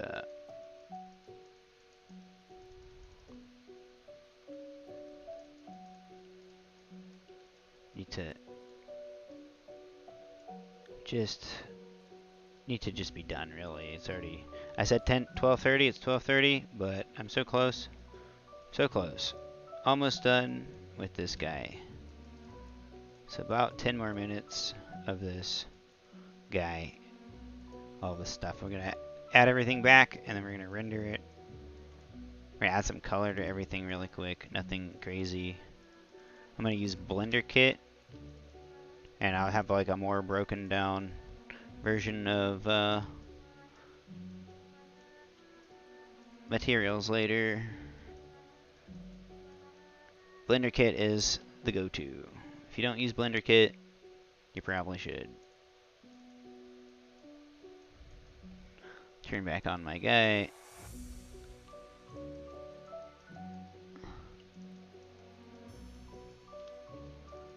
Just gonna work that side down. And then smooth it all out. Can probably even like relax the vertices. Or wait. Yeah. Can relax them so they're smooth. Is that the one that I'm looking for? Nudge, rotate. Yeah.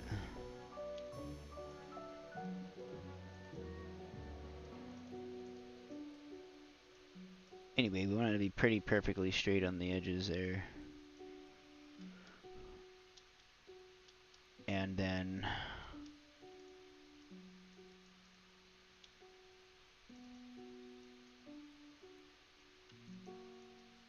obviously define his head a little more.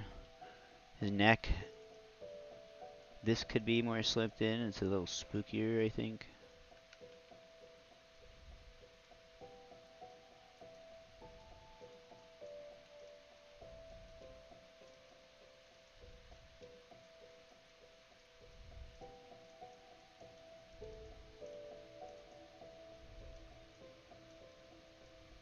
Okay.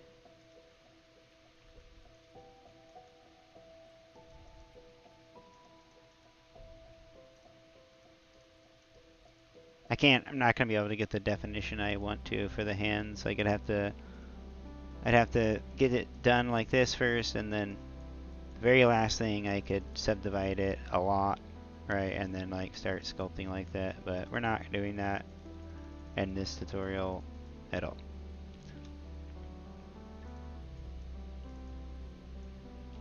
But I should probably have a video made for this that is much faster later.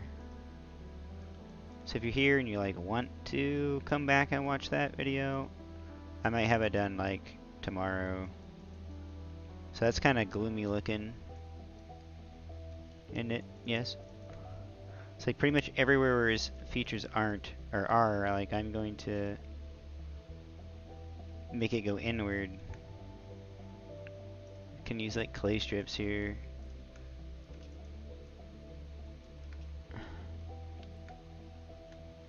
And the strip, crease can work here.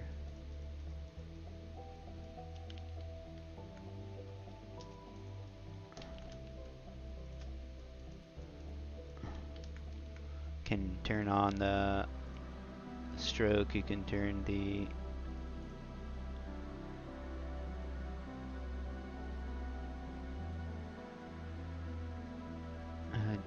dash length up for like more quality.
Can I like add a mouth area?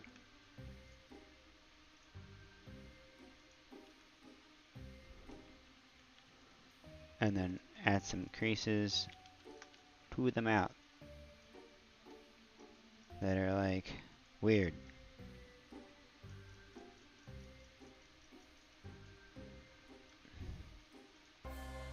After turning the guy off so I can see.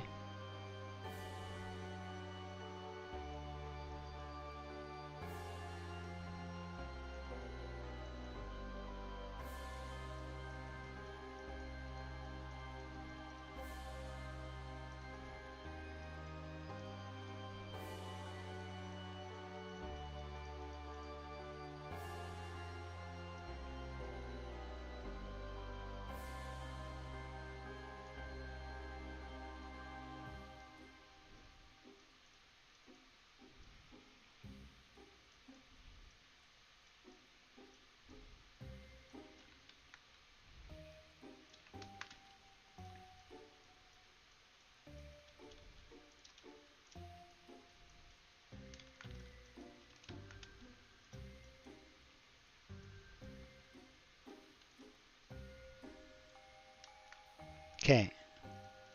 A little bit of softening on everything.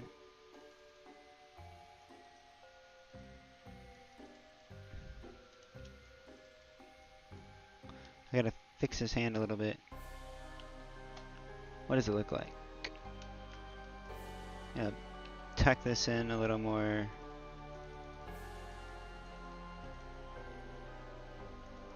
And fix this. Because it only looks accurate if it's truly accurate, right? Like,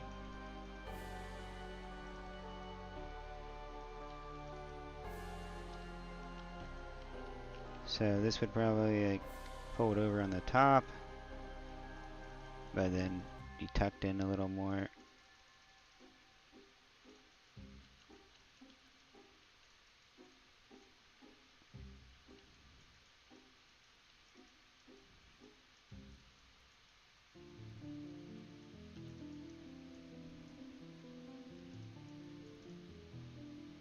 Nah.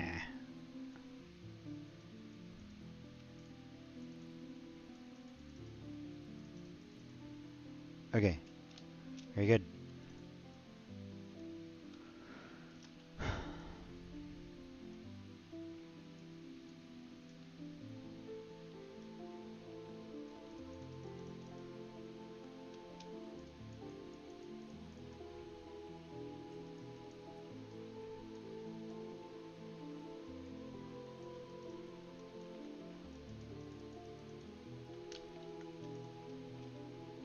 And the shoulder blade, bring that down more.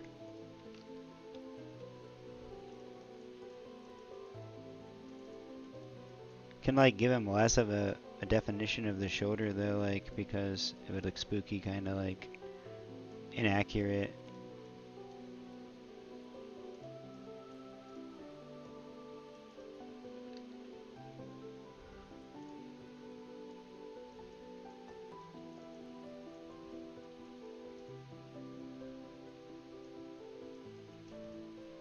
And heavily smooth that out. Yeah.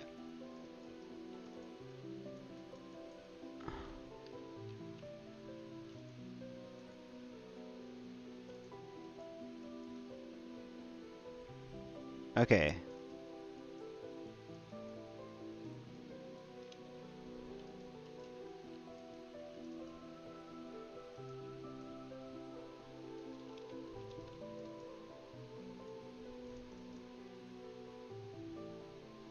Some weird little lines.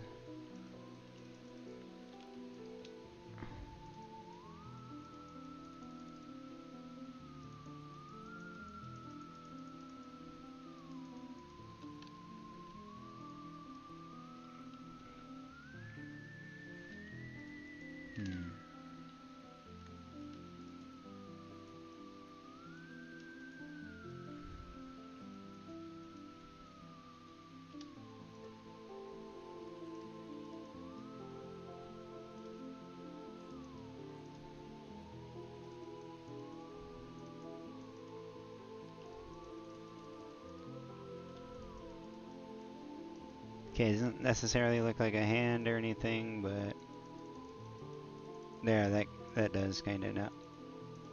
Do it like a little ghost hand.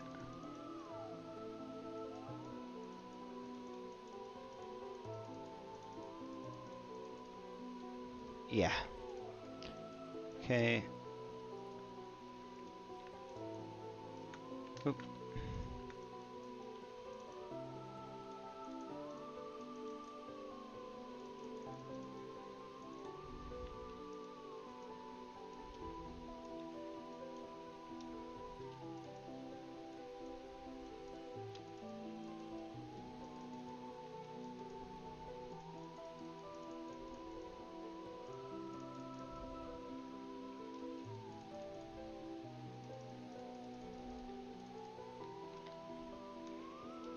Okay, so Ghosty is done.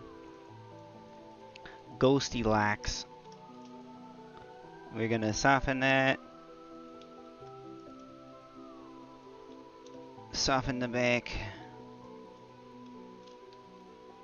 Okay. Done. Now, maybe like do this, because it's cool.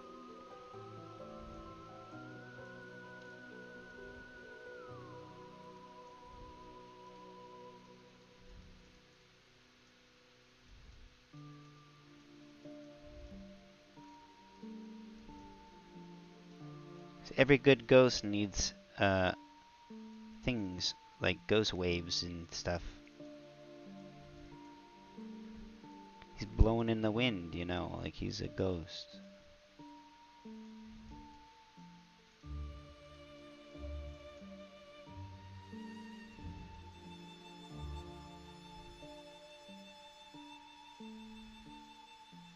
Done. I believe that's good.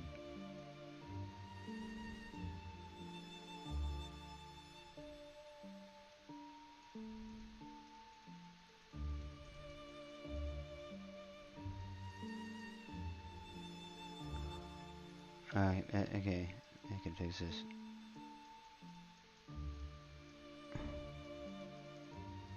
Well, so much for 10 minutes. Alright, there he is. Save this guy. I'm gonna call this a ghost. And then we're gonna put him in a canoe collection called Ghost.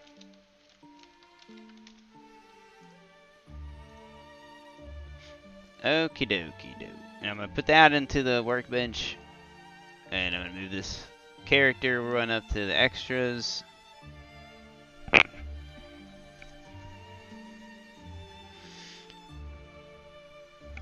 And now we can turn everything on and get everything in position for the big render. Can I add a subdivision to this?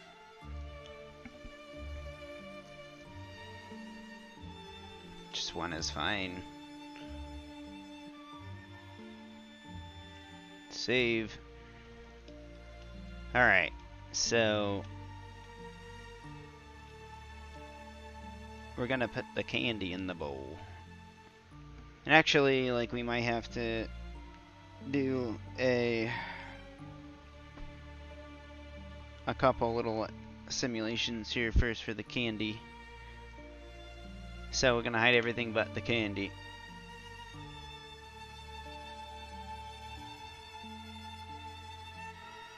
Alright. Move this and get rid of the candy on the inside. Just move it to the extras. We just need the wrapper. And then we'll have this. And the candy corns. And the bowl. So, first thing is, we need to color the candy corn. Okay, and so, if you come over to, like, the painting tab, I don't ever paint in Blender. Like, I'm actually horrible at painting in this program. Like, so much so that I've forgotten how to, like, even set it up. Like, I'm that bad at it, so I have to think for a second. You have to make a new texture for each thing.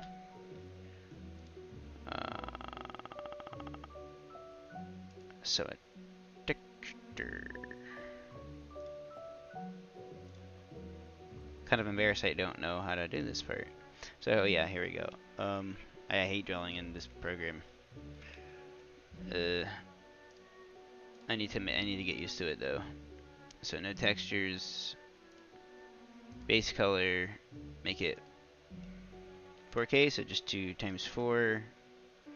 Copy and paste that, and then okay. So now it should be paintable. You can even paint inside, like you can do like dev mode, but this should be fine.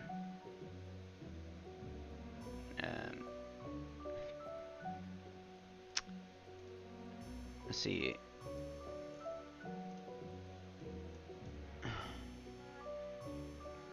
I don't even truly know how to do it. Like, it's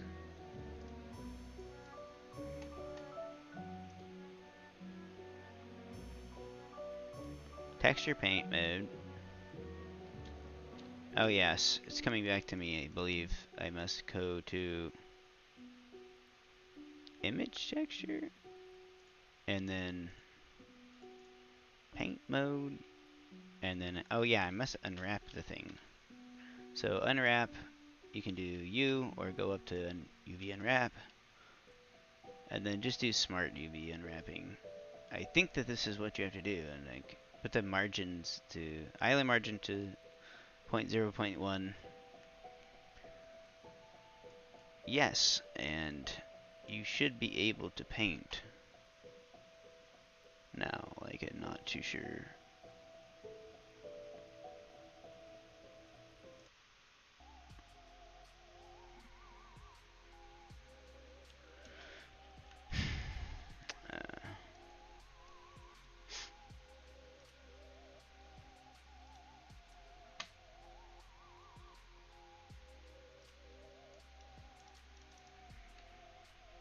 This is the part that always gets me, is like, it just, um, it shouldn't be this difficult to set a painting. Maybe it's not. Maybe I'm just not doing it right. I don't know, but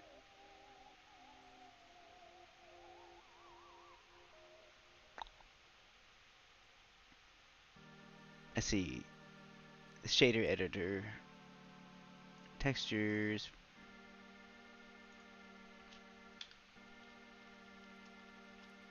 Should be material base color. Yes, it is plugged in, so it's there.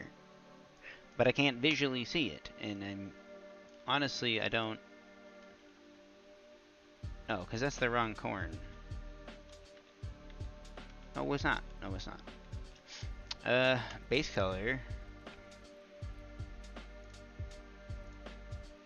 Mix. Color palette. Texture. Huh. I thought all you do was... So there. Oh, I had white as my selection. But still nothing. Like, I'm so confused.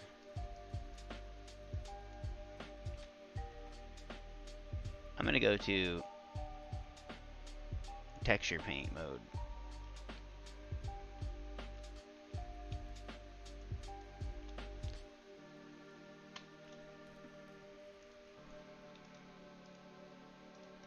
Base color red. I mean, that doesn't do anything except adds a new base color.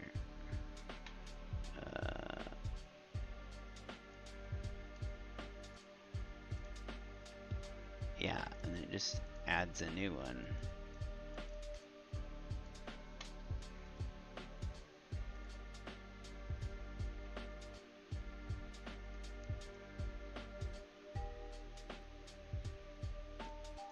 I mean,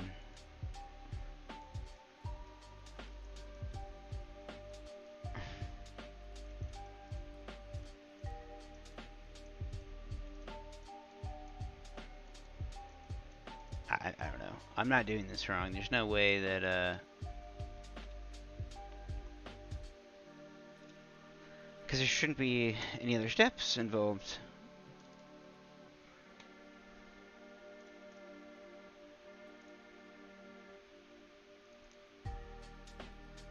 See, material slot.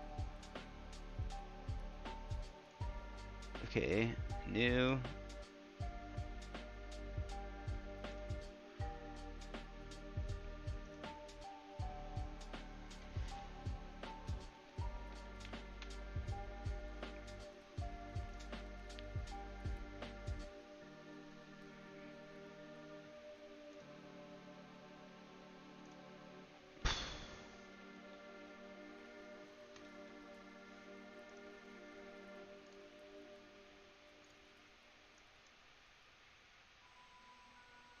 So, like, you would add a new texture, right? Like, that's...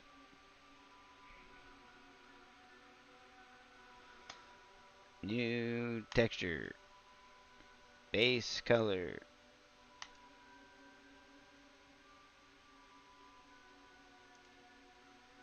UV grid. No. We'll do a faint purple. It is going on to the item. It is there.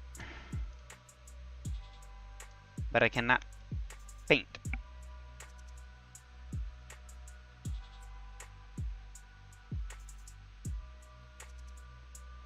It is connected. It is... Do I have to watch a video on my video?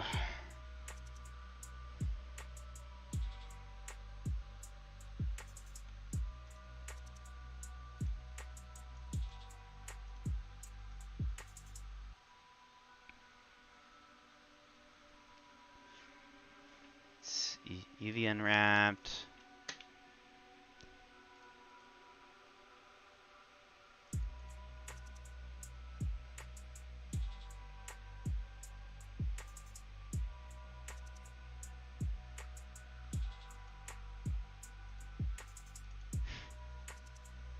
There, like, it's letting me fill it. But it won't let me use the other.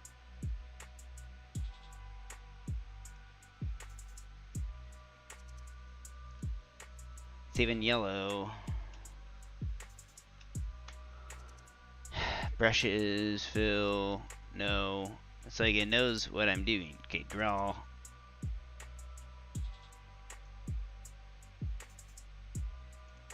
Okay, drawing the color of candy corn. So, the yellow color, the orange color. I think I might get it here.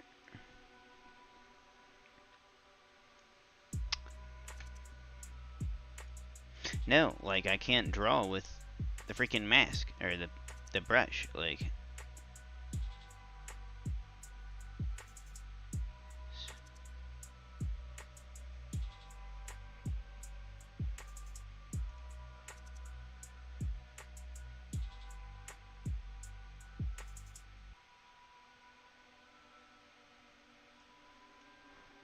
am I missing something here? I can even see that it's calculating.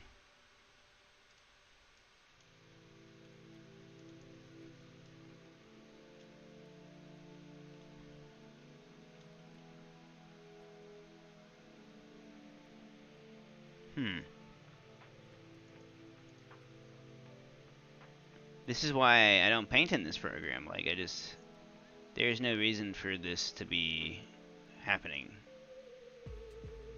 What am I forgetting? I don't understand.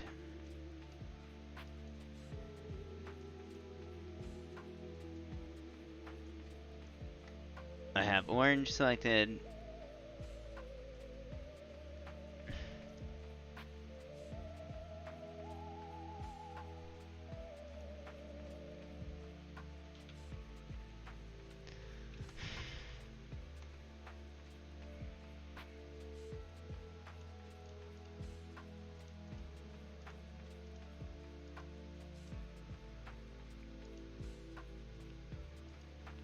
Do I need a texture or something?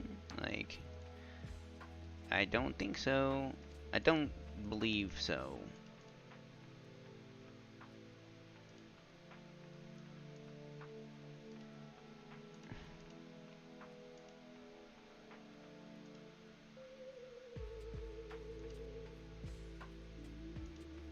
Crap, like, I really don't know. This was all I thought you do. I don't.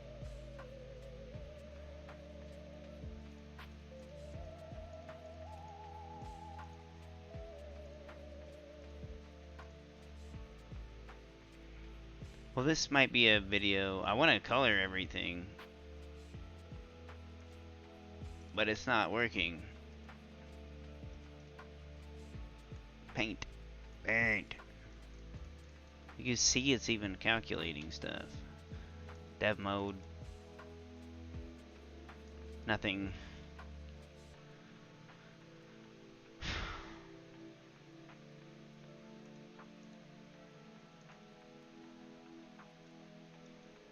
It's weird.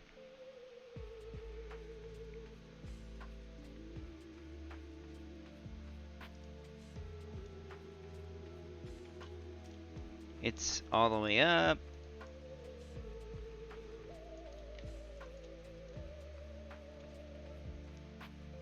Paint. Paint mode. Okay, trying this now. Sculpt mode, and I'm going to use the paint from here since this is apparently the way you do things now.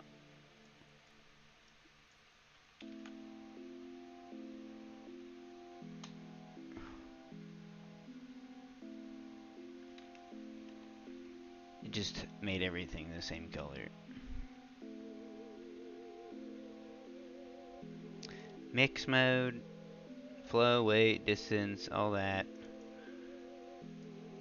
I want to make it yellow. Oh my lord. It's like, I know how to do this. They changed it. There's been so much change with Blender. I don't understand why I can't paint from the paint mode anymore, but something like maybe dynamic paint, or I don't know what's going on. I'll have to make a freaking video for that, apparently. But I'm gonna hide this stuff.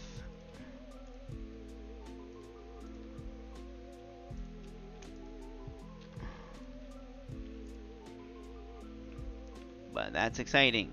Yay, I'm painting. Painting. Got it working. And I'm just gonna paint it over where I need to paint the orange. Pretty much just paint the whole thing, because yeah, why not? And then gonna go back with the orange. What I want. That's why I don't even know how to paint in this program, because like it's just not what you do. Like, you don't paint in Blender. You don't. It's just not great, and you're supposed to use Substance or something else. And I use Blender Kit, like I've been saying. I just have most of my stuff done for me by professionals. Can like make this an off orange like that, and then make the tip like completely white.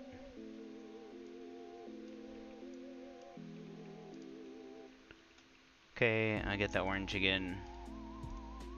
Different color maybe, a little slightly different. And then come back.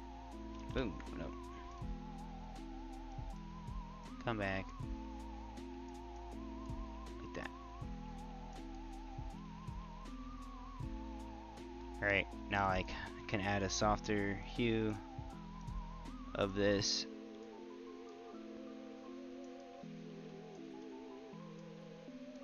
And then smooth it. Where's the painting stuff?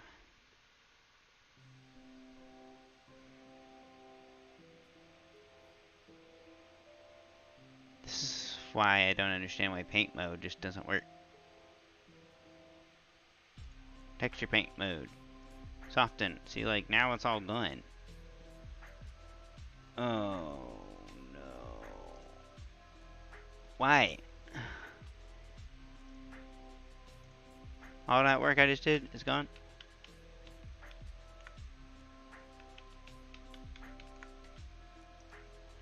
Blender. Okay, man, like, Blender. What is going on with this? Why is this even visible and not...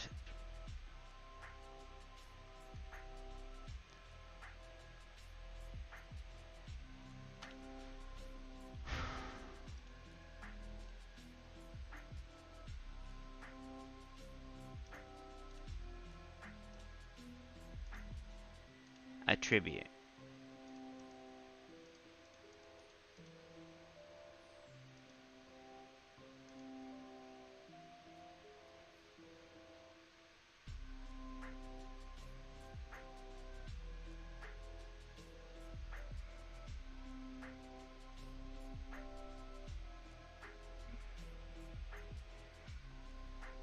Okay.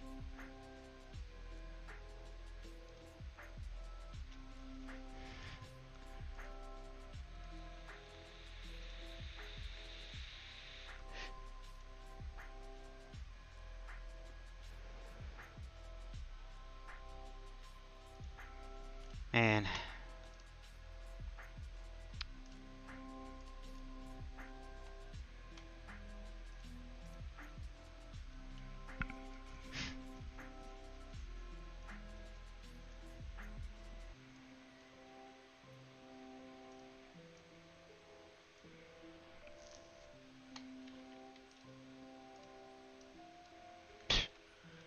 Does it really need a texture like that? Like, for real?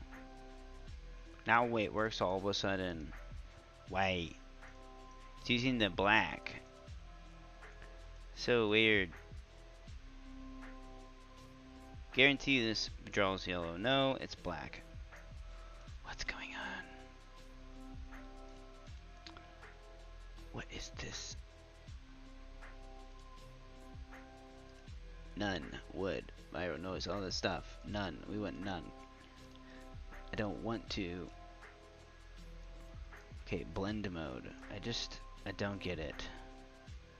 That is the weirdest workflow ever. Ever. Is this real? Is this real? It's real.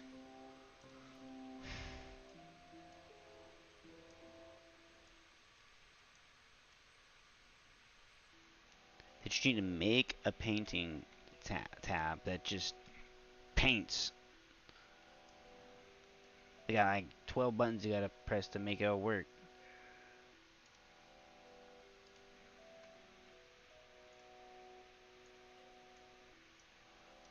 Just trying to make some candy corn.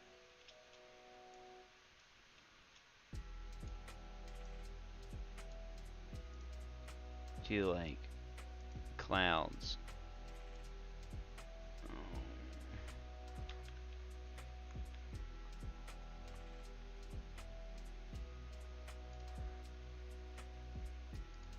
My question is why it doesn't work if you don't have a texture of like it's already a texture and it's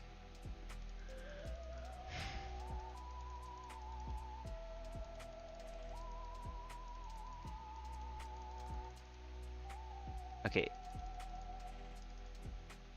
Done. Not even doing the tip of this. Maybe. Soften. It's gonna be all crazy and take forever to soften stuff.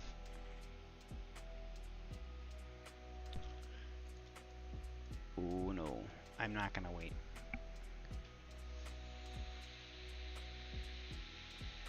I'd rather drop it all in the substance. Is it even doing it?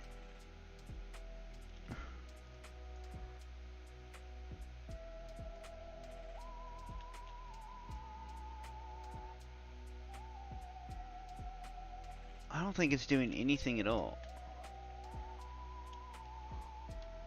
Because I need a brush. Like, this is what I'm saying here. I need a brush for...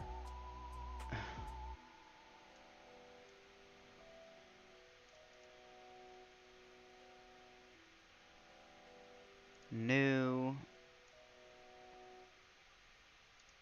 Oh, Lord.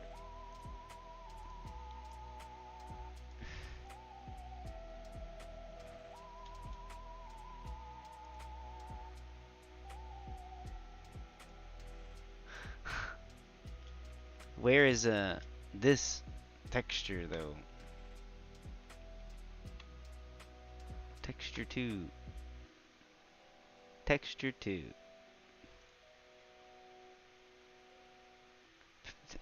Texture paint. Texture 3. So texture 2. That's texture 2. What is this texture material base?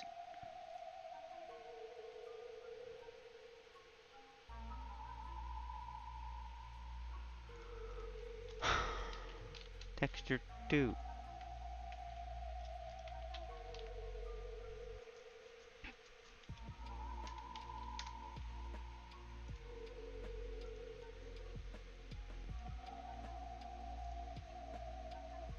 And it crashes. You gotta love this program sometimes. Well, that's it for me. I don't think I'm gonna continue at that point. Like, I made the ghosts and all that. I'm gonna have to make it a separate live stream. Honestly. and I'm sure it didn't save anything. Just guessing. So we'll recover, autosave. Well, at least it saved my ghost. I mean, I didn't do much. Barely learned how to paint. Okay.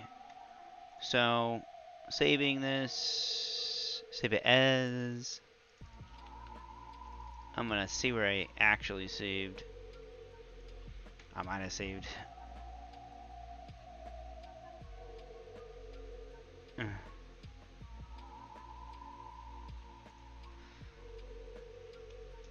Yeah, same thing, same place. Well, that is going to, like, maybe I can find a candy corn in this blender kit. Who knows? Candy corn.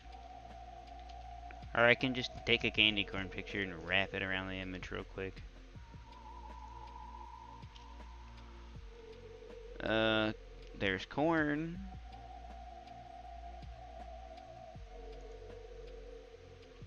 But no candy corn. So, I'm just so angry with Blender's inability to have a good painting system.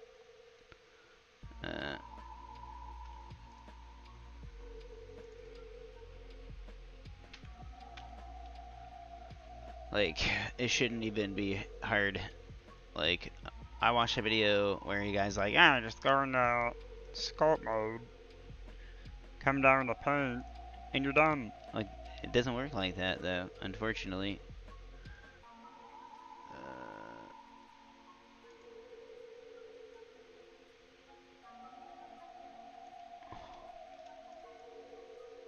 I mean, this is there's that. So if I go into there, like, it's not there. It's not there because it doesn't understand. It just doesn't understand. Image editor, paint. Okay, this is it. Like,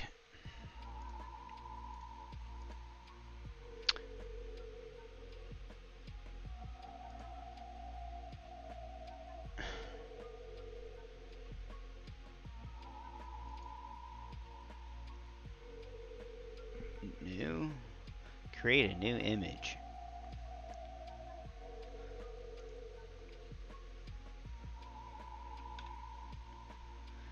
Like, what's confusing to me about all of this is, like, I'm on this object, and I've painted now onto it.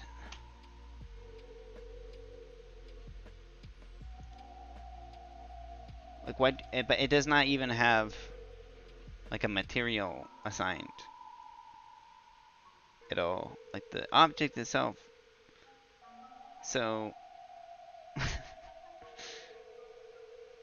like, this is a texture that I'm making. And it is supposed to be connected to the object. Like, so I gotta make a new texture. Texture 1. But why is all this? Why do I have to do all this? Like, this is my question with Blender. It doesn't make sense. Like, how do I just do it? Like, how do I just make it go?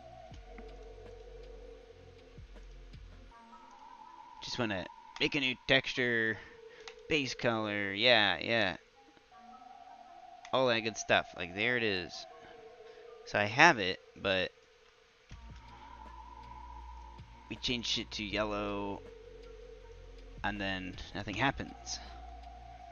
Like, we have a texture, but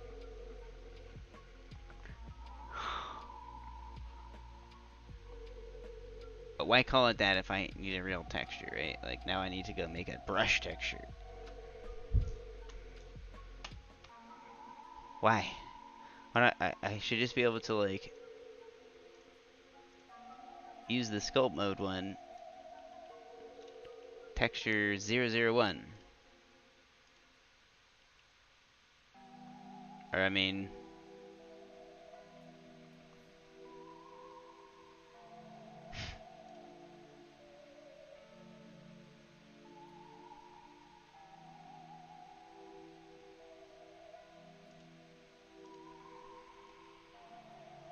Makes no sense at all. Like, I am painting onto the surface.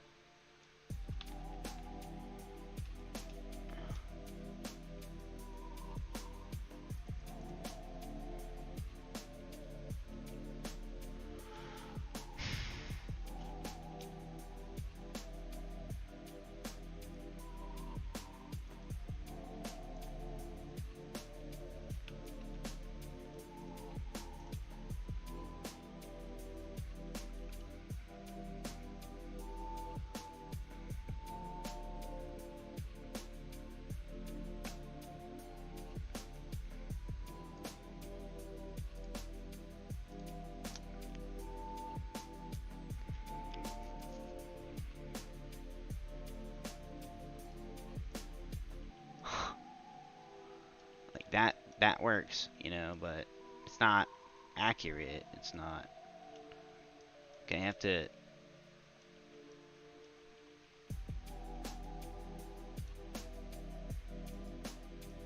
It's not as good as the sculpt mode painting, and I don't know why. Like,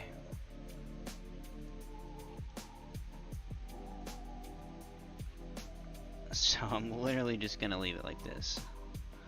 Cause what's making me mad is like this soften is just horrid. Like, it won't even do it. It's not even doing anything. I mean, it is, but it's just, it's rough. It is rough.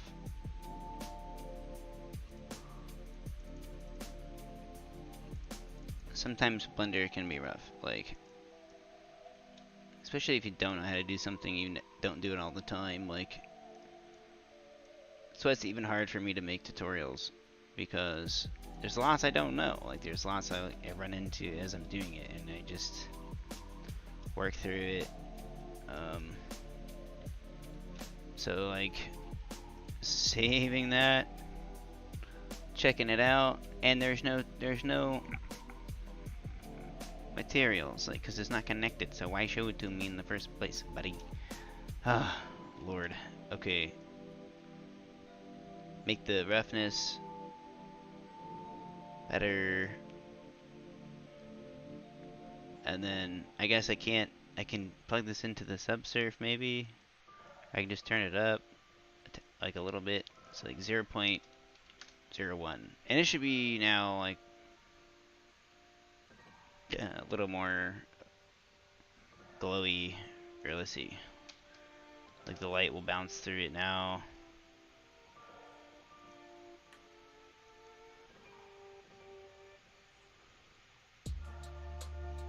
Okay. But this is like a bright room, so that's more like what it will look like. I'm not gonna do any bump texture. Like, I mean, I could add a bump. I can add some bump like this, bump, and then just add to the roughness, and maybe to the normal map, and then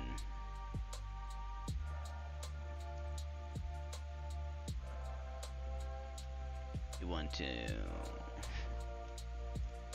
add a Musgrave texture, Musgrave into the height map. Make the scale like pretty high. Okay, higher than that. Can change the detail of it slightly.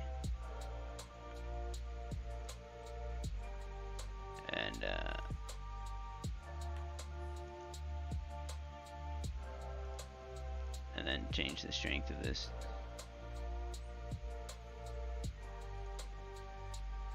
Okay, maybe take it off the normal.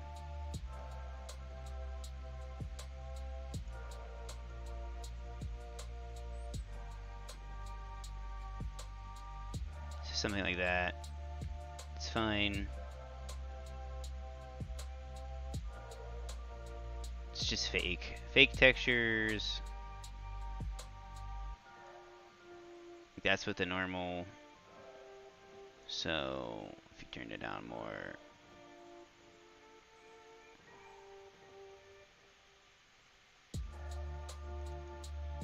or you could plug in a normal map and then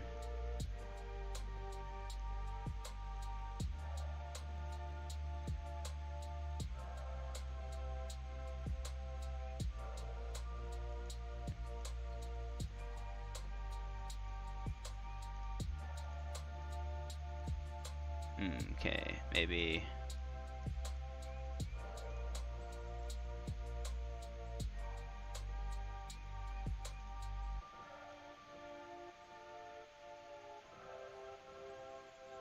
anyway, it stops the normal map from being so, like, it just does different things.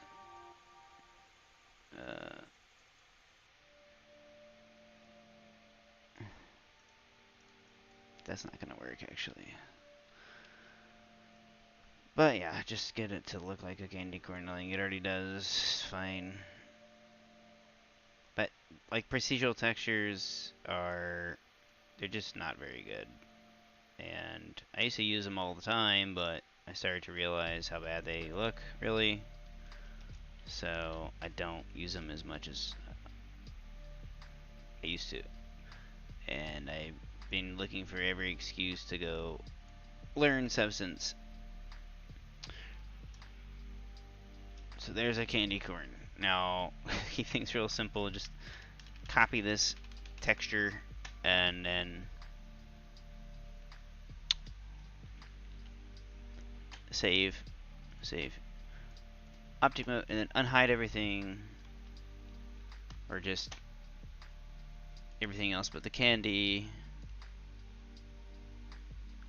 and the wrapped candy. Can delete or remove the hard candy. Okay, just go ahead and paste it.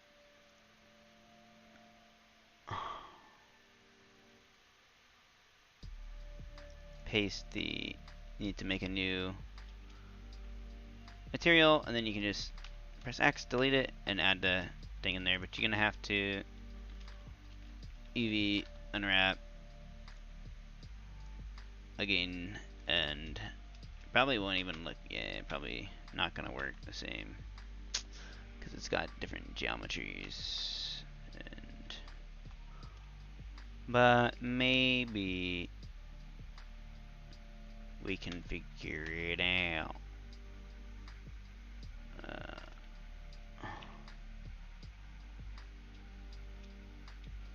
So to view,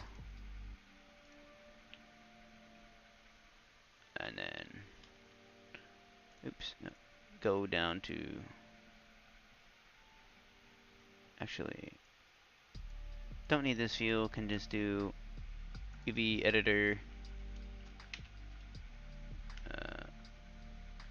and then gotta get the image. There's an image for this somewhere here. So you see it's offset. So you basically just grab each island with L and kind of move it to the right spot. See if this works. I don't know if this will work. Probably not. Probably just gonna have to paint it and stop being lazy. Yeah, I'm just gonna do that and paint it because yeah, but we don't have to do much except paint it. We can just unconnect this and make a new texture for it, blend, and then come up here. Stupid. Make a base color for this times 4. Copy and paste. Actually, it doesn't have to be 4K. I'm not gonna make it 4K. Well, too late. Base color Yep, that's fine, whatever. Okay. And then, yeah. Paint. Gonna make it yellow again. Oh, doesn't work. What did I ever get to do this time? Base color for... So, I don't think I understand what's happening. I think I can't paint in that mode, that's why. Yeah. Ah, what? So weird. Just too weird for me to even care about. Like, I'm just gonna paint this really fast. Just like this, and then make it orange. Okay. And we're gonna get this tutorial finished, because I am done. Okay, like, so I need to go watch my movie. It's already too late to do that. Literally, there. Done, done. Okay. It's like gone. Texture mode. New texture. Base color. Shirt. Okay. Gonna paint it yellow. Actually, need to copy this from here.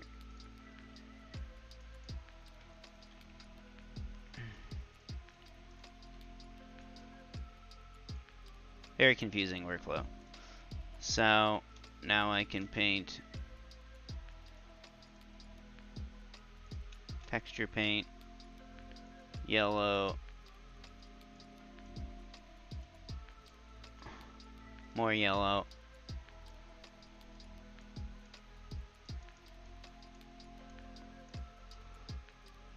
Okay, good.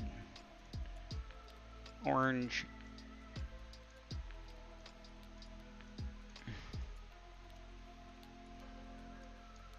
Done. Literally done, don't care. Taking too long for this. Okay, so there's the candy corns I need. What do they look like? They look fine. Okay, candy corn to me. And now, I'm supposed to do like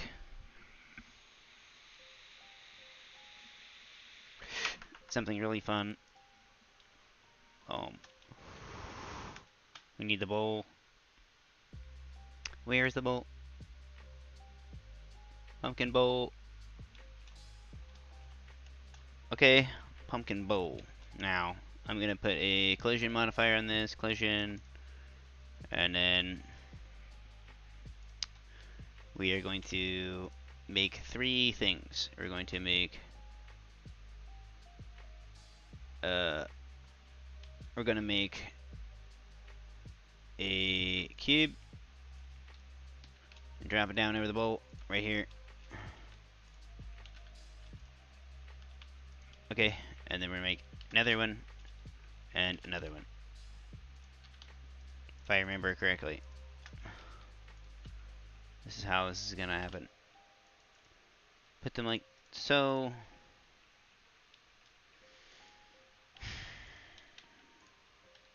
And we're gonna try and fill this thing up with candy corns. Now, basically, these will be our outflow for the candy corn. Like, candy corn will fall from these.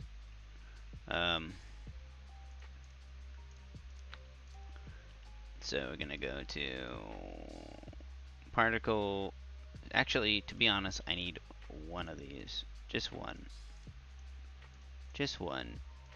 And because I can put, I forgot I can put like multiple instances on a single object. So do particle system, particle system, particle system. But we're gonna start with the first particle system, and we're going to render it as a object, and the object will be one of our candy corns. So the top one, okay, Now, so there they are. So they are inside those little balls. You see them. Okay, and we want them to do different things like object rotation.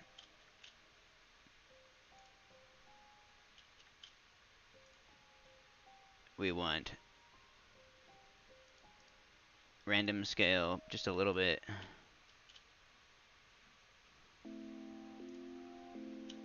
Okay. Random scale. Rotation. Randomize the rotation fully. Actually, I'm going to give it less of a randomize. So it's like... Okay, now... For this one, we're going to set up the... Well, we need to make it...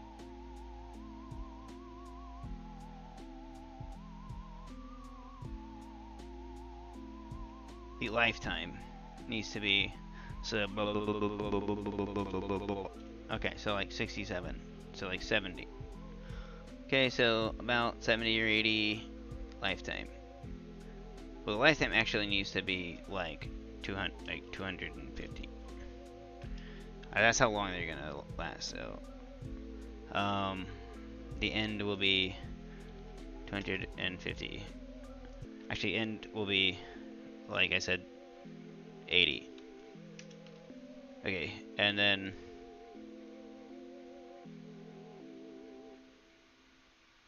yeah. So we'll make it 65 actually, because I feel like it's gonna be too much. And then I'm gonna make it the physics. Okay, we need to add it. The collision. We have it.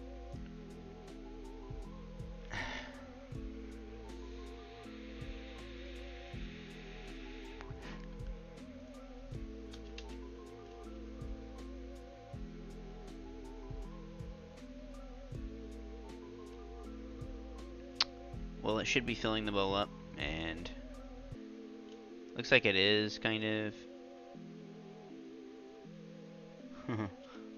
The animation, however, is not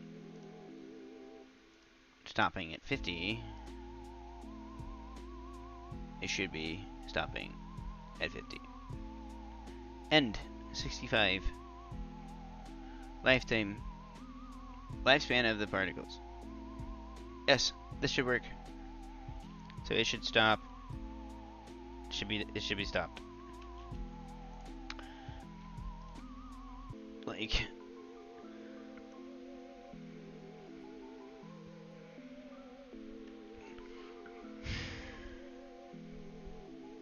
bake.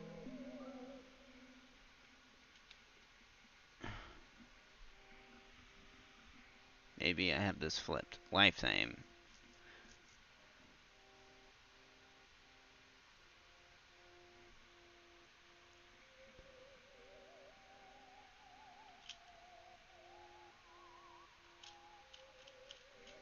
They're bouncing way too much. This is what might be a problem. And it's like super fast.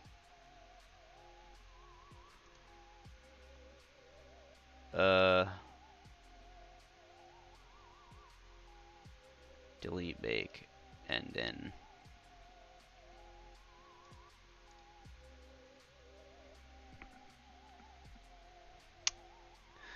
the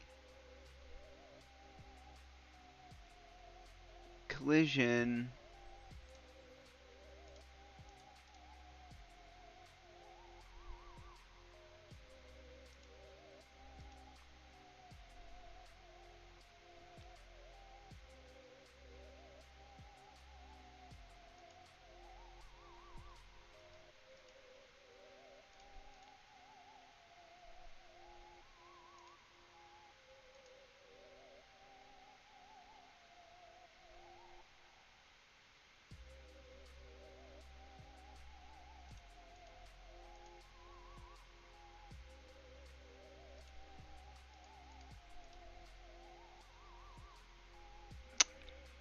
I might have to do something different. I might actually have to do like a hard body. I mean yeah.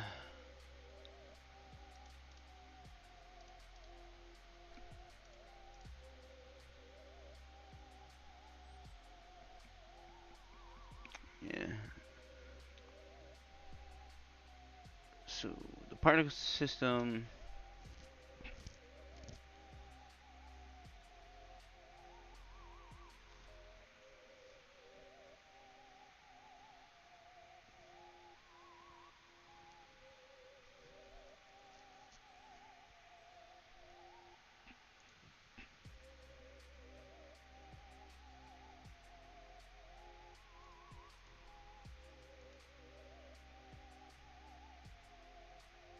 Okay, well, I think I'm gonna have to end this soon because I'm not even anywhere near being done. Like the cube can go away or get deleted because it's not how I'm gonna do it.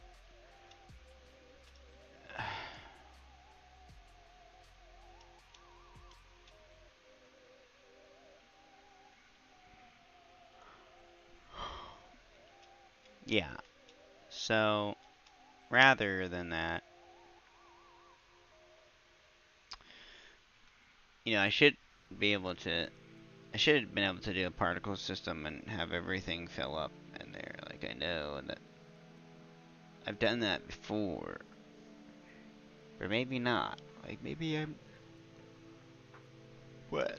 I'd have to use rigid bodies and make a bunch of these things. Like, for example, gonna make these actually candy corn size. Okay, make them a little bigger so we can see them. I don't have to do so much. Okay, put them in the middle. Alright, and then like, honestly you could just do it by hand. Like you could do an array modifier, but it's gonna be a lot of candy corns regardless. And they have to be like turned sometimes. So just making stacks of these things.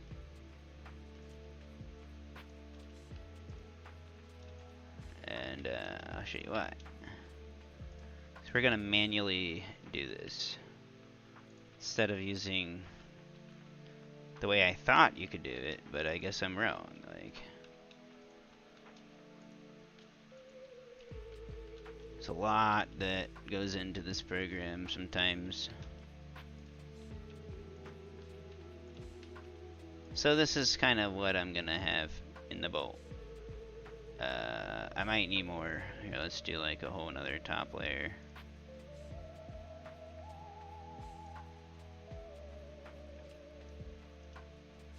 So, like that.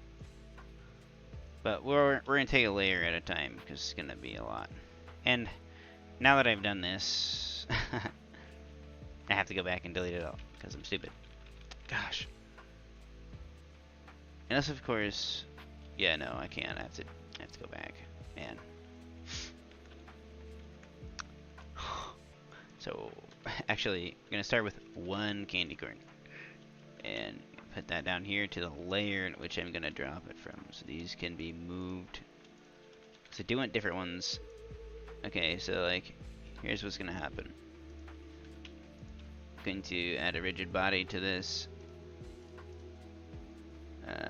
with a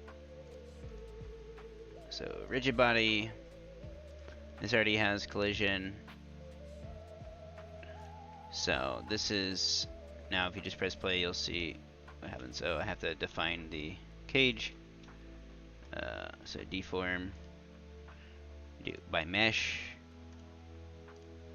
Okay. Dynamic active. This should be dynamic.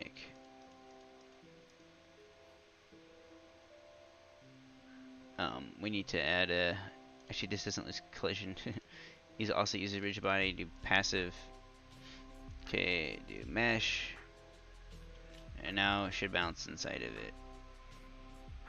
Okay. Alright, but we want far less collision, and we just want to get this over with, so I'm gonna do like the friction like nothing, and then I'm gonna do friction like nothing,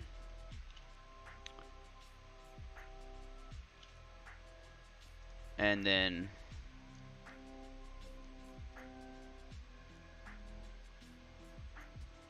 deactivation,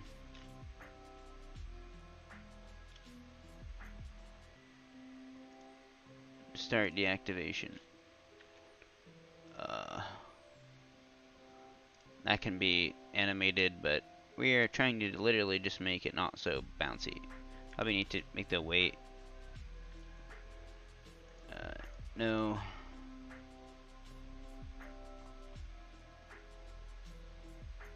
Okay, go to the physics tab, and then delete all bakes and bake that real quick.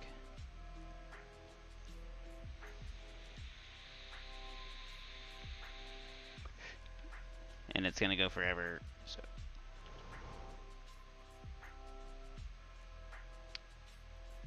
What?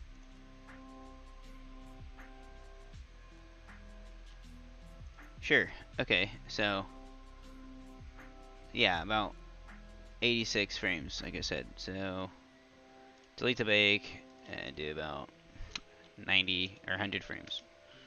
So we want it to all come to a rest, so maybe like 120 frames.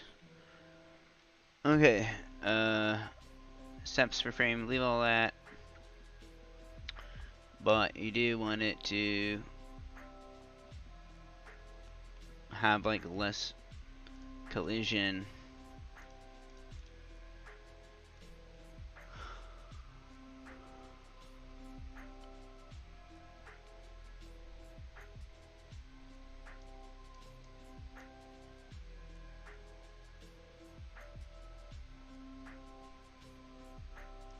Maybe if I turn the friction all the way up. No, no, no. Oy. It's gonna be too bouncy. I just want it to stop. Whatever. Okay, so gonna try and see how this goes with just one. Like obviously it'll work. So let's just go ahead and make a layer of these.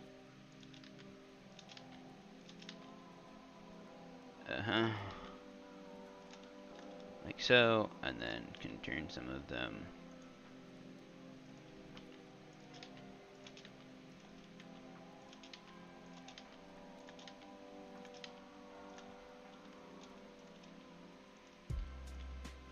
Alright, I'm gonna save. Now I'm gonna drop these in there.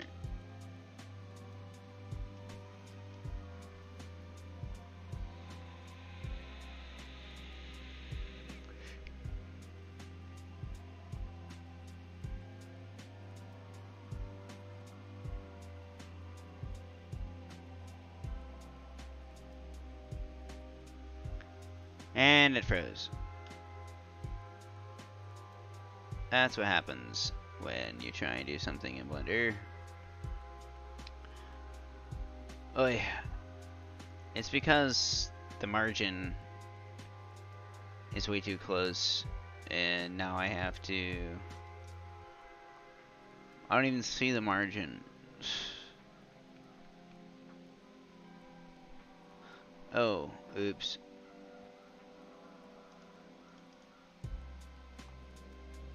So, margin should be like 0.01, really. And let's reset that. 0.002. And dampening amount of velocity that's lost over time, a lot. Okay, I missed those two. So I'm gonna have to delete all these. Bye-bye. And then make some more real quick.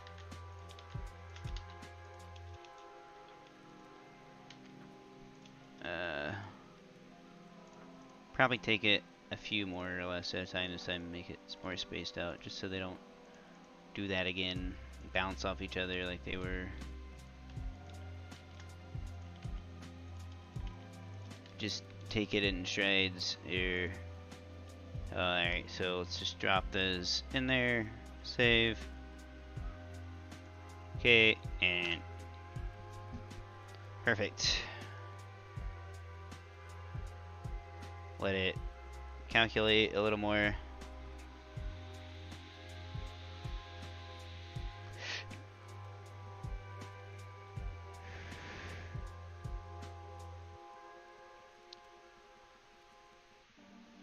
Alright, that's good. So pause it. Now it's like can kind of move things around if it's not accurate. That's in a horrible spot, but it's a animation, so you have to finalize it. But I want to make sure that I set up this correctly before I do that. So we got a mass, dynamic, friction, dampening, rotation. Okay, that's easy. So rigid body, you gotta do like a higher mass, dynamic, mesh. Okay, the friction needs to be up. Okay, the dampening up. Deactivation can be turned up. And so now the margin needs to be turned down. Fine, fine. So it's ready to go. Yeah. Pull it over here. Wait. Oh. Okay, so the thing about this is this has to be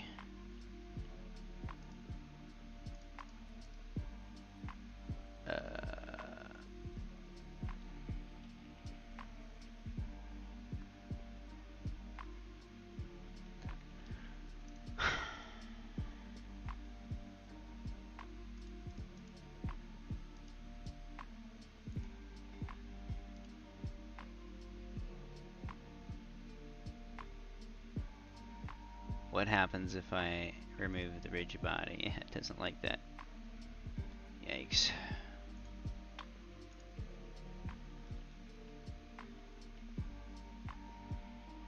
I know you can like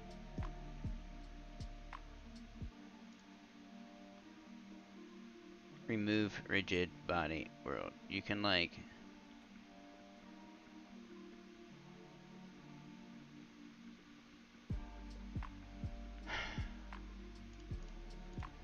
now I thought you could just take each item and like apply all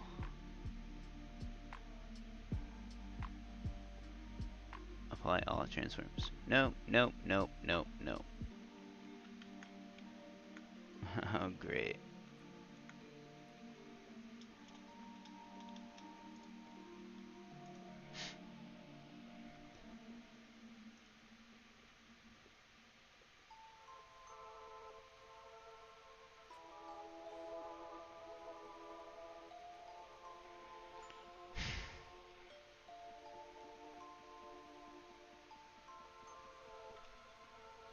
I could have sworn all you have to do is like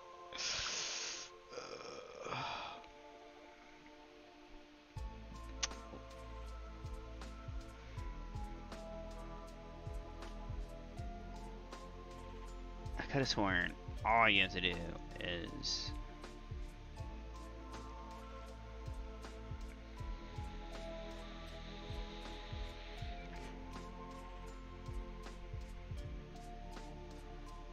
apply transform. I'm pretty sure that it works. What happens if I Control J. No. Oh, but I still got the shape of it.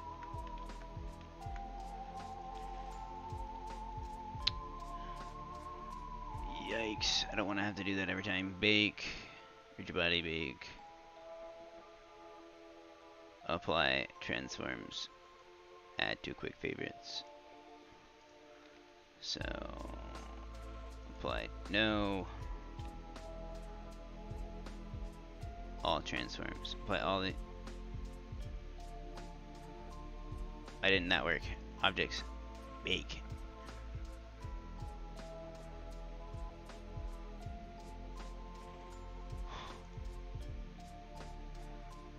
Rigid body. Rigid body.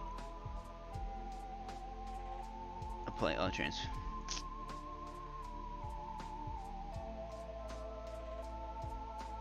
Bake to a keyframe. Okay.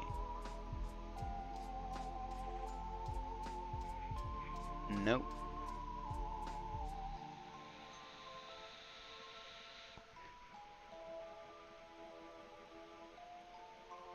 Well, it worked the first time, but I'm pretty much done with this since it's 2 in the morning.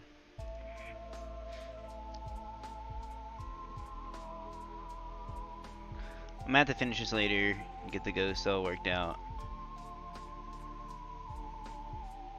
Now it's lagged and I'm mad.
Okay, it crashed. I'm done. I'm done. I'm sure it didn't save, so I'm not even gonna check. I have to redo it all. Okay, the ghost part will be tomorrow. I'm gonna do some more later, but not now. So, this was long enough. Yeah, go to the next video. Go to the next live stream to finish this one. Goodbye.